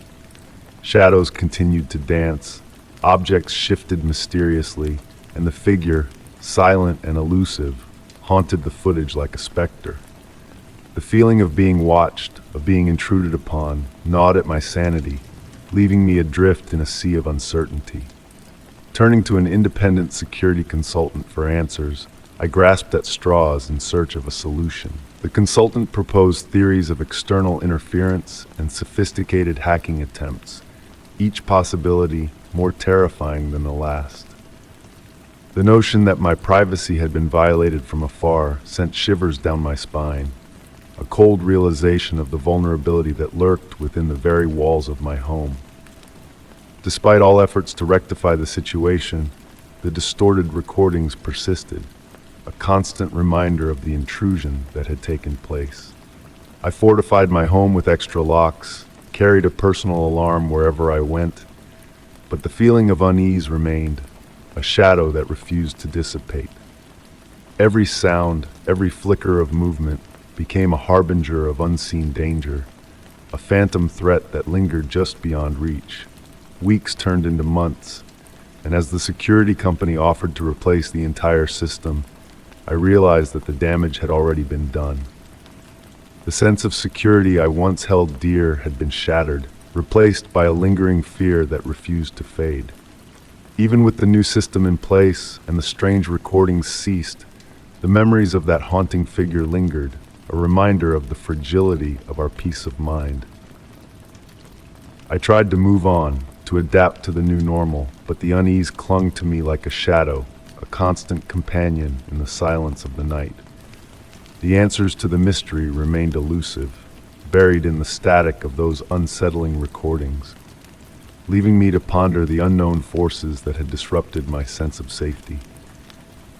In the end, the experience taught me a valuable lesson, that even the most advanced systems can falter, leaving us exposed to the shadows that lurk just beyond our sight. And in that darkness, where the unknown reigns supreme, lies our deepest fears. Story 45. On a cool autumn evening, the air was crisp with the promise of change. The leaves rustled under my feet as I strolled down the well-worn path leading to my abode, the sky a tapestry of deep oranges and gentle purples. By my side, my loyal Labrador Max trotted happily, his tail swaying in rhythm with my steps. It was a moment of tranquility, a serene conclusion to an ordinary day. Little did I realize, it was merely the calm preceding the storm. The following morning, I awoke to an eerie silence. Max's usual morning greeting was absent, his bed empty. Initially, I assumed he was exploring, but as my calls echoed through the stillness, a heavy sense of unease settled upon me. Panic crept in. Frantically, I scoured every nook and cranny of my home, my voice growing hoarse as I called out for him. Hours slipped by in a haze of frantic searching and desperate pleas to neighbors for help. Just as despair began to take hold, a glimpse of movement caught my eye down the street. Relief flooded through me, and I raced towards him, my heart pounding.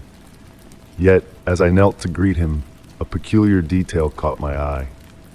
Max was not wearing his usual faded collar, but instead a thick, antique leather band, adorned with intricate carvings and a gleaming brass nameplate.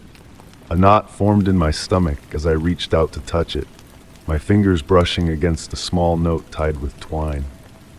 With trembling hands, I unfurled the paper. The hastily scrawled words hinted at unseen truths. I have witnessed what you choose to overlook. Your haven is not as safe as you believe. Beware of the enigma lurking beneath your familiar existence. My heart raced as I read and reread the cryptic message. What hidden danger lay within my home? Who was the elusive R with such intimate knowledge of my life? Examining the collar closer, the blank nameplate seemed to whisper secrets, while the ancient carvings exuded a foreboding presence. Max appeared unharmed, though strangely subdued. Despite finding no physical harm, a lingering disquiet remained. Determined to unravel the mystery, I resolved to retrace Max's nocturnal journey. Following his path through the moonlit streets, I scanned for any clue. The once comforting neighborhood now felt cloaked in a mysterious tension. The trail led me to a nearby park, a familiar haunt for Max and me. There, a figure sat upon a bench, their demeanor skittish as our eyes met.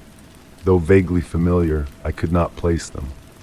"Excuse me," I ventured, my voice steady.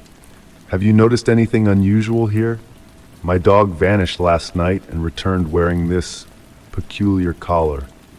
The stranger's eyes widened, hands fidgeting nervously. "I know naught of a collar," they stammered, avoiding my gaze. "But tread cautiously. Not all is as it appears." Their enigmatic warning sent shivers down my spine. Thanking them, I departed, thoughts swirling in my mind. What had transpired during Max's absence? Who was the elusive R, and how did they peer into the depths of my life? Back home, I meticulously combed through every inch of my sanctuary, searching for signs of the hidden, yet all seemed ordinary.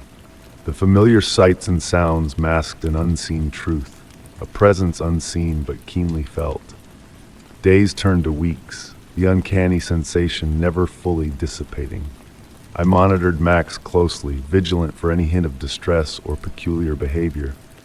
While he appeared his usual self, frolicking through the house without a care, the collar remained a chilling reminder, tucked away in a drawer.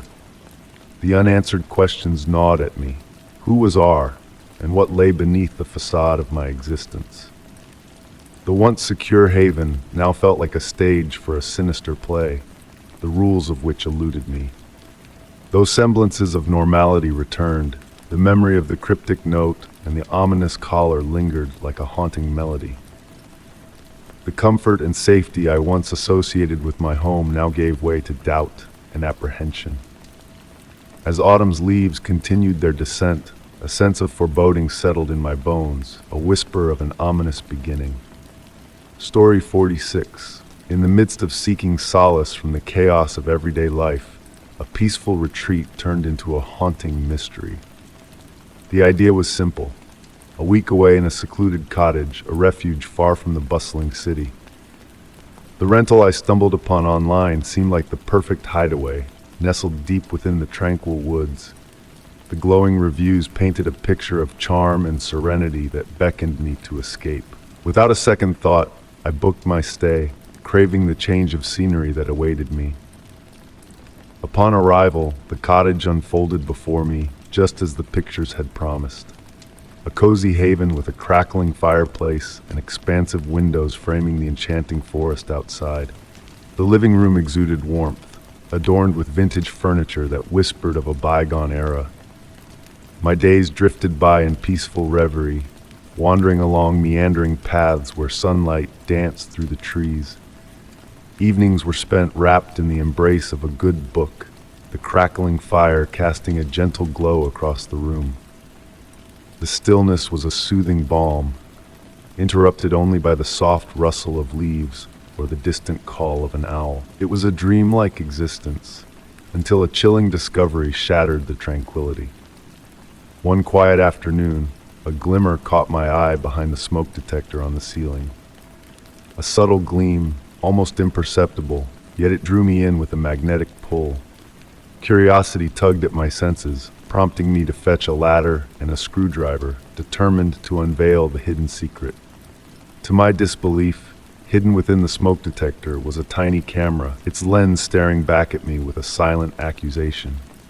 A thin wire slithered from the device into the wall, leading me on a clandestine trail. With a mix of dread and resolve, I traced the cable to a neglected closet down the hallway. There, concealed behind a mound of old blankets, lurked a recording device, meticulously arranged to evade notice. The realization hit me like a thunderbolt. I had been under surveillance, perhaps since the moment I set foot in that cottage. With trembling hands, I documented the chilling evidence, capturing photos of the insidious camera and recording equipment. Shock gave way to fury as I grappled with the violation of my privacy. Who could have orchestrated this invasion, and for what sinister purpose? Without hesitation, I dialed the property owner, my voice a facade of composure as I confronted him with the unsettling truth. "There's a hidden camera in the smoke detector," I disclosed, my heart hammering in my chest, "and recording equipment in the closet.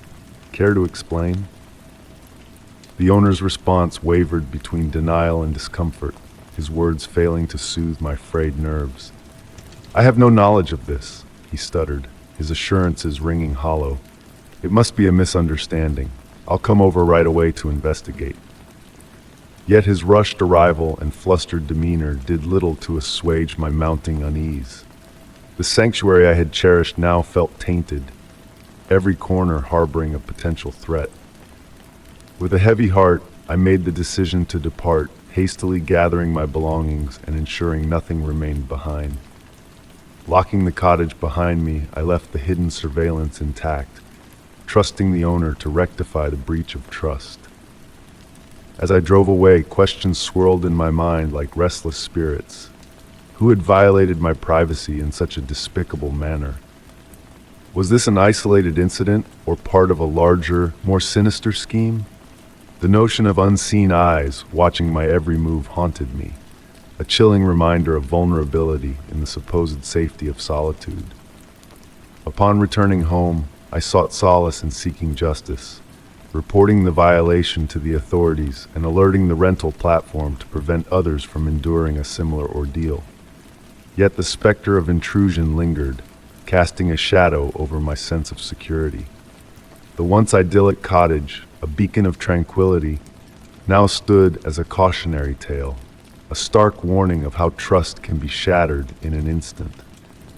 The memory of that hidden camera lingered like a ghost, urging me to heed my instincts and remain vigilant. What was meant to be a haven of peace had transformed into a chilling reminder of the unseen dangers that lurk in the shadows, even amidst the most serene settings. Story 47. The attic always held a hushed allure, a sanctuary where forgotten relics whispered of bygone days. One rainy afternoon, seized by a sudden urge to clear the clutter, I found myself sifting through the remnants of yesteryears, yearning for a glimpse into the lives that had danced before mine. And there it lay, nestled beneath a heap of weathered newspapers and aged photographs. A small leather-bound diary, its cover worn and weather-beaten, its embossed initials a faint glimmer of the past. With a gentle touch, I brushed away the dust, unveiling a world preserved in ink upon its pages. The script, a dance of elegant loops and curves, had faded to a sepia hue, lending an ethereal quality to the words within. Each entry bore witness to the life of a man named Henry Lawson, a soul who had traversed the tapestry of time long before my own footsteps graced this earth. Henry's words wove a tale spanning decades, chronicling his life as a carpenter, a husband, a dreamer. Through his eyes, I glimpsed the joys and sorrows of his labor, the depths of his love for family, and the yearning that whispered through his heart for horizons beyond the confines of his quaint hometown. I was captivated, drawn deeper into his world with every turn of a page, feeling a kinship with a man who had breathed the air of the early 20th century. But as I neared the final entry, anticipating reflections of a life fully lived, a chill crept through me. The last words penned by Henry were not a farewell to his own existence, but a haunting echo of my own reality. In meticulous detail, he recounted an afternoon at a city cafe, painting a vivid portrait of the scene, the cerulean teapot, the checkered tablecloth, the sunbeams weaving through the window. And then he spoke of a conversation with a young woman clad in a blue dress, the very dress I had worn during my recent visit to that same cafe. Tremors coursed through me as I read on, his words unraveling the fabric of time itself. Henry's narrative delved not only into my actions, but into the labyrinth of my thoughts and emotions, delving into depths no living soul could fathom. A cryptic message lingered at the end, whispering of intertwining destinies and threads that spanned the ages. How could this be? How could a man long departed from this world have etched the contours of my life with such precision?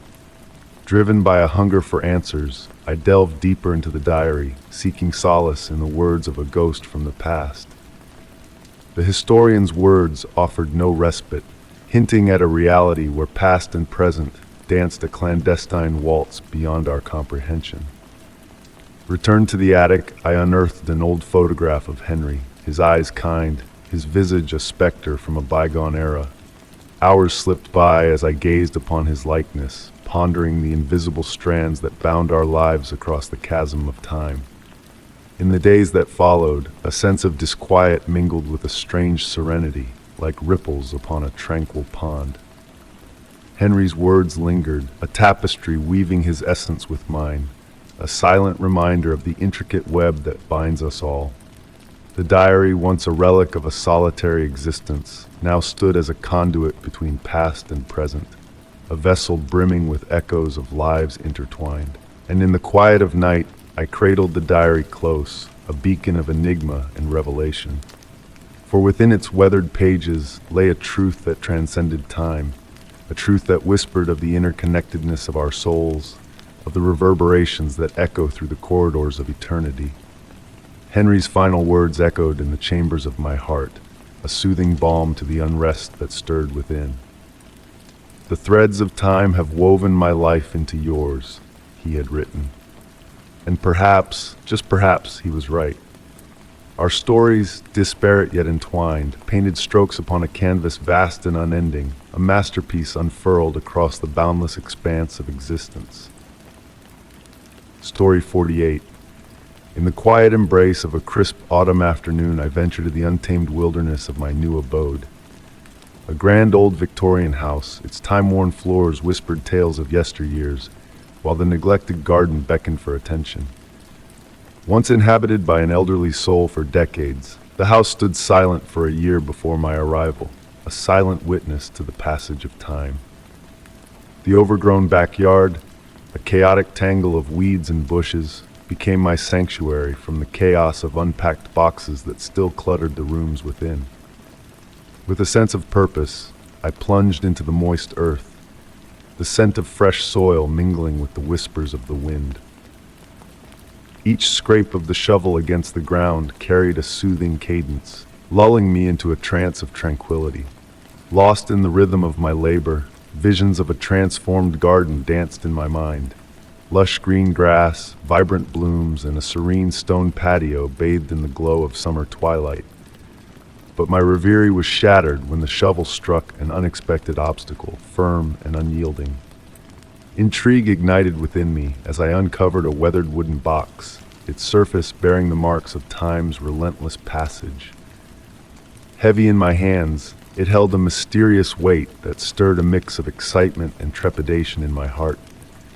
Brushing away the clinging earth, I revealed its contents: a blood-stained shirt and a faded photograph. The shirt, a relic of the past, bore crimson stains that told a silent, haunting tale. Picking it up gingerly, I pondered the enigma before me. Why would such a grim artifact be buried beneath the soil of my new sanctuary? Setting the shirt aside, I turned my gaze to the photograph nestled within the box. An old image, its edges worn with age, captured a moment frozen in time. My breath caught as I beheld the scene. It was me, or a younger version of myself, smiling beside a stranger in a room shrouded in mystery. The setting was alien, a realm of shadows and antiquity that whispered of secrets long forgotten. A chill crept down my spine as I gazed at the unfamiliar faces in the photograph, searching for answers that eluded me. Turning it over in futile hope of finding a clue, the blank expanse offered no solace, only deepened the mystery that enveloped me. Seated amidst the relics of a bygone era, my mind swirled with questions that begged for answers. Was this a mere jest, a prank left behind by the former inhabitant, or a harbinger of darker truths buried within the depths of the house's history?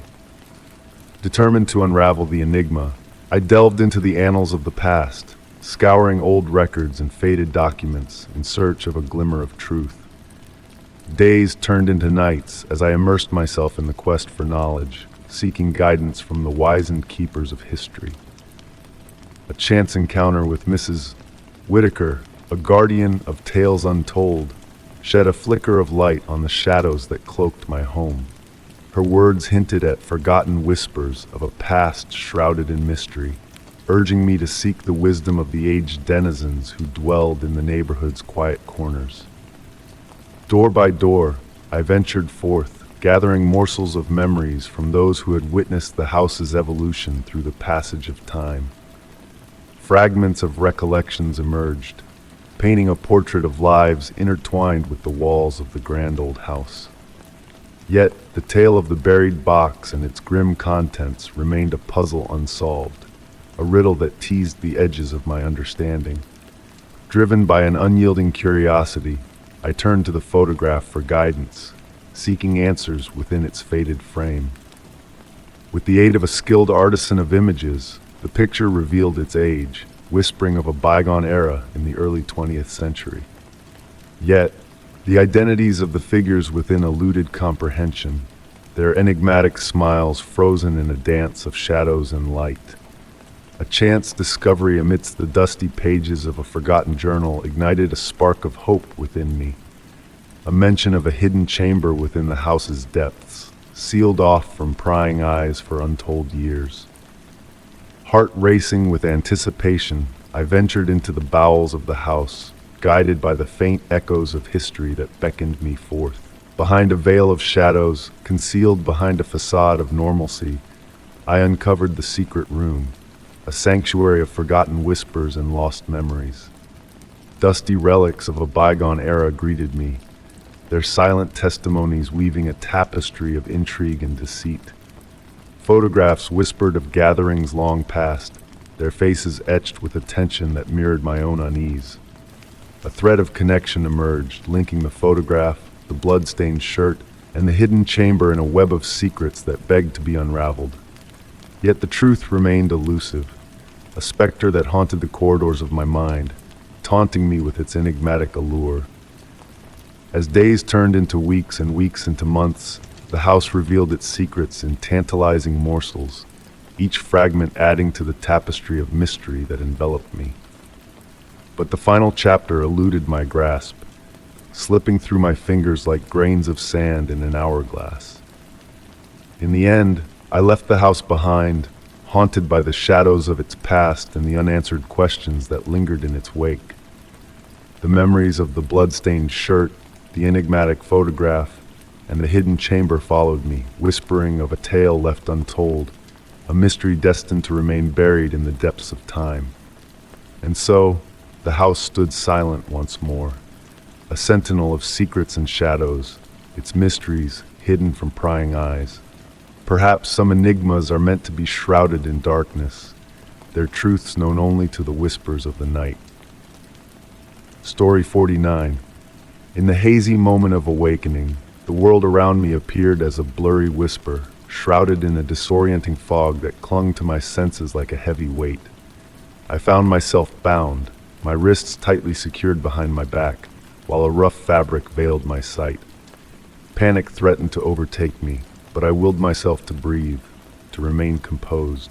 Before contemplating an escape, I needed to grasp the reality of my situation. The blindfold enveloped me in darkness, shutting out any glimmer of light. As I steadied my breathing, I started to absorb my surroundings. The air was stagnant, carrying a faint tang of industrial metal. Beneath me, a cold, unyielding surface pressed against my skin, its texture rough like aged wood. Testing my restraints, I shifted slightly, and that's when a subtle rustle caught my attention. A presence had been there. Summoning every ounce of bravery, I wriggled in search of clues. After what felt like an eternity of exploration, my fingers brushed against a smooth, solid object, dusty to the touch. It was a book, a journal.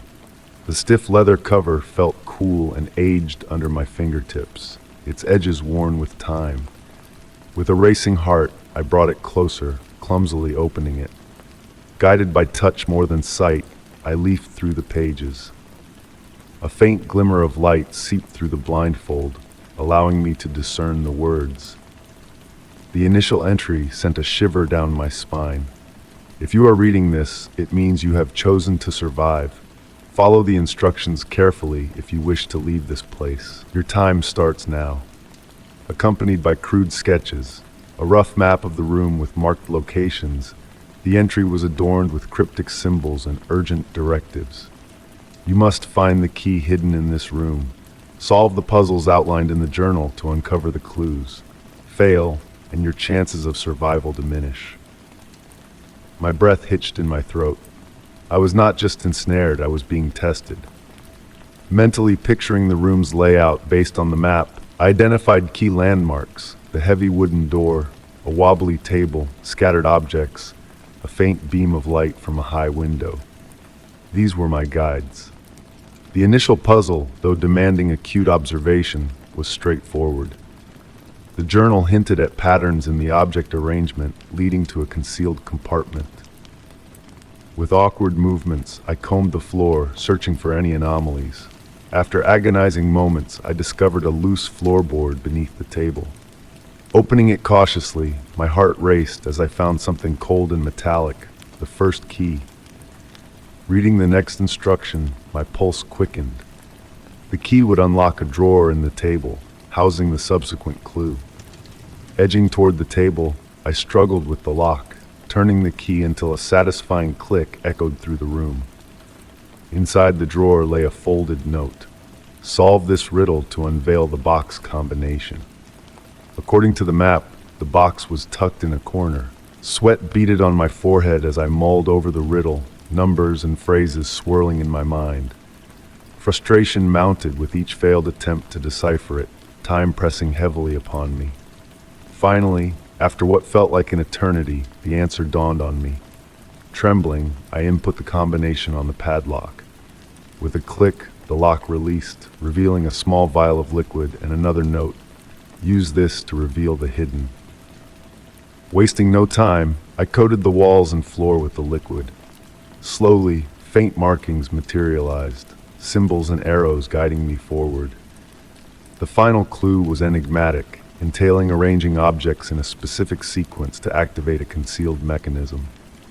Every passing moment seemed like an eternity as I toiled, the blindfold suffocating, my body protesting in discomfort.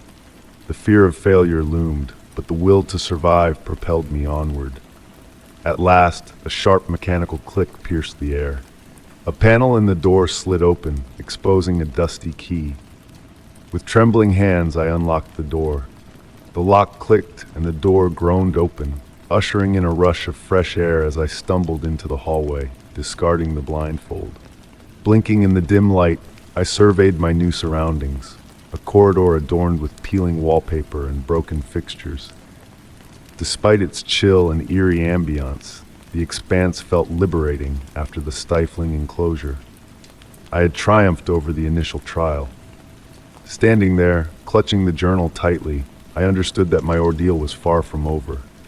The hallway stretched ahead, shrouded in darkness and foreboding, promising further challenges. Yet for now, I had survived. As a blend of fear and the faint thrill of survival coursed through me, I resolved to press on. The journal had led me this far, and I vowed not to falter now. Story 50. The hidden room lay veiled behind the walls of my home, a secret sanctuary waiting to be unveiled. It was a dreary afternoon, the sky heavy with clouds, when I stumbled upon its existence while sorting through the tangled mess of the basement. My house, once a haven of calm in a suburban neighborhood untouched by the extraordinary, now harbored a creeping sense of unease. Noises whispered in the night, objects danced of their own accord, and the absence of my loyal companion Max hung heavy in the air. Determined to restore order to the chaos, I delved into the depths of the basement, a labyrinth of forgotten relics and dusty memories. As I shifted an ancient bookshelf, my hand brushed against a part of the wall that felt out of place, sending a shiver down my spine. It yielded slightly under my touch, its texture foreign to the rest of the wall. My heartbeat quickened as I scrutinized it, discovering a concealed seam, a hidden door camouflaged with expert precision. With trembling fingers, I traced its outline, marveling at its seamless integration into the wall. Summoning courage, I located a small gap where the aged wood had warped just enough to grasp. With a deep breath, I pulled with all my might, and the door groaned open, exhaling a stale breath of neglect from the darkness beyond. Standing at the threshold, an instinctual warning pulsed within me, but curiosity beckoned me forward. Illuminating the room with the soft glow of my phone's flashlight, I stepped into a world frozen in time. The air hung heavy with neglect, yet the room itself was meticulously arranged, a discordant harmony that set my nerves on edge. A solitary bulb dangled from the ceiling, casting flickering shadows that danced along the walls, revealing row upon row of photographs. My breath caught in my throat as I realized the unsettling truth. They were all images of me. From mundane moments captured at a distance to intimate scenes that should have been shielded from prying eyes, each photograph told a chilling story. Among them, scattered notes adorned the walls, each a glimpse into a voyeur's twisted mind. My heart raced as I read their eerie observations, their invasive insights into my private world. In the room's center, a weathered table bore witness to a collection of notebooks, each filled with intricate details of my life.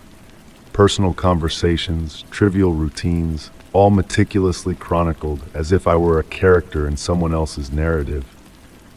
How could one person know so much? And then my gaze fell upon the relic of violation, a dusty video recorder linked to a monitor, unveiling a haunting truth. The screen flickered to life, unveiling grainy footage of my home, a voyeuristic gaze that spanned months, perhaps years. I watched in disbelief as I moved through the familiar spaces of my sanctuary, oblivious to the eyes that had been watching all along. Tears welled in my eyes, not from fear, but from a profound sense of violation. My sanctuary had been twisted into a macabre reality show, my every move scrutinized by an unseen presence. Questions raced through my mind as I grappled with the realization.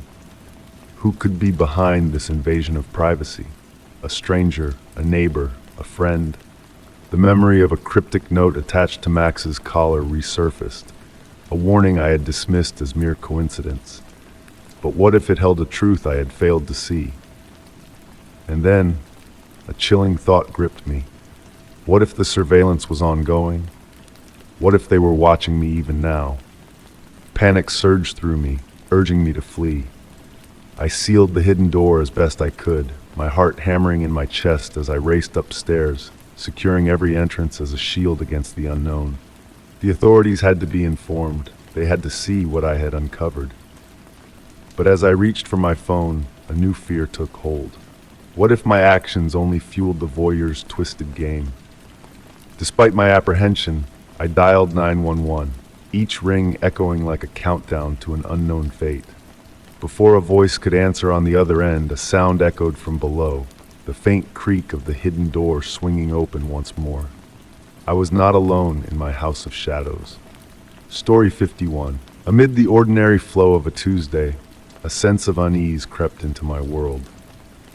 A day cluttered with endless meetings and a mountain of reports had me yearning for a peaceful evening, simple dinner plans and the solace of my favorite TV show. Yet, as I reached for my phone to catch up on the day's news, a wave of notifications sent shivers down my spine. Instead of work-related updates or social media chatter, my contacts bombarded me with messages that chilled me to the core. Sarah, a dear friend, questioned my safety, perplexed by a message I hadn't sent, hinting at danger. Panic gripped me as I delved into another message, this time to my colleague Dave, warning him to be cautious due to undisclosed events from the past week. Each message intensified the dread, personal and ominous in equal measure. It dawned on me like a sudden storm. My phone had been breached. An intruder had infiltrated my contacts, utilizing my identity to spread fear through these haunting messages. Attempting to reach out to Sarah and Dave for clarification, I found my phone devoid of connection. No calls, no texts. It felt as if I had been locked out of my own existence, stranded and frantic. Turning to my laptop, I hastily composed explanations and emails, only to be halted by an unexpected arrival in my inbox. A blank subject line from an anonymous sender piqued my curiosity. Against my instincts, I clicked on the email, revealing a lone link.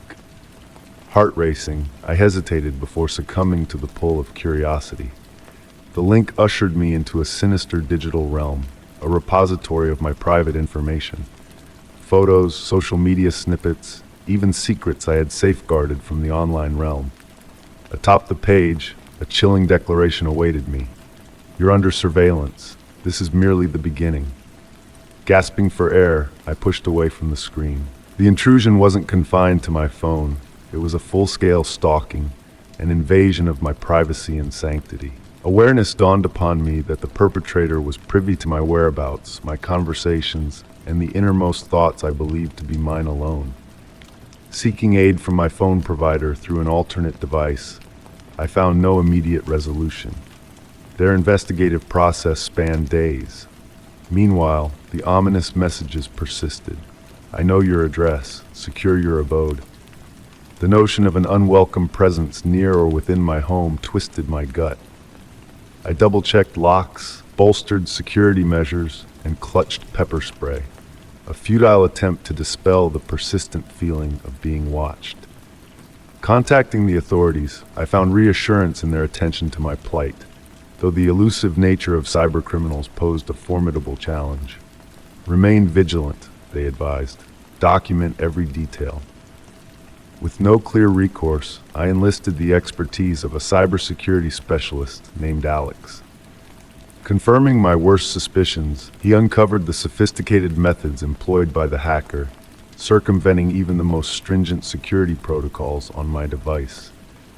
Days blurred into a haze of paranoia and sleepless nights. Treading cautiously online, limited to secure networks, while Alex meticulously monitored incoming data, I stumbled upon a revelation one fateful night. The hacker's messages bore a rhythmic precision, hinting at automated origins interspersed with manual intervention for urgent matters. An idea took shape, provoking a misstep from the perpetrator. Crafting a fabricated email and dispatching it to the anonymous account, I posed as an informant with purportedly crucial intel concerning my life. Awaiting a response, I was met with chilling words. Your curiosity will be your downfall. A chill settled within me, realizing that the hacker derived pleasure from their malicious pursuits. Yet this acknowledgement validated my strategy. I had captured their attention.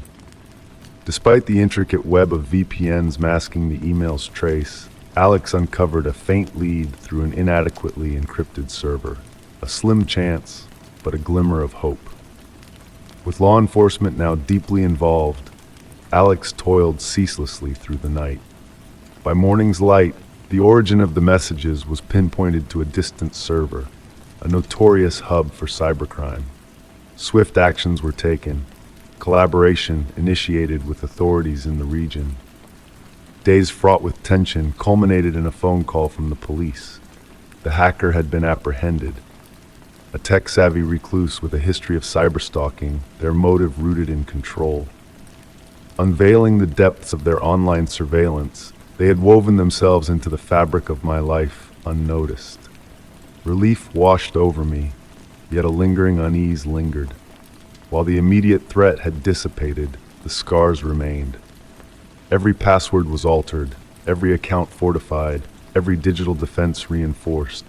Life gradually resumed its course, but the specter of vulnerability lingered.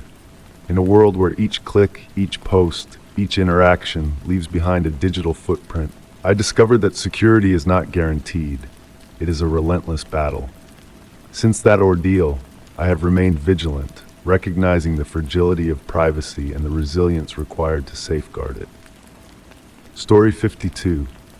In the quiet embrace of a crisp autumn evening, where the whispers of fallen leaves danced underfoot and the breath of winter lingered in the air, a peculiar mystery began to unfold. Weary from a day's work, I returned home seeking solace, only to discover a small parcel resting on my doorstep. The package bore no return address, only my name etched in elegant script. Intrigued, I carried it inside and unwrapped its contents with gentle curiosity. Nestled within the folds of paper lay an old photograph of my childhood home, a place long faded from memory. The angle of the picture bespoke a familiarity that sent shivers down my spine. Alongside it, a handwritten note bore a cryptic message. I remember when you were happy here. A chill crept into my heart, but I dismissed it as a mere jest or error. Yet the following day brought another unexpected delivery. This time, a delicate locket, its intricate design, matching a lost trinket of mine, revealed a portrait of my late grandmother within. A wave of unease washed over me as the accompanying note whispered, "I'm keeping watch." The enigma deepened with each passing week. Each meticulously wrapped package unveiled treasures of my past. A silver bracelet lost to time, a concert ticket stirring forgotten melodies, and a diary brimming with adolescent secrets. The notes that accompanied them grew increasingly haunting, delving into the depths of my soul. A childhood bare thought vanished, reappeared with a chilling reminder of fear. Keys to an old apartment evoked memories long buried, hinting at doors to the past. As the parcels multiplied, divulging intimate details known only to me, a sense of intrusion pervaded my life. The sender seemed to possess an omniscient knowledge, weaving a web of familiarity that left me breathless. A wooden box revealed relics of bygone eras, a lock of hair, a lost ring, and a cryptic message affirming a silent presence through the ages. Desperate for answers, I sought solace in loved ones, only to find bewilderment mirrored in their eyes. The trail of the unknown sender led to dead ends, their anonymity shrouded in meticulous secrecy. The final package, arriving on a somber evening, bore a journal of my innermost thoughts, a chilling confession embedded within its pages. The revelation of a clandestine observer, a guardian unseen, sent tremors through my soul. Their words painted a portrait of a life meticulously surveilled, a bond forged in shadow. With a heavy heart, I turned to authorities. Yet the enigma persisted, casting a shadow over my sanctuary. Days turned to weeks, the specter of surveillance lingering in every corner. The sanctuary of my home morphed into a stage of uncertainty, each sound a reminder of unseen eyes. Though the deliveries ceased, the legacy of fear persisted, reshaping my world with a cloak of mistrust. The anonymous sender had left an indelible mark, a reminder that trust, security, and privacy could be shattered in an instant. The dark shadow of their presence lingered, a silent sentinel in the depths of my consciousness. And as the night fell, a whisper lingered in the air, a reminder that perhaps somewhere they still watched, waiting. Story 53. In the quiet depths of a suburban neighborhood, a peculiar tale unfolded, shrouded in mystery and shadows. It all began with a subtle unease, a feeling like a gentle breeze whispering secrets in the stillness of the night. A sensation that someone unseen was watching, always watching. At first, these phantom gazes were mere fleeting wisps, dancing on the edges of perception, vanishing like smoke when confronted. I brushed them off as tricks of the mind, figments of imagination born from the mundane rhythms of daily life. But there was one watcher whose presence lingered, casting a subtle chill over the warmth of routine. It was the morning of my daughter's 7th birthday, the air tinged with the promise of celebration. Balloons swayed lazily in the breeze. Laughter and joy filled the backyard, and a cake adorned with whimsical characters awaited her delight. As I busied myself with final preparations, a shadow flickered at the corner of my eye, a figure at the window, a silent observer. Mr. Thompson, our enigmatic neighbor, stood sentinel behind his curtains, his gaze fixed upon our festivities with an intensity that sent shivers down my spine. His scrutiny was not idle curiosity. It was a focused beam, piercing through the veil of normalcy, stirring dormant whispers of caution. In the tapestry of our suburban existence, Mr. Thompson was a thread of mystery, woven into the fabric long before our arrival. An elderly recluse, his presence was a puzzle, his house a weathered relic of time's passage. Polite nods and fleeting greetings were the extent of our interactions, leaving him a spectral figure on the fringes of our lives. As the days unfurled like petals in a hidden garden, his vigil grew more pronounced, an unspoken specter lingering at the edge of my awareness. His eyes followed my every step, a silent echo in the symphony of mundane tasks. The weight of his gaze pressed upon me, a cloak of unseen scrutiny that refused to be shrugged off. On a crisp autumn afternoon, fueled by a blend of apprehension and resolve, I dared to breach the silence between us. The door to Mr. Thompson's abode creaked open, revealing a figure weathered by time, adorned in meticulous attire that belied the chaos within. Our exchange was a dance of veiled intentions, his words cloaked in cryptic meaning, his gaze a mirror reflecting secrets long buried. In his words he wove a tapestry of our lives, threads of intimacy plucked from the ether, laid bare in the harsh light of revelation. How could he know of our innermost thoughts, our whispered confessions, our hidden fears? The boundary between observer and intruder blurred, a shadow cast upon the fragile sanctity of our privacy. His explanations hung in the air like fragile cobwebs, delicate yet suffocating in their implications. To him, observation was a lifeline, a tenuous connection to a world that had long forgotten his existence. But to me, it was a violation, a breach of trust that stirred primal instincts of self-preservation. With a heavy heart and a mind clouded by doubt, I left his threshold, the weight of his revelations lingering like a ghostly whisper. Days turned to weeks, the specter of his watchful eyes fading into the tapestry of memory, yet leaving behind an echo of unease that refused to dissipate. The authorities, summoned in a desperate bid for clarity, found nothing amiss in the labyrinth of Mr. Thompson's world.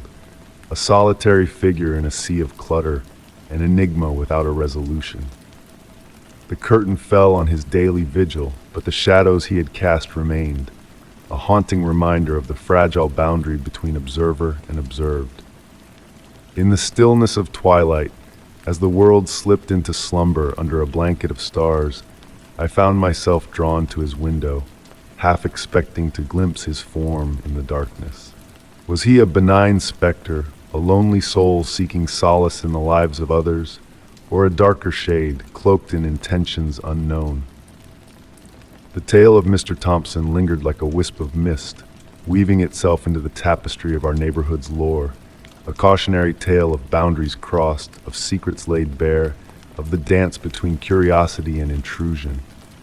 And as the night whispered its lullabies, I closed my eyes, haunted by the ghostly presence of a watcher unseen, forever lingering in the shadows of memory. Story 54. The revelation arrived on a serene Tuesday afternoon.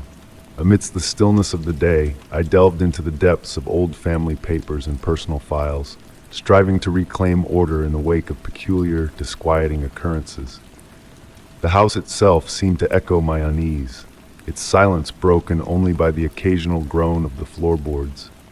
Amidst a pile of aged documents, I uncovered an envelope bearing the insignia of a law firm unknown to me. Weathered at the edges, it exuded a weighty significance.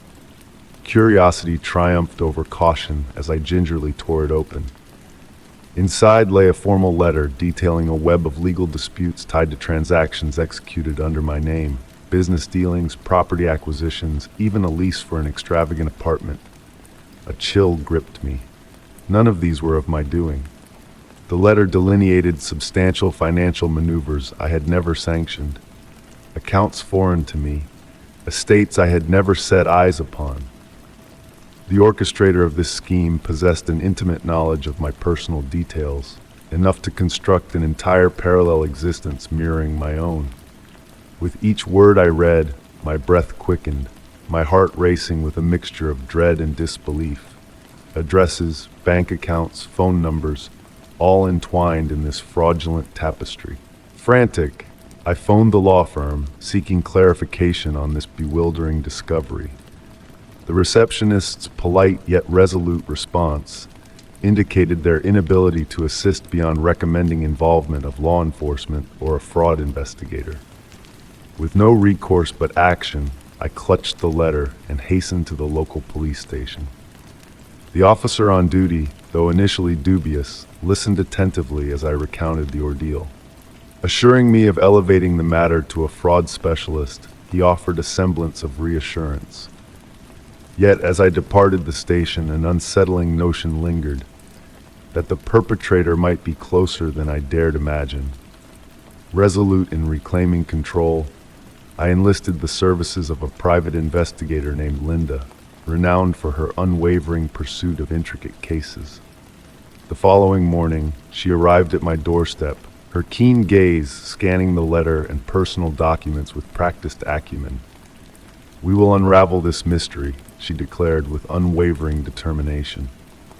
While Linda delved into her network of contacts, I took measures to fortify my defenses. Contacting my bank, reporting the identity theft, and freezing my credit, each step a stark reminder of the profound intrusion into my life. Days drifted by. Linda's inquiries led to several dead ends, with most of the listed addresses revealing only vacant premises or long-shuttered offices. Yet, a breakthrough emerged, a luxurious apartment nestled in an upscale city enclave unbeknownst to me. Together we ventured there, tension palpable in the air. The building exuded modern elegance, its lobby gleaming, its front desk guarded. The doorman, though cautious, relented upon verifying Linda's credentials. Confirming the presence of an individual matching the imposter's description, he disclosed their recent departure, providing a forwarding address from the building's archives. Our pursuit led us to a pristine townhouse in an affluent neighborhood. As we approached the threshold, a myriad of questions raced through my mind. Who was this enigmatic figure? Why had they appropriated my identity? Linda knocked resolutely. After a pregnant pause, a young woman in her early 30s appeared. Her initial confusion morphed swiftly into apprehension as Linda elucidated the situation and displayed her credentials. "I'm unaware of what you speak," the woman faltered, her voice trembling. "I have resided here for months, yet I have never assumed another's identity." Linda persisted, her tone firm yet professional. Gradually, the truth unfurled, a fellow victim ensnared in the same treacherous web. Duped by a counterfeit real estate agent linked to my identity theft saga, she aided us in unraveling more of the imposter's deceitful network, a scheme far-reaching and intricate, spanning multiple stolen identities to fund a life of opulence at the expense of others. The scale of the deception surpassed my darkest imaginings, a labyrinth of falsehood extending well beyond my personal nightmare. In due course, law enforcement apprehended the imposter through the trail of falsified accounts and forged documents. Justice prevailed, unveiling the extent of their transgressions. Their fraudulent operations dismantled, my stolen identity rendered inert. Relief washed over me, albeit fleetingly.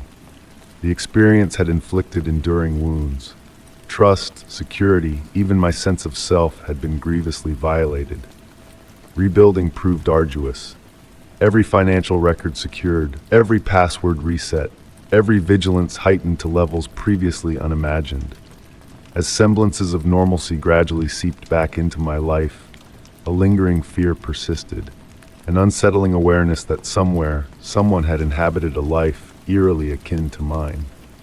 Though justice had been meted out, the encounter had left an indelible mark. Trust now a fragile, perilous commodity. The shadows that once lurked at the periphery of my world could never again be disregarded. Story 55.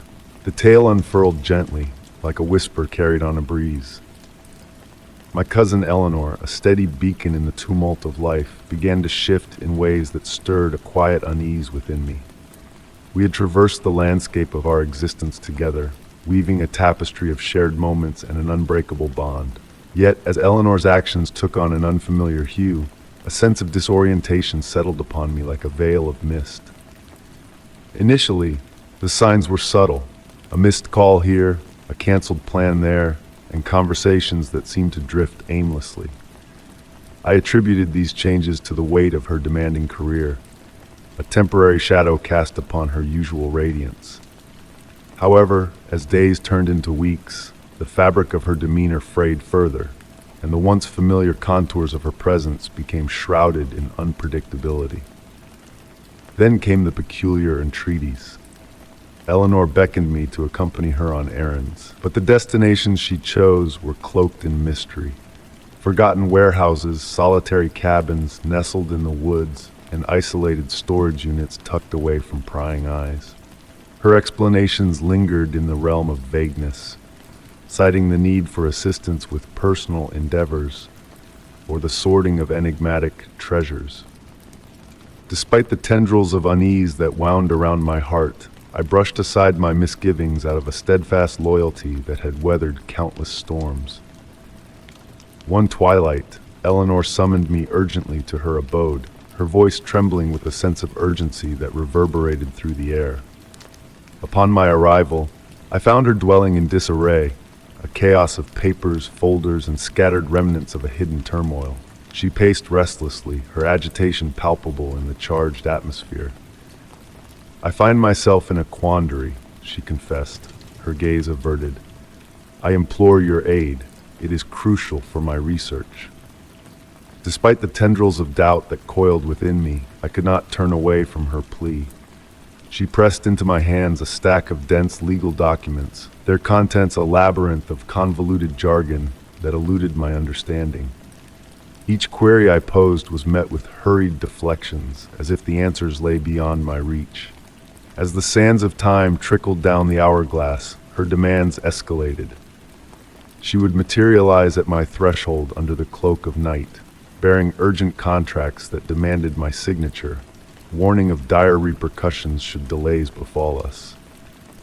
And then came the pivotal moment. She implored me to transfer a substantial sum of funds into a business account she had erected.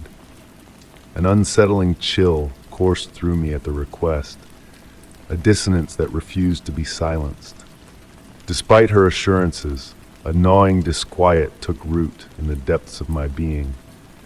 I requested time to ponder her entreaty, a move that seemed to stoke the embers of her desperation.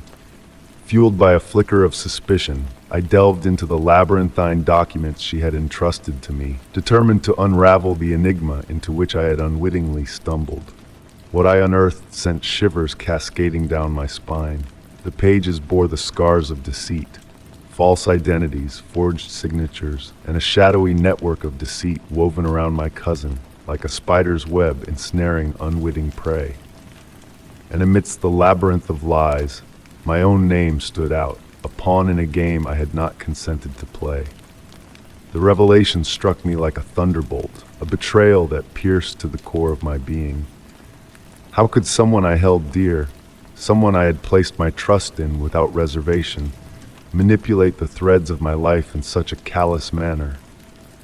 With a heart heavy with sorrow and disbelief, I confronted Eleanor amidst the debris of her once orderly abode. The sight of the chaos, files cascading from cabinets, counterfeit documents scattered like fallen leaves, was a poignant reflection of the wreckage she had wrought. "You have used me," I accused, my voice tinged with a tremor of hurt. Eleanor's countenance contorted with a blend of desperation and remorse. "You failed to grasp the gravity of the situation," she cried out. "I was drowning. I sought a lifeline." Her justification spilled forth like a torrent, debts mounting, a failing enterprise, and the weight of financial ruin bearing down upon her fragile shoulders. She painted her actions as a final gambit, a desperate bid born of despair. Yet no amount of reasoning could salve the wounds of betrayal. She hadn't merely deceived me, she had wagered with my trust, tarnishing the very fabric of our connection. The path forward was one fraught with anguish, yet imperative in its clarity. I divulged the truth to the authorities, laying bare the evidence that had unraveled before my eyes.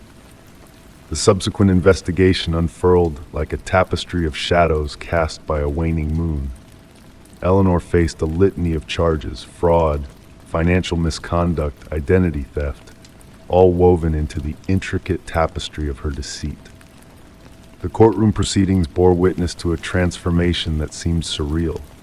A figure I once revered, now seated behind the veil of the accused, a stark reminder of the depths to which she had plummeted. The full extent of her transgressions came to light, a mosaic of shattered lives and fractured dreams left in her wake.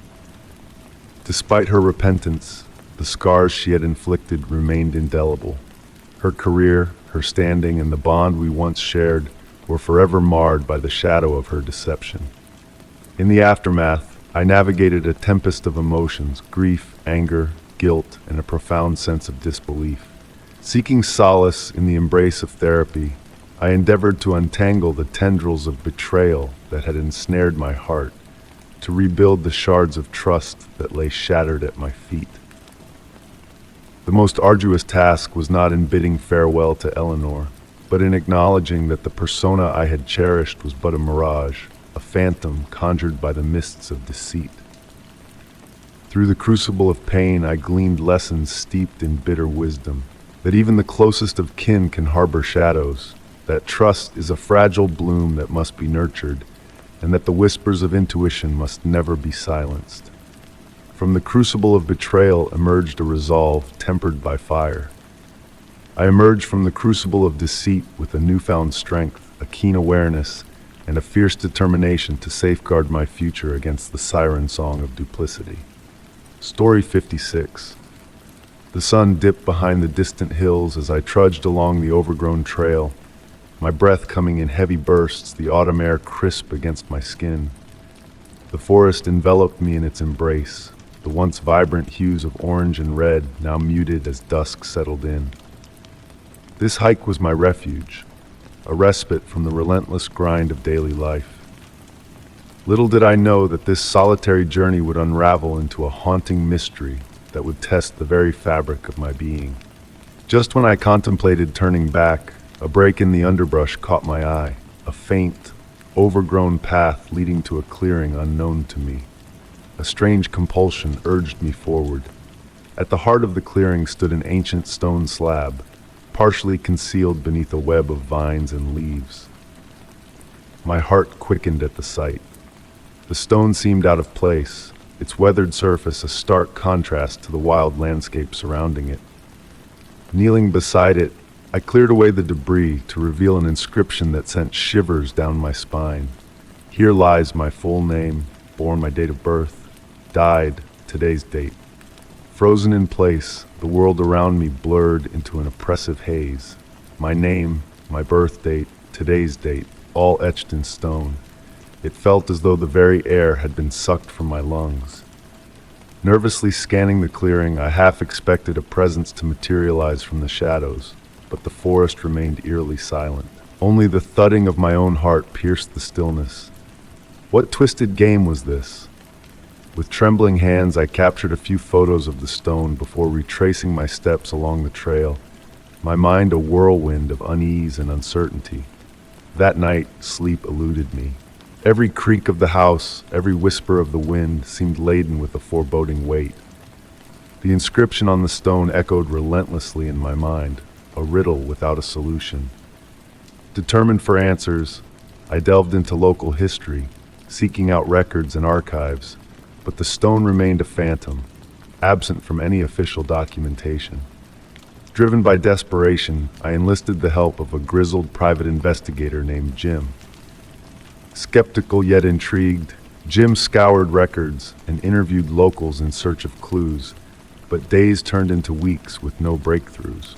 It wasn't until one evening, as I reviewed the photos of the stone, that a peculiar revelation came to light. In one image, the stone appeared altered, its inscription fading as if succumbing to the passage of time. Jim's expression darkened at the discovery. "This isn't right," he muttered. "We have to return to the site." The following day, we made our way back to the clearing, only to find the grave vanished, replaced by a mere patch of grass. Confusion and dread gripped me as reality seemed to warp before my eyes. "What is happening?" I whispered, my voice trembling. Jim's somber gaze mirrored my own unease. "It's as if it never existed," he murmured, a chill running down my spine. Days bled into weeks, and a persistent sense of being watched haunted my every waking moment. Dreams were tainted by visions of the mysterious grave, and every shadow, every sound, felt like a piece of a malevolent puzzle. Then a message arrived on my phone from an unknown number. The stone was not just a warning. It is part of a greater design. Watch your back. Ice flooded my veins at the cryptic warning, pushing me to the edge of reason. I reached out to Jim once more, and together we set up surveillance around my home, capturing nothing but stillness, a veil of silence that shielded the secrets of the forest.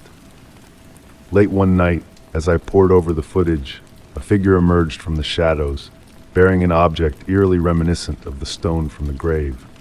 Before details could be discerned, the screen fractured into static, a final act of defiance from the unknown forces at play.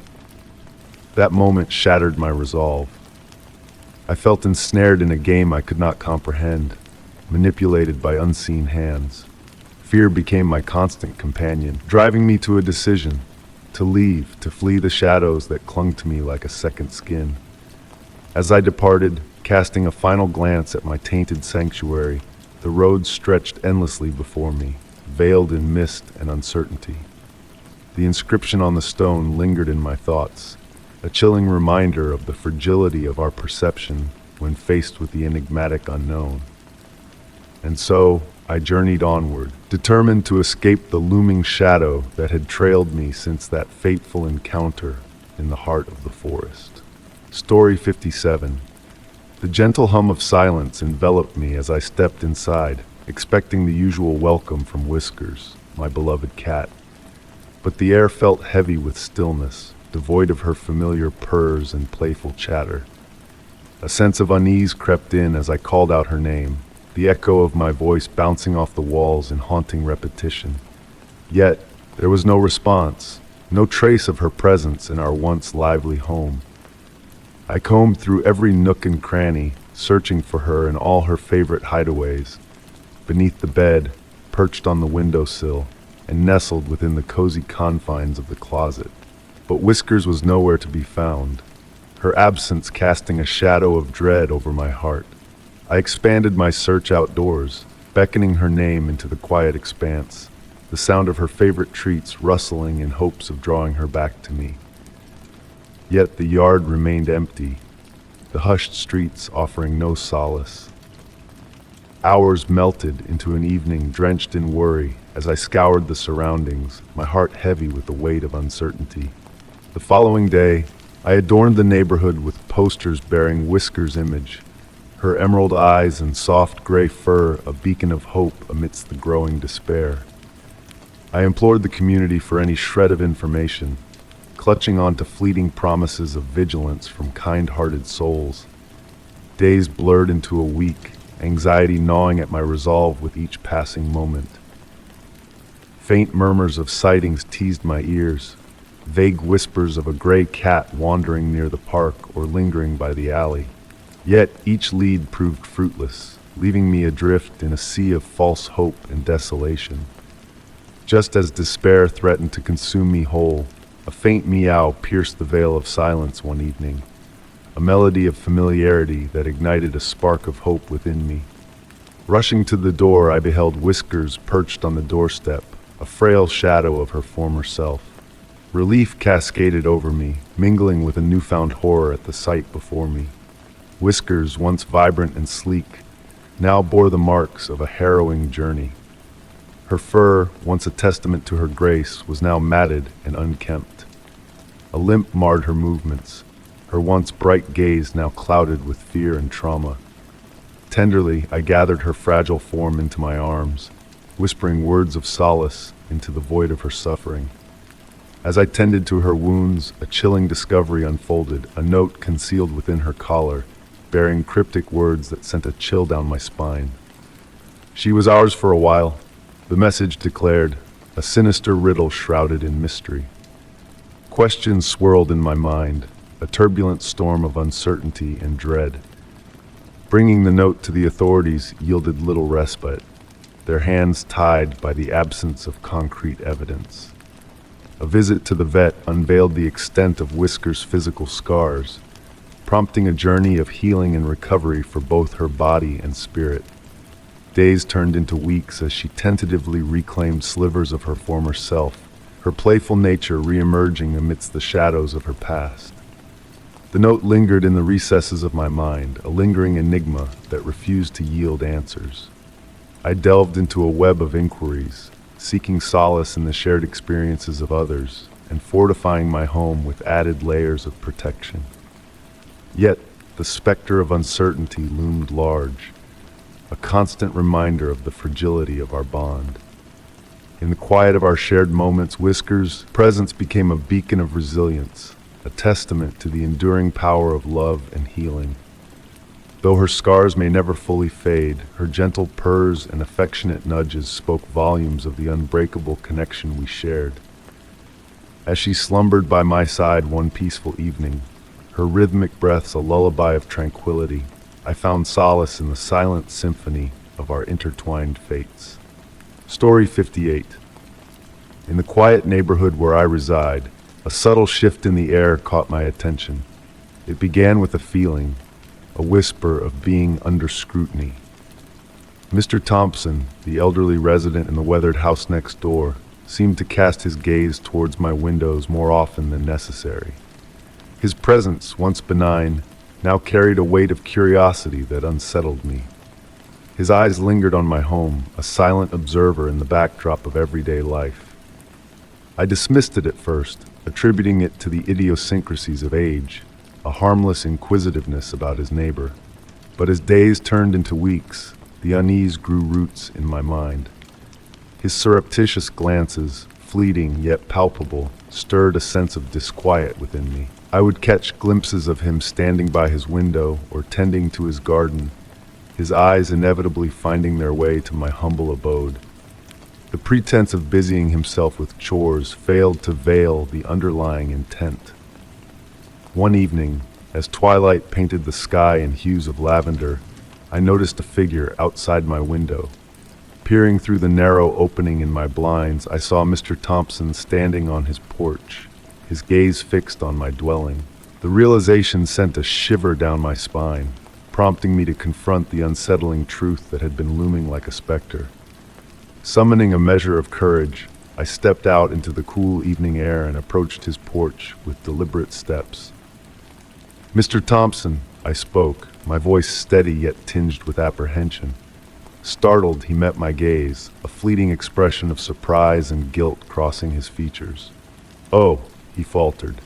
"Good evening. Is there something I can assist you with?" I hesitated, then voiced my concerns. "I've noticed your frequent glances towards my windows. Is there a reason for this scrutiny?" His response was a flurry of apologies, his hands fidgeting with nervous energy. "I deeply apologize. I never intended to unsettle you. I was concerned for your well-being." Skepticism colored my reply as I probed further. "Concerned about me?" His explanation, though well-meaning, failed to assuage the persistent sense of being observed that had taken root in my consciousness. In the days that followed, his watchful presence remained a constant, casting a shadow over my daily routines. The feeling of being under scrutiny permeated every aspect of my existence, leaving me perpetually on edge. Simple tasks became tinged with a sense of exposure, as if my every movement was being scrutinized. Determined to reclaim my sense of privacy, I fortified my abode with heavier drapes and blinds, seeking refuge behind barriers both physical and metaphorical. Yet the feeling of being watched persisted, an insidious presence that defied my attempts at isolation. Faced with the relentless gaze that seemed to follow my every move, I resolved to address the source of my unease once more.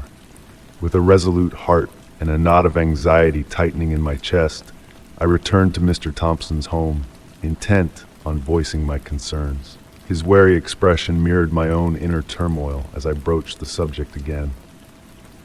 "Mr. Thompson," I began, "I need to reiterate my discomfort with your actions. It's not just about safety, it's about privacy. I implore you to cease your surveillance of my home." His countenance softened, genuine remorse flickering in his eyes. "I am truly sorry," he confessed. "I did not realize the extent of my actions. After all that has transpired in this neighborhood, I became overly cautious." While his words held sincerity, they failed to dispel the lingering unease that clung to me like a shadow. A fragile peace settled over the neighborhood as Mr. Thompson's behavior moderated, yet the specter of his watchful eyes lingered in the recesses of my mind. Though his overt surveillance diminished, the awareness of being observed persisted, a ghostly presence that refused to fade. To safeguard myself further, I meticulously documented every instance of his lingering glances, seeking solace in the solidarity of neighbors who shared similar experiences. Months drifted by, marked by a tentative truce between us. Yet the memory of Mr. Thompson's vigilance lingered, a reminder of the delicate balance between concern and intrusion. The boundary between care and surveillance blurred, leaving me with a lasting awareness of the fragility of privacy and peace of mind. The mystery of his intentions remains unsolved, an enigma shrouded in the memory of watchful eyes that continue to haunt my thoughts, a testament to the profound impact of privacy on our sense of security. Story 59. Deep in the heart of the woods lay my sanctuary, a realm where the cacophony of everyday life melted away, and the boundary between what's real and what's imagined blurred into a realm of enchantment. Among the majestic trees and rustling leaves, I often roamed the labyrinthine paths, seeking solace in nature's embrace. One day, I ventured down a trail I typically avoided, drawn by an unseen force. There, nestled within the dense forest, I stumbled upon an ancient, abandoned clinic. Instead of fear, curiosity gripped me at the sight of the weathered structure. Its peeling white paint revealed the sturdy gray wood beneath, while shattered windows and overgrown vines concealed its history. The tired roof sagged, as if burdened by the weight of time. Upon pushing open the creaking door, a wave of déjà vu enveloped me, though I was certain I had never set foot in this place. Dust lingered in the air, mingling with the scent of decay as my flashlight illuminated a frozen reception area. Yellowed papers cluttered desks, outdated magazines littered the floor, and a veil of dust cloaked everything in silence. Amidst the abandoned chaos, I discovered scattered medical records with my name emblazoned atop. My hands trembled as I read through the cryptic jargon detailing unfamiliar procedures and treatments. Doctors' names scrawled in barely legible handwriting adorned the margins, painting a surreal picture of a past I did not recognize. Driven by an inexplicable urge, I delved deeper into the clinic's eerie interior. Dimly lit hallways revealed more files bearing my name, each containing unsettling details about my life. Annotations hinted at experiments and observations, as if someone had been meticulously tracking my every move. In a secluded room, a metal cabinet held recent records brimming with personal information, details so intimate they sent shivers down my spine. Descriptions of clandestine procedures and unnerving life changes left me reeling, questioning the reality I thought I knew. A faint scraping sound pierced the silence, drawing me towards the basement. Each creaking step echoed ominously as I descended into the frigid darkness. Ajar doors led me to a room filled with haunting images, unfamiliar faces bearing a chilling resemblance to my own. The files and surgical tools on the table hinted at sinister experiments conducted on unsuspecting subjects. I realized with mounting horror that I was the subject, a puppet in a malevolent game played by unseen hands. The chilling realization gripped me as I fled the clinic, the weight of its secrets heavy on my shoulders.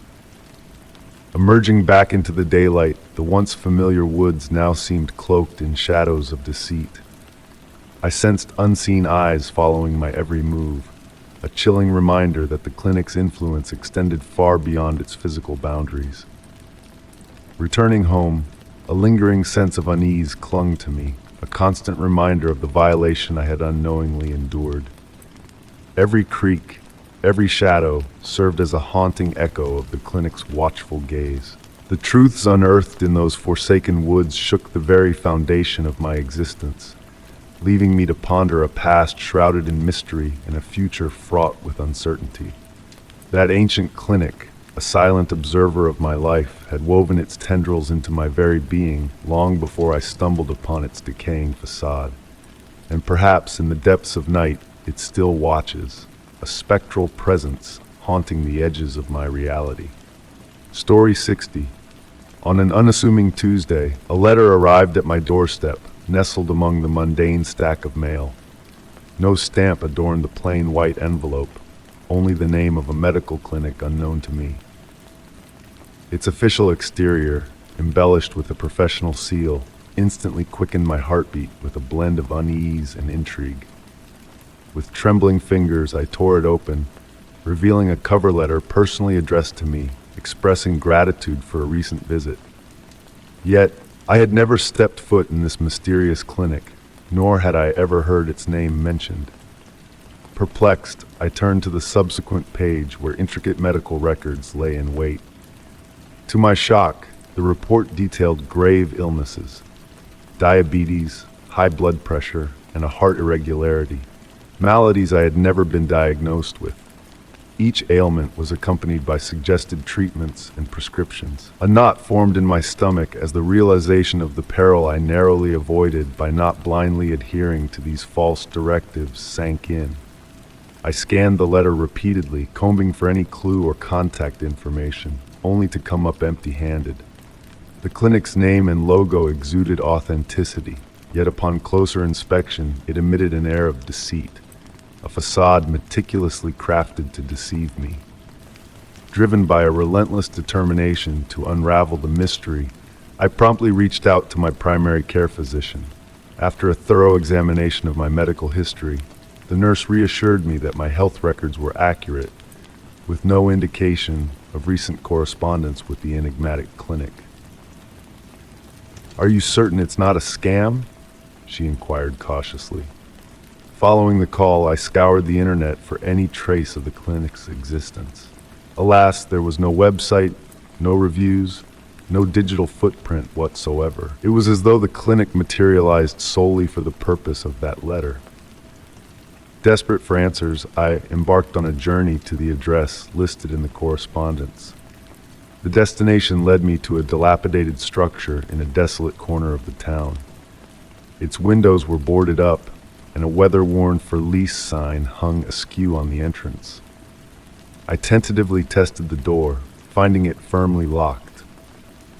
A passerby caught sight of my presence and inquired about my quest. When I mentioned the clinic, his brow furrowed, and he uttered, "Nothing has resided here for years. You may have fallen victim to a scam." The sinking feeling in my gut deepened. The sender of that letter had meticulously constructed an illusion of legitimacy.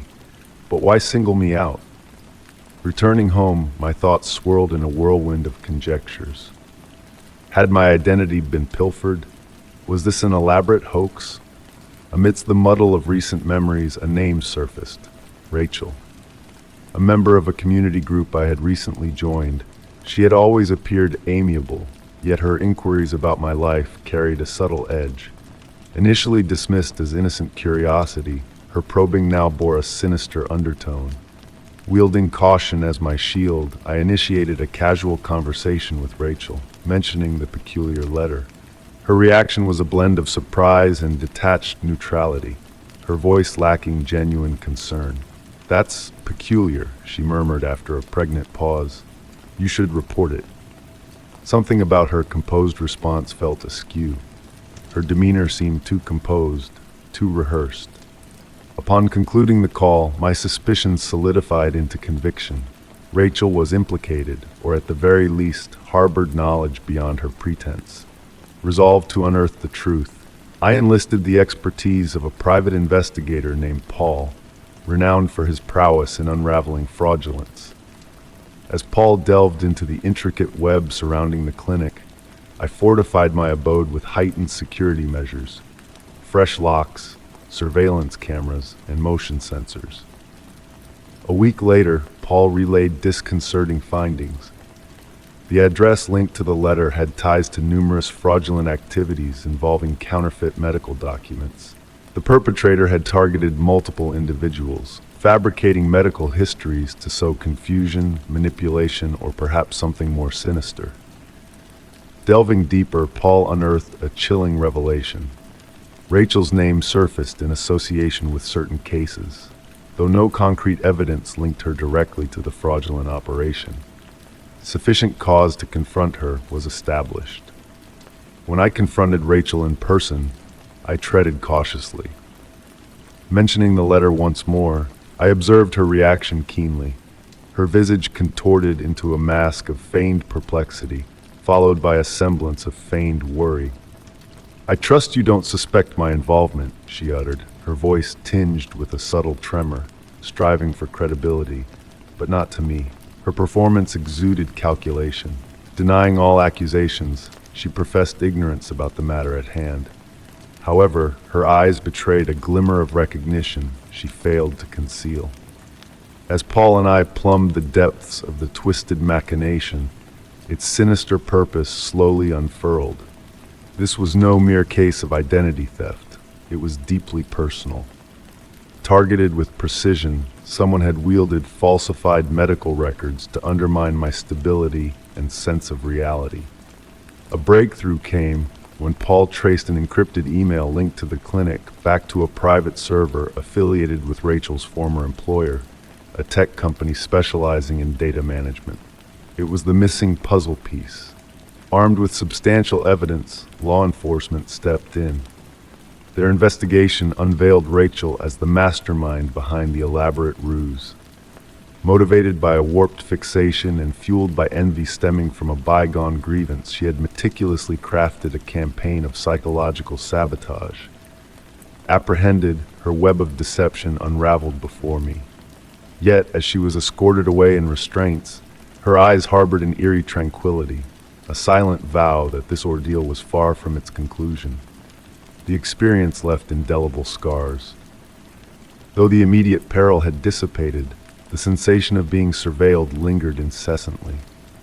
The counterfeit clinic, the fabricated records, the manipulation, all facets of a coldly calculated scheme to dominate and unsettle me. Strengthening my defenses and collaborating with cybersecurity experts, I endeavored to safeguard my personal information. Life gradually returned to semblance of normalcy, yet I remained vigilant, haunted by the realization that an unseen force could mold reality with chilling exactitude. Even now, the phantom of fear birthed by that letter looms, a specter that refuses to dissipate. Story 61. In the crisp embrace of an autumn morning, a peculiar discovery awaited me.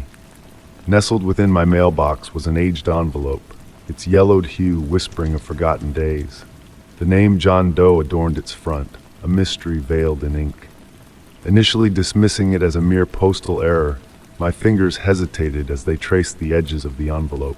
No stamp graced its surface. No return address whispered its sender's identity.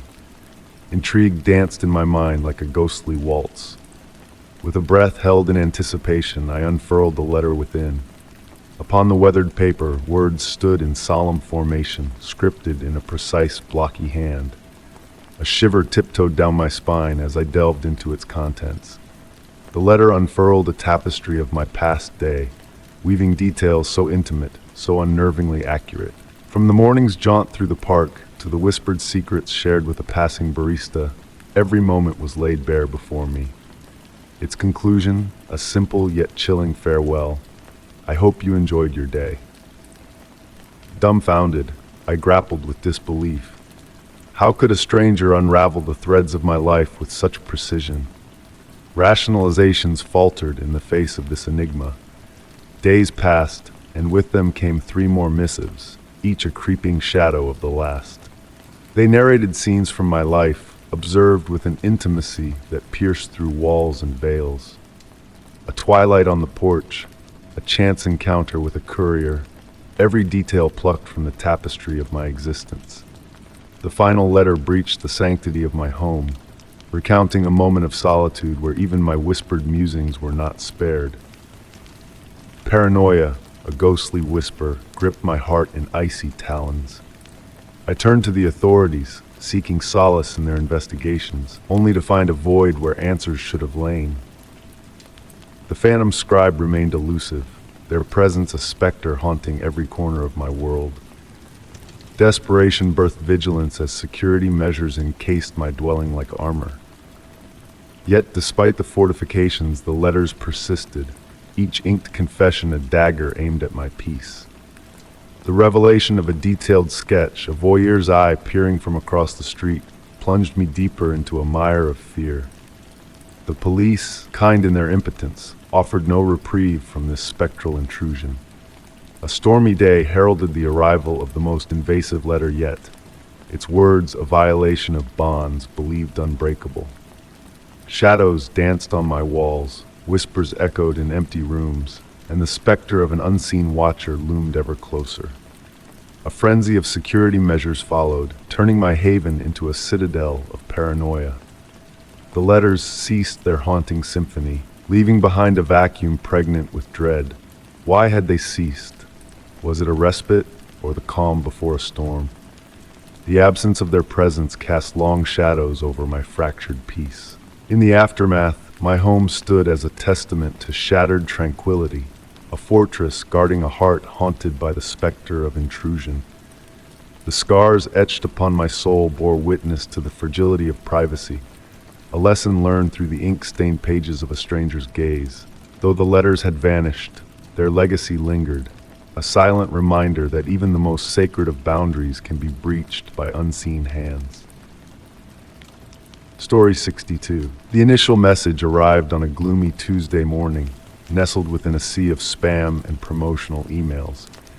Its subject line bore a simple yet unsettling directive: we must converse. With no inkling of what lay ahead, I opened the email, only to feel my stomach plummet as I absorbed the chilling words within.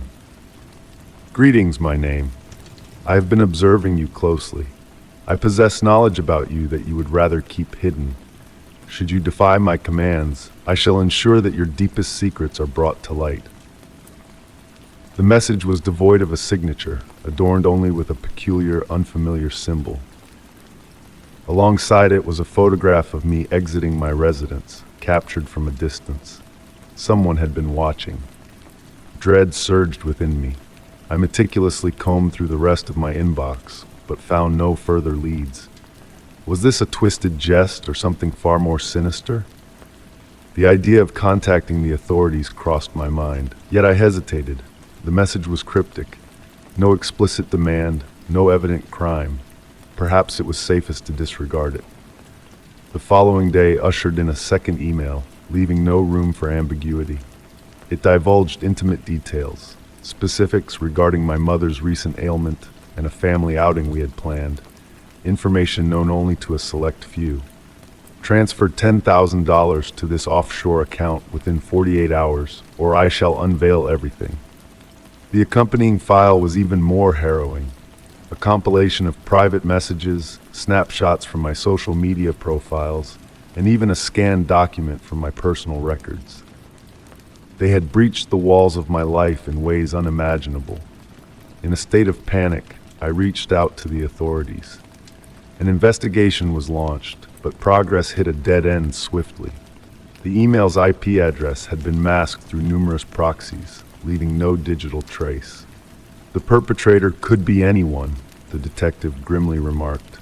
Exercise caution. Yet caution proved insufficient.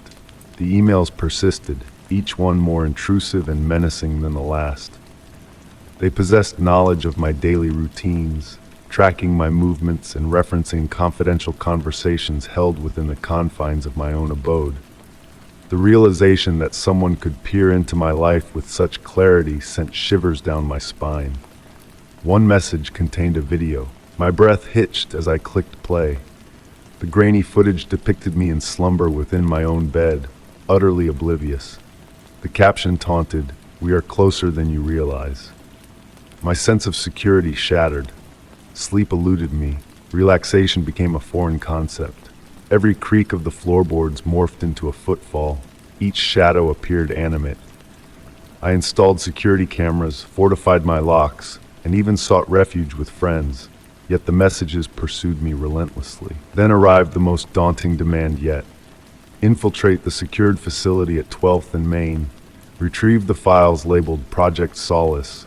Fail, and your family's darkest secret shall be unveiled. I felt ensnared, entwined in invisible shackles. Denying the directive meant devastation for loved ones. Complying meant engaging in criminal acts. I grappled with the insurmountable choice, but saw no escape route. Desperation eclipsed reason. Fueled by fear and survival instinct, I meticulously plotted the break-in. Late into the night, garbed in dark attire, I slipped into the fortified facility. My heart raced as I navigated the dimly illuminated corridors. Every sound reverberated, every shadow morphed into a potential threat. After what seemed like an eternity, I located the file. Seizing it, I fled, heart pounding. Yet the emails persisted. The extortionist was unrelenting, their demands escalating. The subsequent task was personal, sabotaging a public gathering where I was slated to speak. Compliance would obliterate my career, besmirch my reputation, and sever me from my professional network. Nonetheless, the alternative proved graver. I felt akin to a marionette in a malevolent game. My existence was no longer my own. Then the call came, an obscured number. My hand trembled as I picked up. Greetings. The voice on the other end was distorted, yet eerily familiar.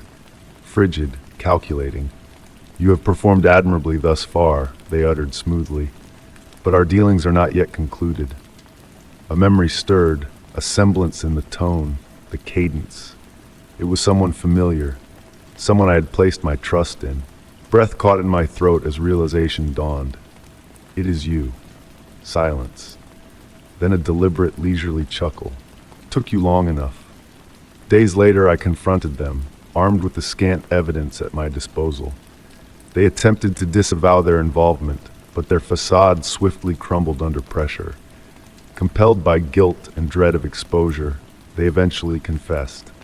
It was an individual from my inner circle, a friend corrupted by envy, bitterness, and a lust for dominance. They had orchestrated the entire ordeal, exploiting my faith and access to my personal life. At long last, the authorities were able to intervene, apprehending them on multiple charges. As the case unfurled, I unearthed the full extent of their deceit, how they had surveilled me for months, breached my devices, and orchestrated events from the shadows. Even post-arrest, the scars lingered. The betrayal cut deeper than the transgressions themselves. Trusting anyone felt insurmountable, and my abode, my refuge, served as a poignant reminder of how effortlessly my existence had been trespassed. I sought solace in therapy, gradually piecing together my fractured sense of security. I bolstered my online privacy, altered every password, and restricted access to my personal data. Time dulled the sharp edges of trepidation, yet the scars endured. The ordeal left me hypervigilant, forever wary of the fine line betwixt privacy and exposure. Yet buried deep within, I unearthed resilience. They endeavored to shatter me, but I survived, and never again would I permit anyone to wield such authority over me. Story 63. The day I stepped into my new home was meant to signify a fresh start in my journey.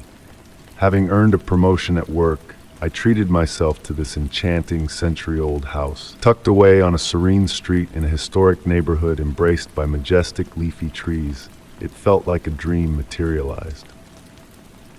However, dreams have a way of morphing into nightmares.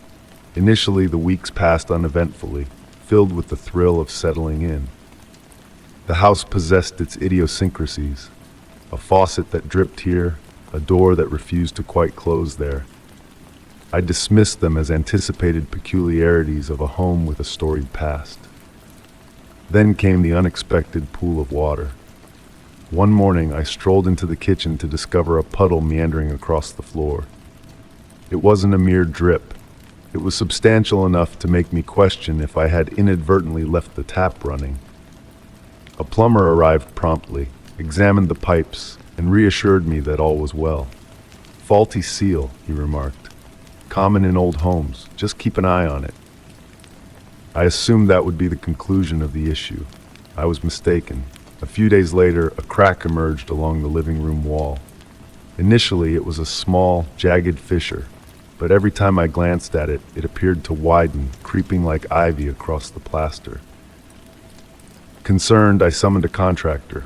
Bob, the contractor, arrived with a doubtful demeanor. Following a brief assessment, he casually dismissed my worries. "Old homes settle," he remarked, waving away my concerns. "It's normal wear and tear, nothing to fret about."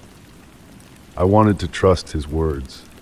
However, as time progressed, the peculiarities became harder to ignore. One evening, upon returning home, I found my living room in chaos. The sofa had been relocated to the far corner, facing away from the TV. The coffee table sat askew in the middle of the room, and the books on my shelves had been rearranged haphazardly. I stood there, attempting to make sense of it. Had I unknowingly caused this and forgotten? The notion unsettled me, yet I convinced myself it was fatigue or stress. Subsequently, the bedroom door began unlocking itself. Each morning, I awoke to find it slightly ajar despite securing it before retiring for the night. Fingerprints, smudged and unfamiliar, appeared on my bathroom mirror, their forms indistinct but unmistakably not my own. The tipping point arrived when my neighbor contacted me at work. "I spotted a man in a black jacket wandering around your property," she disclosed. By the time I returned home, he had vanished. My porch light had been shattered, and the garden gnome by the steps lay upturned. I reported the incident to the authorities, but lacking evidence, there was little they could do. The amalgamation of these occurrences, the cracks, the disruptions, the intruder, was overwhelming. Bob, ever pragmatic, maintained it was all part of the house's character: settling walls, aged fixtures, and my overactive imagination. Yet I couldn't embrace that rationale. Fueled by desperation, I delved into the property's past. The local library yielded scant information, no notable events, no peculiar records. The house appeared to be a blank canvas, as if its history had been erased. Meanwhile, the disturbances intensified. Cracks branched out to other walls.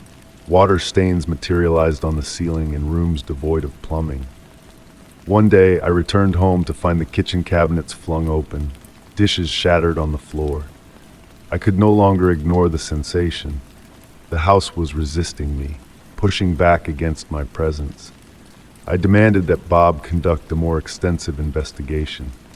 Reluctantly, he organized a team of structural experts. They painstakingly scrutinized every nook and cranny of the house. Their conclusion was frustratingly familiar.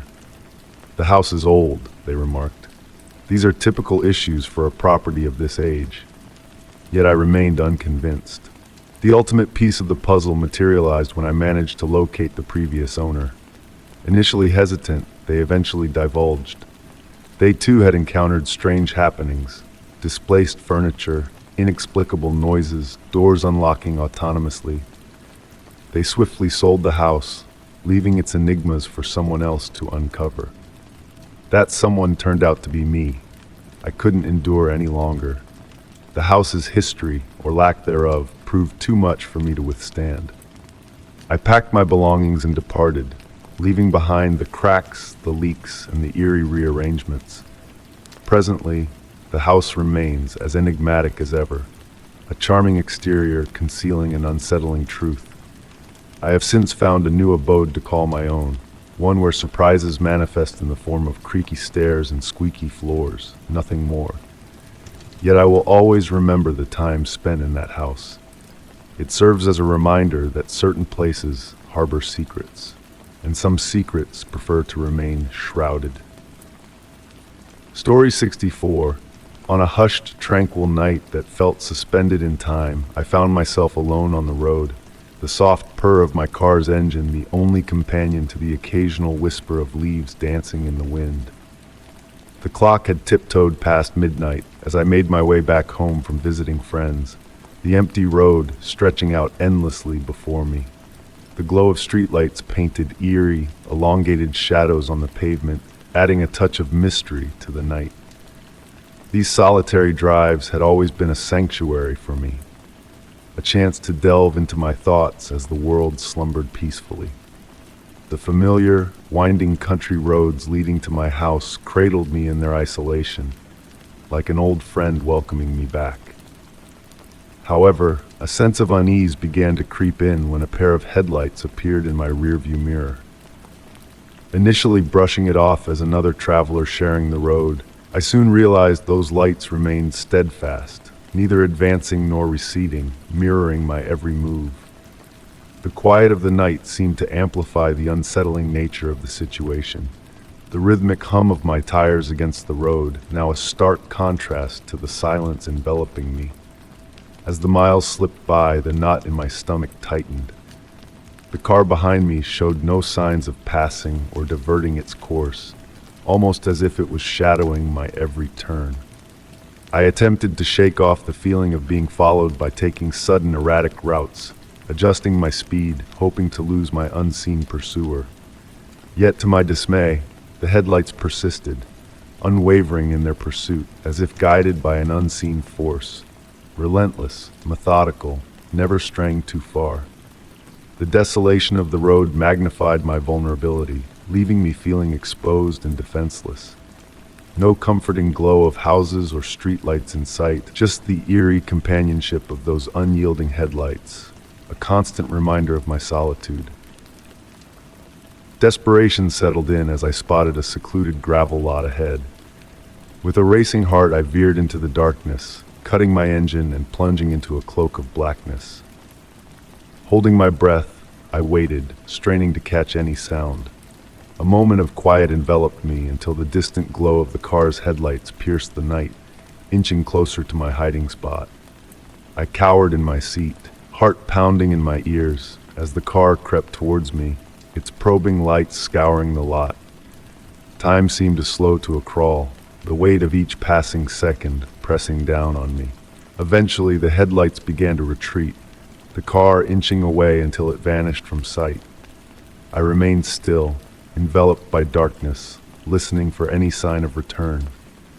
Only when I was certain the car had disappeared did I dare to start my engine and cautiously rejoin the road. Trembling hands gripped the wheel, every shadow now a potential threat, every sound amplified in the stillness of the night. The once familiar road now felt like a labyrinth of hidden dangers, my eyes darting to the rearview mirror, half expecting to see those haunting headlights trailing behind. Upon reaching the safety of my home, relief washed over me as I closed the sanctuary of my garage. Yet the tendrils of anxiety lingered, refusing to release their grip. The sense of being watched, followed, haunted me, casting a shadow over my peace of mind.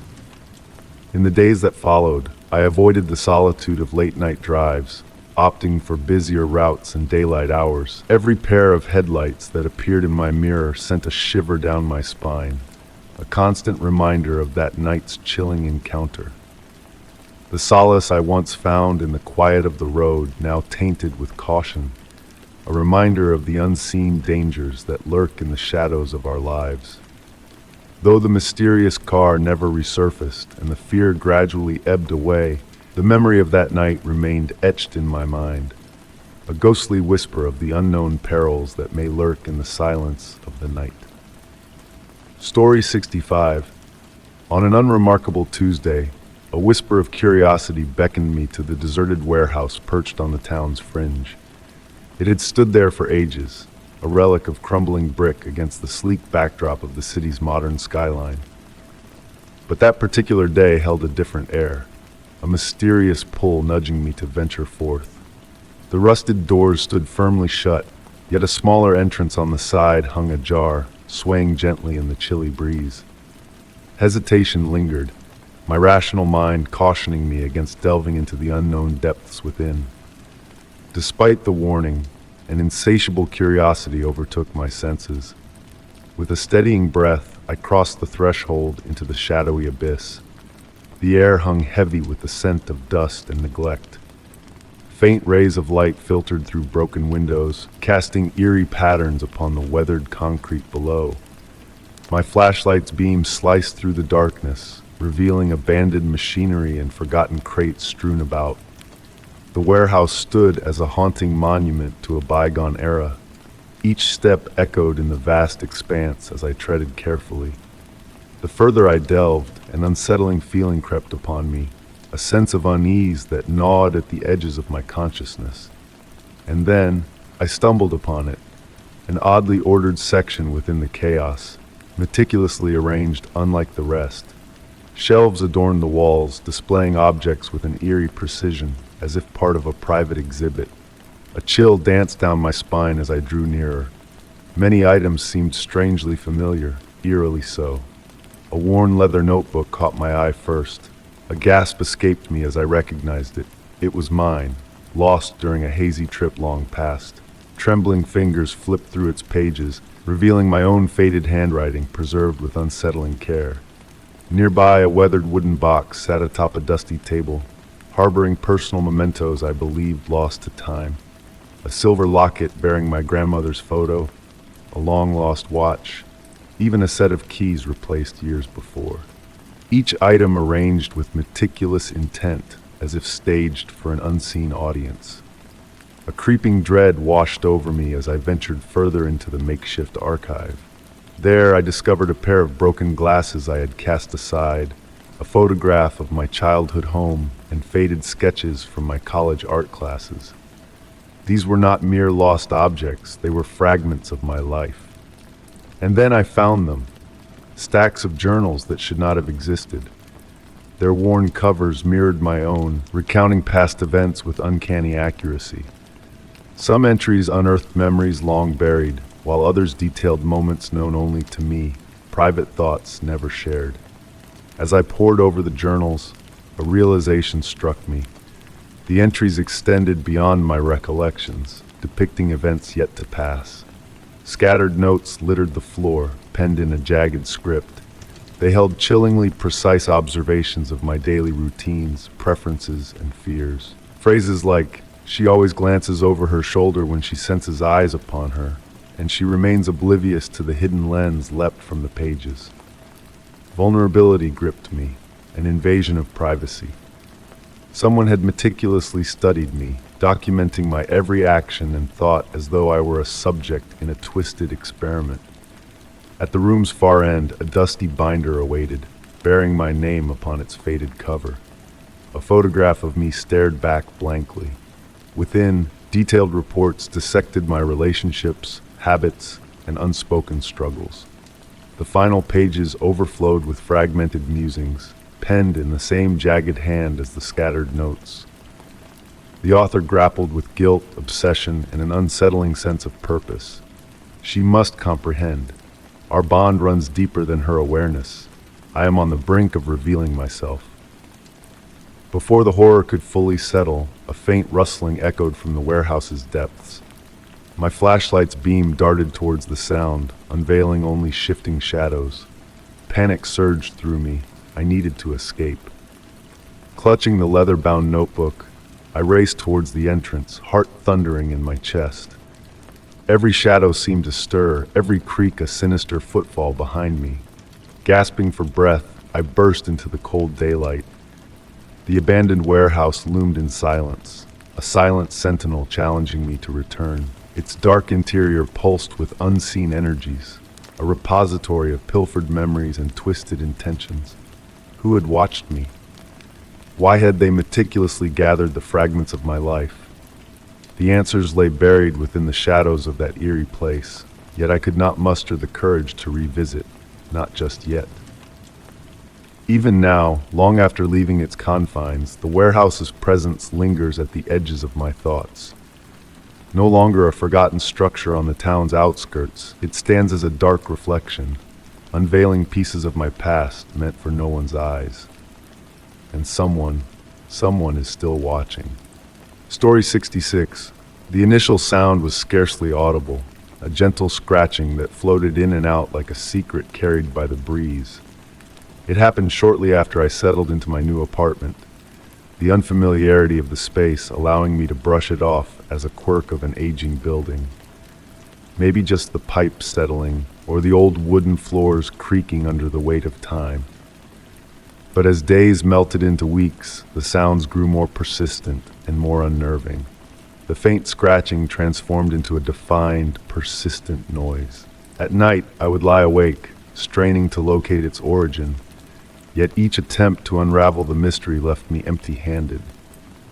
Exhaustion from the recent move and the weight of it made it easy to dismiss as a figment of my imagination running rampant.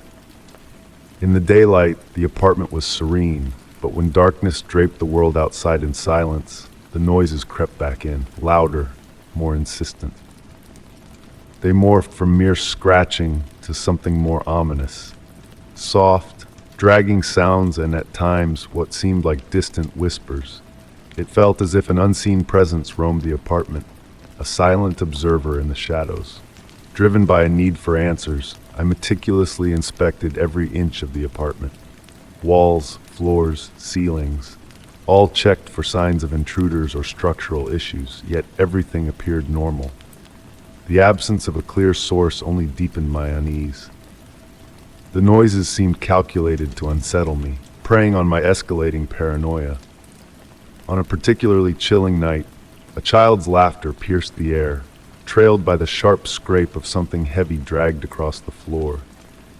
My heart raced as the noises closed in around me, a malevolent force circling my room.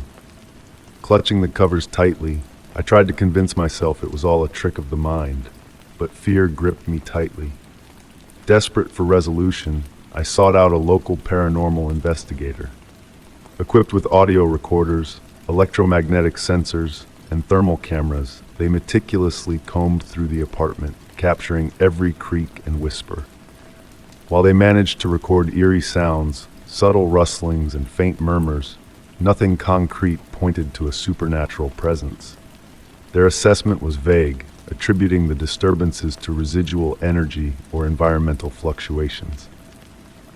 Feeling increasingly isolated, I confided in loved ones. Though they listened with care, many remained doubtful. Some suggested my anxiety was heightened by the stress of the move. Their well-intentioned skepticism fueled my sense of solitude, leaving me to question my own sanity. Determined to capture evidence, I set up audio and video recorders across the apartment one evening. Hours of review revealed no visual anomalies, yet the audio unveiled a different narrative. Almost imperceptible movements and whispers, as if a hidden entity was speaking just beyond reach, always skirting the edge of visibility. The recordings failed to ease my apprehension. If anything, they confirmed that whatever haunted my home did so with intent, teasing me with its invisibility. Paranoia consumed me. Every creak, every rustle sent shivers down my spine. Sleep became elusive, and my daily routine fragmented. In a final attempt to regain control, I turned to a therapist specializing in trauma and anxiety. Our sessions were a blend of struggle and revelation. Guided by my therapist, I confronted the emotional toll of the noises, learning coping mechanisms and techniques for managing fear. We delved into grounding exercises, mindfulness practices, and the importance of confronting fears head-on. Slowly, I began to reclaim my equilibrium. The noises persisted, yet their grip on my psyche weakened. I reshaped my habits, focusing on self-nurturance and reconstructing a semblance of normalcy. With the support of friends and activities anchoring me in the present, the disturbances gradually faded, like echoes of a distant nightmare. Though the source remained elusive, whether born of a troubled mind, environmental oddities, or something beyond comprehension, the crucial victory was reclaiming agency over my life. The encounter imprinted a lingering caution, a reminder of vulnerability that lingered. Yet it also imparted the lesson of resilience and the power found in confronting deepest fears without flinching. Ultimately, it wasn't the origin of the noises that defined me. It was my choice to face them head-on. Story 67. It all began innocently enough. A gentle morning, the phone stirred with a soft buzz, breaking the serene stillness. I glanced at the screen, anticipating the usual mundane notifications, a social media update, a calendar reminder. But instead, a message blinked from an unfamiliar number. "Watch your step today." At first, I brushed it off as a mere jest, a prank from some unknown jester trying to ruffle my feathers. Yet those words lingered in the corners of my mind as I ventured through the day's motions. The universe seemed to conspire against me, slipping on a slick sidewalk, staining my shirt with spilled coffee, and being ensnared in an unexpected downpour without shelter. Each incident, on its own, minor inconveniences, but together they wove a tapestry of unease around me. The following day, the phone buzzed once more, the same mysterious number flashing on the screen. "Someone will take something you value today," the message read. I rolled my eyes, attributing it to mere coincidence.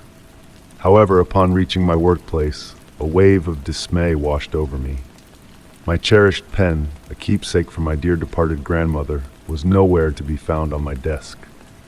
I scoured every nook and cranny, even venturing under my colleagues' desks, but it had vanished.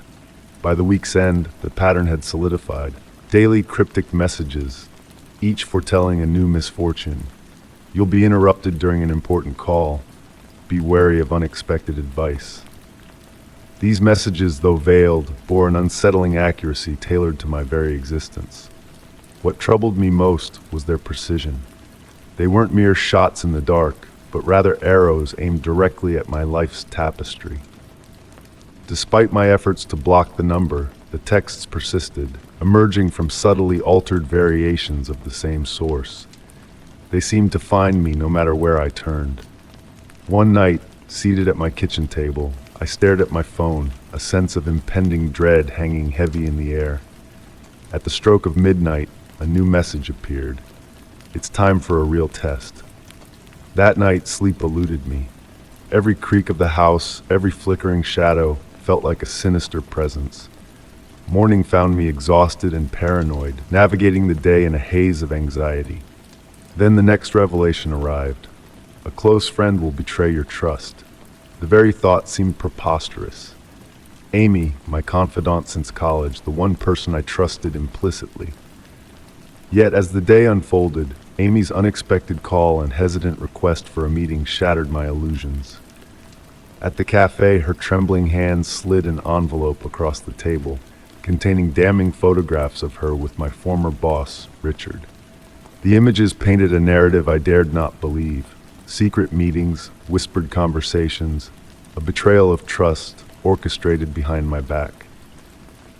The messages persisted, growing darker, escalating from minor setbacks to looming threats that shadowed my every waking moment. The final message arrived on a somber Friday morning. Everything you've built will crumble today. I braced myself, but the day unfolded like a tragic symphony.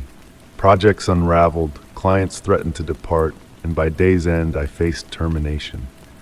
The message on my phone echoed the devastation. Your misery is complete. Determined to unravel the enigma, I delved into tracing the number, only to hit a dead end of prepaid anonymity. Authorities dismissed it as chance or a skilled prankster's work, failing to grasp the intricate manipulation of my life that the texts orchestrated. Abruptly, the messages ceased, but the scars remained: lost job, shattered trust, shattered security. Amy sought amends, but the wound of betrayal ran too deep. As weeks melded into months, I endeavored to rebuild, yet the lingering memory of those cryptic messages lingered like a specter. The warnings, the precise predictions, they had upended my reality, leaving me adrift in uncertainty. The unanswered questions loomed heavy. Who was behind the messages? How did they possess such intimate knowledge? The unsettling truth lingered, a reminder that even in the mundane, the unknown could unravel our very fabric. The haunting reminder of those texts serves as a testament to the fragility of trust and the unseen forces that shape our lives. Even now, each buzz of my phone sends a shiver down my spine, a lingering echo of the unknown's chilling touch. Story 68, the tale of the hidden laboratory in my neighbor's dwelling unfolded with a mere spark of curiosity. Mr. Hargrave, a solitary figure who had recently taken up residence in the grand, weathered estate adjacent to mine, remained a mystery shrouded in enigma. The mansion, long abandoned and a spectral presence in the local lore, stood as a sentinel of the neighborhood's past. His abrupt appearance stirred a flicker of interest within me, though I paid it little mind, until peculiar occurrences commenced. It all commenced with peculiar noises in the dead of night. Echoes of metallic clangs, the whisper of unseen mechanisms, and murmurs muffled by distance. Initially, I dismissed them as echoes of renovation or the idiosyncrasies of an ancient abode reawakening. However, as the weeks waned on, the sounds grew more frequent and disconcerting. They bore an air of mechanical precision, hinting at something far more sinister than mere household repairs. One autumn day, while Mr. Hargrave was away, as confirmed by a brief chat with his gardener, I chanced upon his slightly ajar front door. Driven by a blend of curiosity and disquiet, I ventured inside. The interior exuded an eerie stillness, cloaked in shadows. Dust-laden furnishings and faded portraits cast a spell of suspended time. Guided by a faint mechanical hum vibrating through the walls, I traversed a narrow passage that led to a heavy, ornate door partially veiled by an ancient tapestry. With a racing heart, I pushed it open. What lay beyond froze my veins. The chamber unfolded into a stark, sterile laboratory bathed in harsh fluorescent light. Tables of metal bore an array of scientific instruments, vials, syringes, and enigmatic mechanical contraptions whose purpose eluded me. Glass receptacles held grotesque biological specimens, twisted creatures suspended in murky fluid, some bearing a semblance of humanity. At the room's heart loomed a colossal apparatus, a labyrinthine fusion of wires and gears humming with latent power. Its form straddled the line between futuristic innovation and grotesque nightmare. And then, my gaze fell upon the files. Piles of folders, each bearing names and dates, sat meticulously arranged on a steel desk. A tremor coursed through me as I perused their contents. Within each folder lay intricate medical records, psychological analyses, and behavioral observations. And then I stumbled upon a dossier bearing my own name. A chill gripped my core as I delved into its chilling contents. It held meticulous accounts of my life, my habits, medical history, and even private conversations conducted within the sanctuary of my home. Details of my unexplained ailments, mood fluctuations, and lapses in memory were painstakingly transcribed. The truth dawned on me like a bolt of lightning. I was one of Mr. Hargrave's unwitting subjects. References to genetic alteration and behavioral amalgamation leapt from the pages. Diagrams depicted figures morphed in grotesque ways, a fusion of human and non-human DNA. One document outlined Project Integration, with my name featured under primary test subject. Panic surged through me as I scoured the room for answers. On the primary console of the monstrous machine, I discovered a logbook chronicling the experiments. Hargrave's objective loomed clear: the creation of hybrid entities through the forced fusion of disparate genetic strands. The implications were nightmarish. A soft rustle behind me shattered my reverie, a subtle movement, a shift in the shadows. My breath caught as I turned, but the chamber appeared empty, or so it seemed. Heart thundering, I fled the laboratory, retracing my steps through the labyrinthine corridors. Every creak of the floorboards heralded impending pursuit. I sought refuge in my home, securing every entry point behind me. The ensuing days unfurled as a waking terror. The sensation of being surveilled clung to me, paranoia gnawing at my sanity as I constantly scanned my surroundings, half expecting Hargrave or something more sinister to materialize. Desperate for aid, I summoned the authorities. Detective Davis, initially skeptical yet intrigued by my accounts, consented to probe further. But lacking tangible proof beyond my escalating descriptions, I understood the necessity of gathering concrete evidence. I sought out an old acquaintance, Dr. Lenora Hayes, a molecular biologist. Her reaction upon reviewing the pilfered notes and schematics from the laboratory mirrored my horror. She affirmed that the experiments transcended ethical boundaries. They bordered on the monstrous. Worse still, she posited that my unexplained maladies might stem from genetic meddling. Medical tests validated her apprehensions. Anomalies within my DNA defied conventional explanation. My well-being deteriorated swiftly. Whatever transpired at the hands of Hargrave bore tangible repercussions, irreversible and profound. Driven by a resolve to unveil the truth, Dr. Hayes and I aligned with investigative journalists. We divulged the harrowing details of Hargrave's machinations to the public, sparking a storm of media scrutiny. Outcry from the masses impelled the authorities to take action. A raid on Hargrave's estate laid bare the extent of his abominable experiments. The clandestine laboratory was dismantled, its contents seized as damning evidence. Hargrave himself was apprehended whilst attempting to flee the country, facing charges ranging from illicit human trials to a litany of criminal conspiracies. Though justice was meted out, the aftermath bore enduring scars. My health necessitated ceaseless monitoring, and the emotional toll of being a pawn in a live experiment proved arduous to mend. I endeavored to reconstruct my existence, haunted by the specter of Hargrave's deeds and the abominations he nearly succeeded in engendering. The estate met condemnation and eventual demolition, its dark secrets interred beneath the debris. Yet its shadow lingered, a grim testament to the ease with which scientific ambition can warp into unspeakable horror. I endured, but the memories of that fateful eve and the monstrous legacy left in its wake shall forever haunt me. Story 69. The soft hum of my laptop filled the room as I toiled away in my cozy home office, a sanctuary of productivity and peace. The day had drifted by, a collection of mundane tasks and virtual interactions. With the sun casting long shadows through the space, I decided it was time to take a brief break to stretch both body and mind, a simple act that would unravel the fabric of my reality. As I strolled past my desk, a glint of something peculiar caught my eye. A large, unmarked manila envelope placed meticulously in the center. A sudden flutter in my chest made me pause. I couldn't recall placing it there. With cautious steps, I drew closer and cautiously lifted the flap.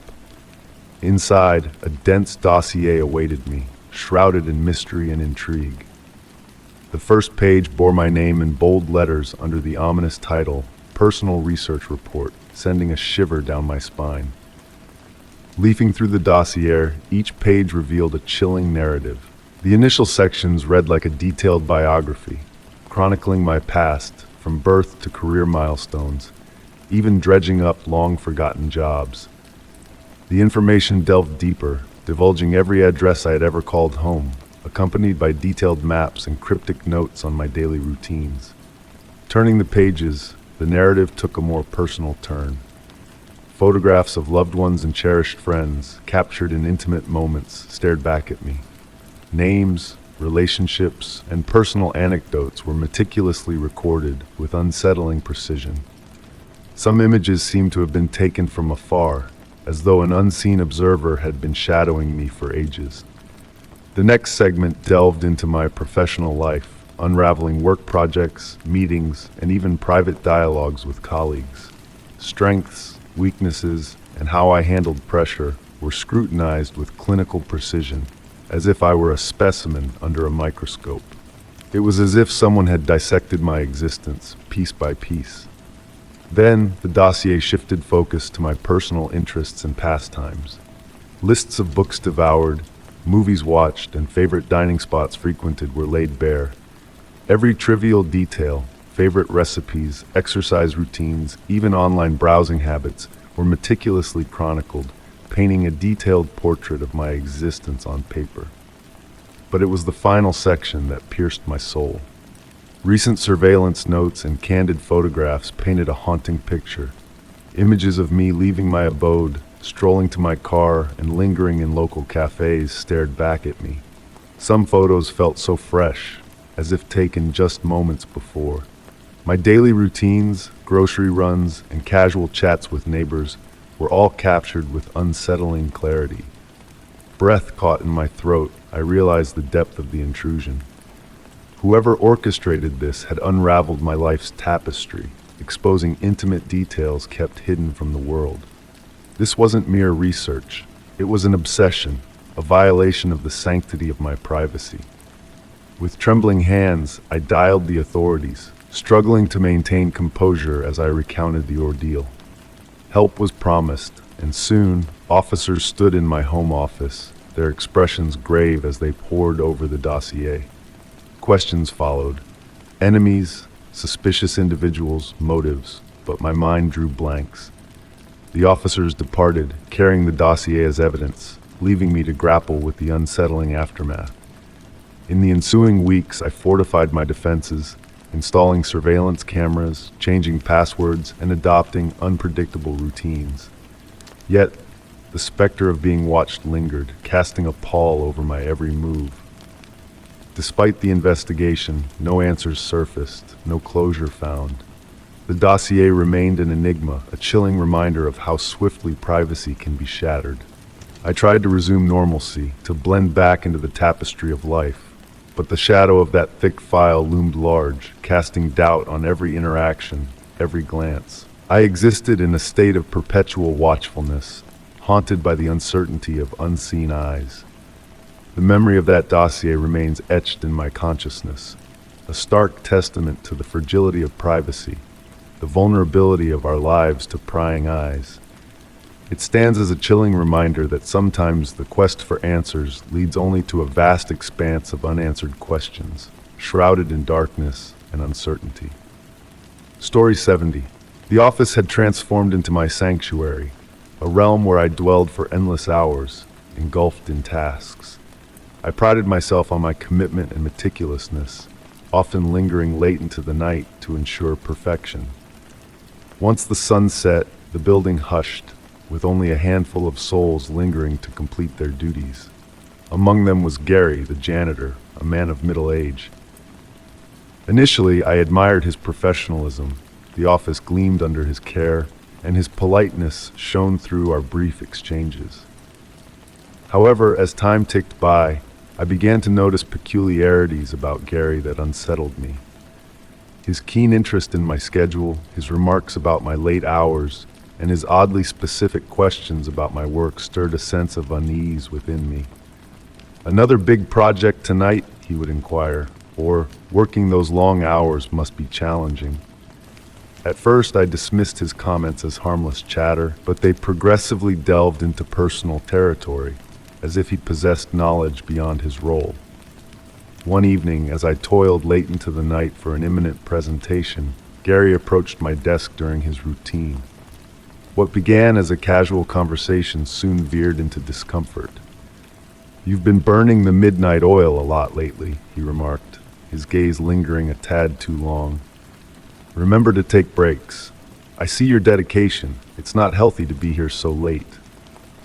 Though his words seemed well-intentioned, they felt invasive. Why was he monitoring my habits so closely? I mustered a polite smile, eager to conclude the conversation, yet the disquiet lingered. The following week, I found myself in the office after hours again. As darkness enveloped the space, I noticed an anomaly. Gary's rounds seemed prolonged. His presence on my floor felt constant, just at the edge of my awareness. The soft buzz of the fluorescent lights intensified the solitude. Around midnight, I ventured out for a coffee. Traversing the dim corridor, I glanced back at my office and froze. Through the glass pane, I glimpsed Gary near the door, tampering with the lock. My heart quickened. He wasn't cleaning. He wasn't tending to his duties. He was attempting to access my office. I recoiled, my breath shallow, hands trembling. In a hushed, urgent tone, I alerted security. By the time they arrived, Gary had vanished, and my office door appeared undisturbed. Security scrutinized the footage and interrogated Gary, who claimed it was a misunderstanding. His explanation rang hollow. The next day, I reported the incident to HR. They pledged a thorough investigation and treated the matter gravely. Shortly after, Gary was dismissed, and the company enforced stricter access protocols to prevent unauthorized entry after hours. Despite the resolution, the damage was done. I couldn't shake the vulnerability that had infiltrated my once cozy haven. Gary had breached a boundary I hadn't recognized as crucial, the line between professional decorum and personal safety. In the ensuing weeks, I endeavored to adapt. The heightened security measures offered reassurance, and the company's support for affected employees was commendable. I engaged in counseling to navigate the lingering fear and unease. Yet the memory of that fateful night persisted. Each late night was punctuated by fleeting glances over my shoulder, heightened sensitivity to every sound, every shadow. The familiar office now felt alien, its quiet recesses burdened by the specter of Gary's transgression. I double-checked my office locks, avoided leaving personal items in plain sight, and even the security cameras, intended for comfort, served as a grim reminder of the intrusion. Gradually, I pieced together a semblance of normalcy. I learned to manage my anxiety, focusing on safeguarding my space. Nevertheless, the trust I once harbored for my workplace never fully rekindled. The incident underscored how swiftly one's sense of security can be jeopardized, emphasizing the imperative of upholding boundaries and safeguarding personal and professional realms. Though I moved forward and reclaimed a routine, the memory lingered, a haunting illustration of the fragile boundary between safety and vulnerability.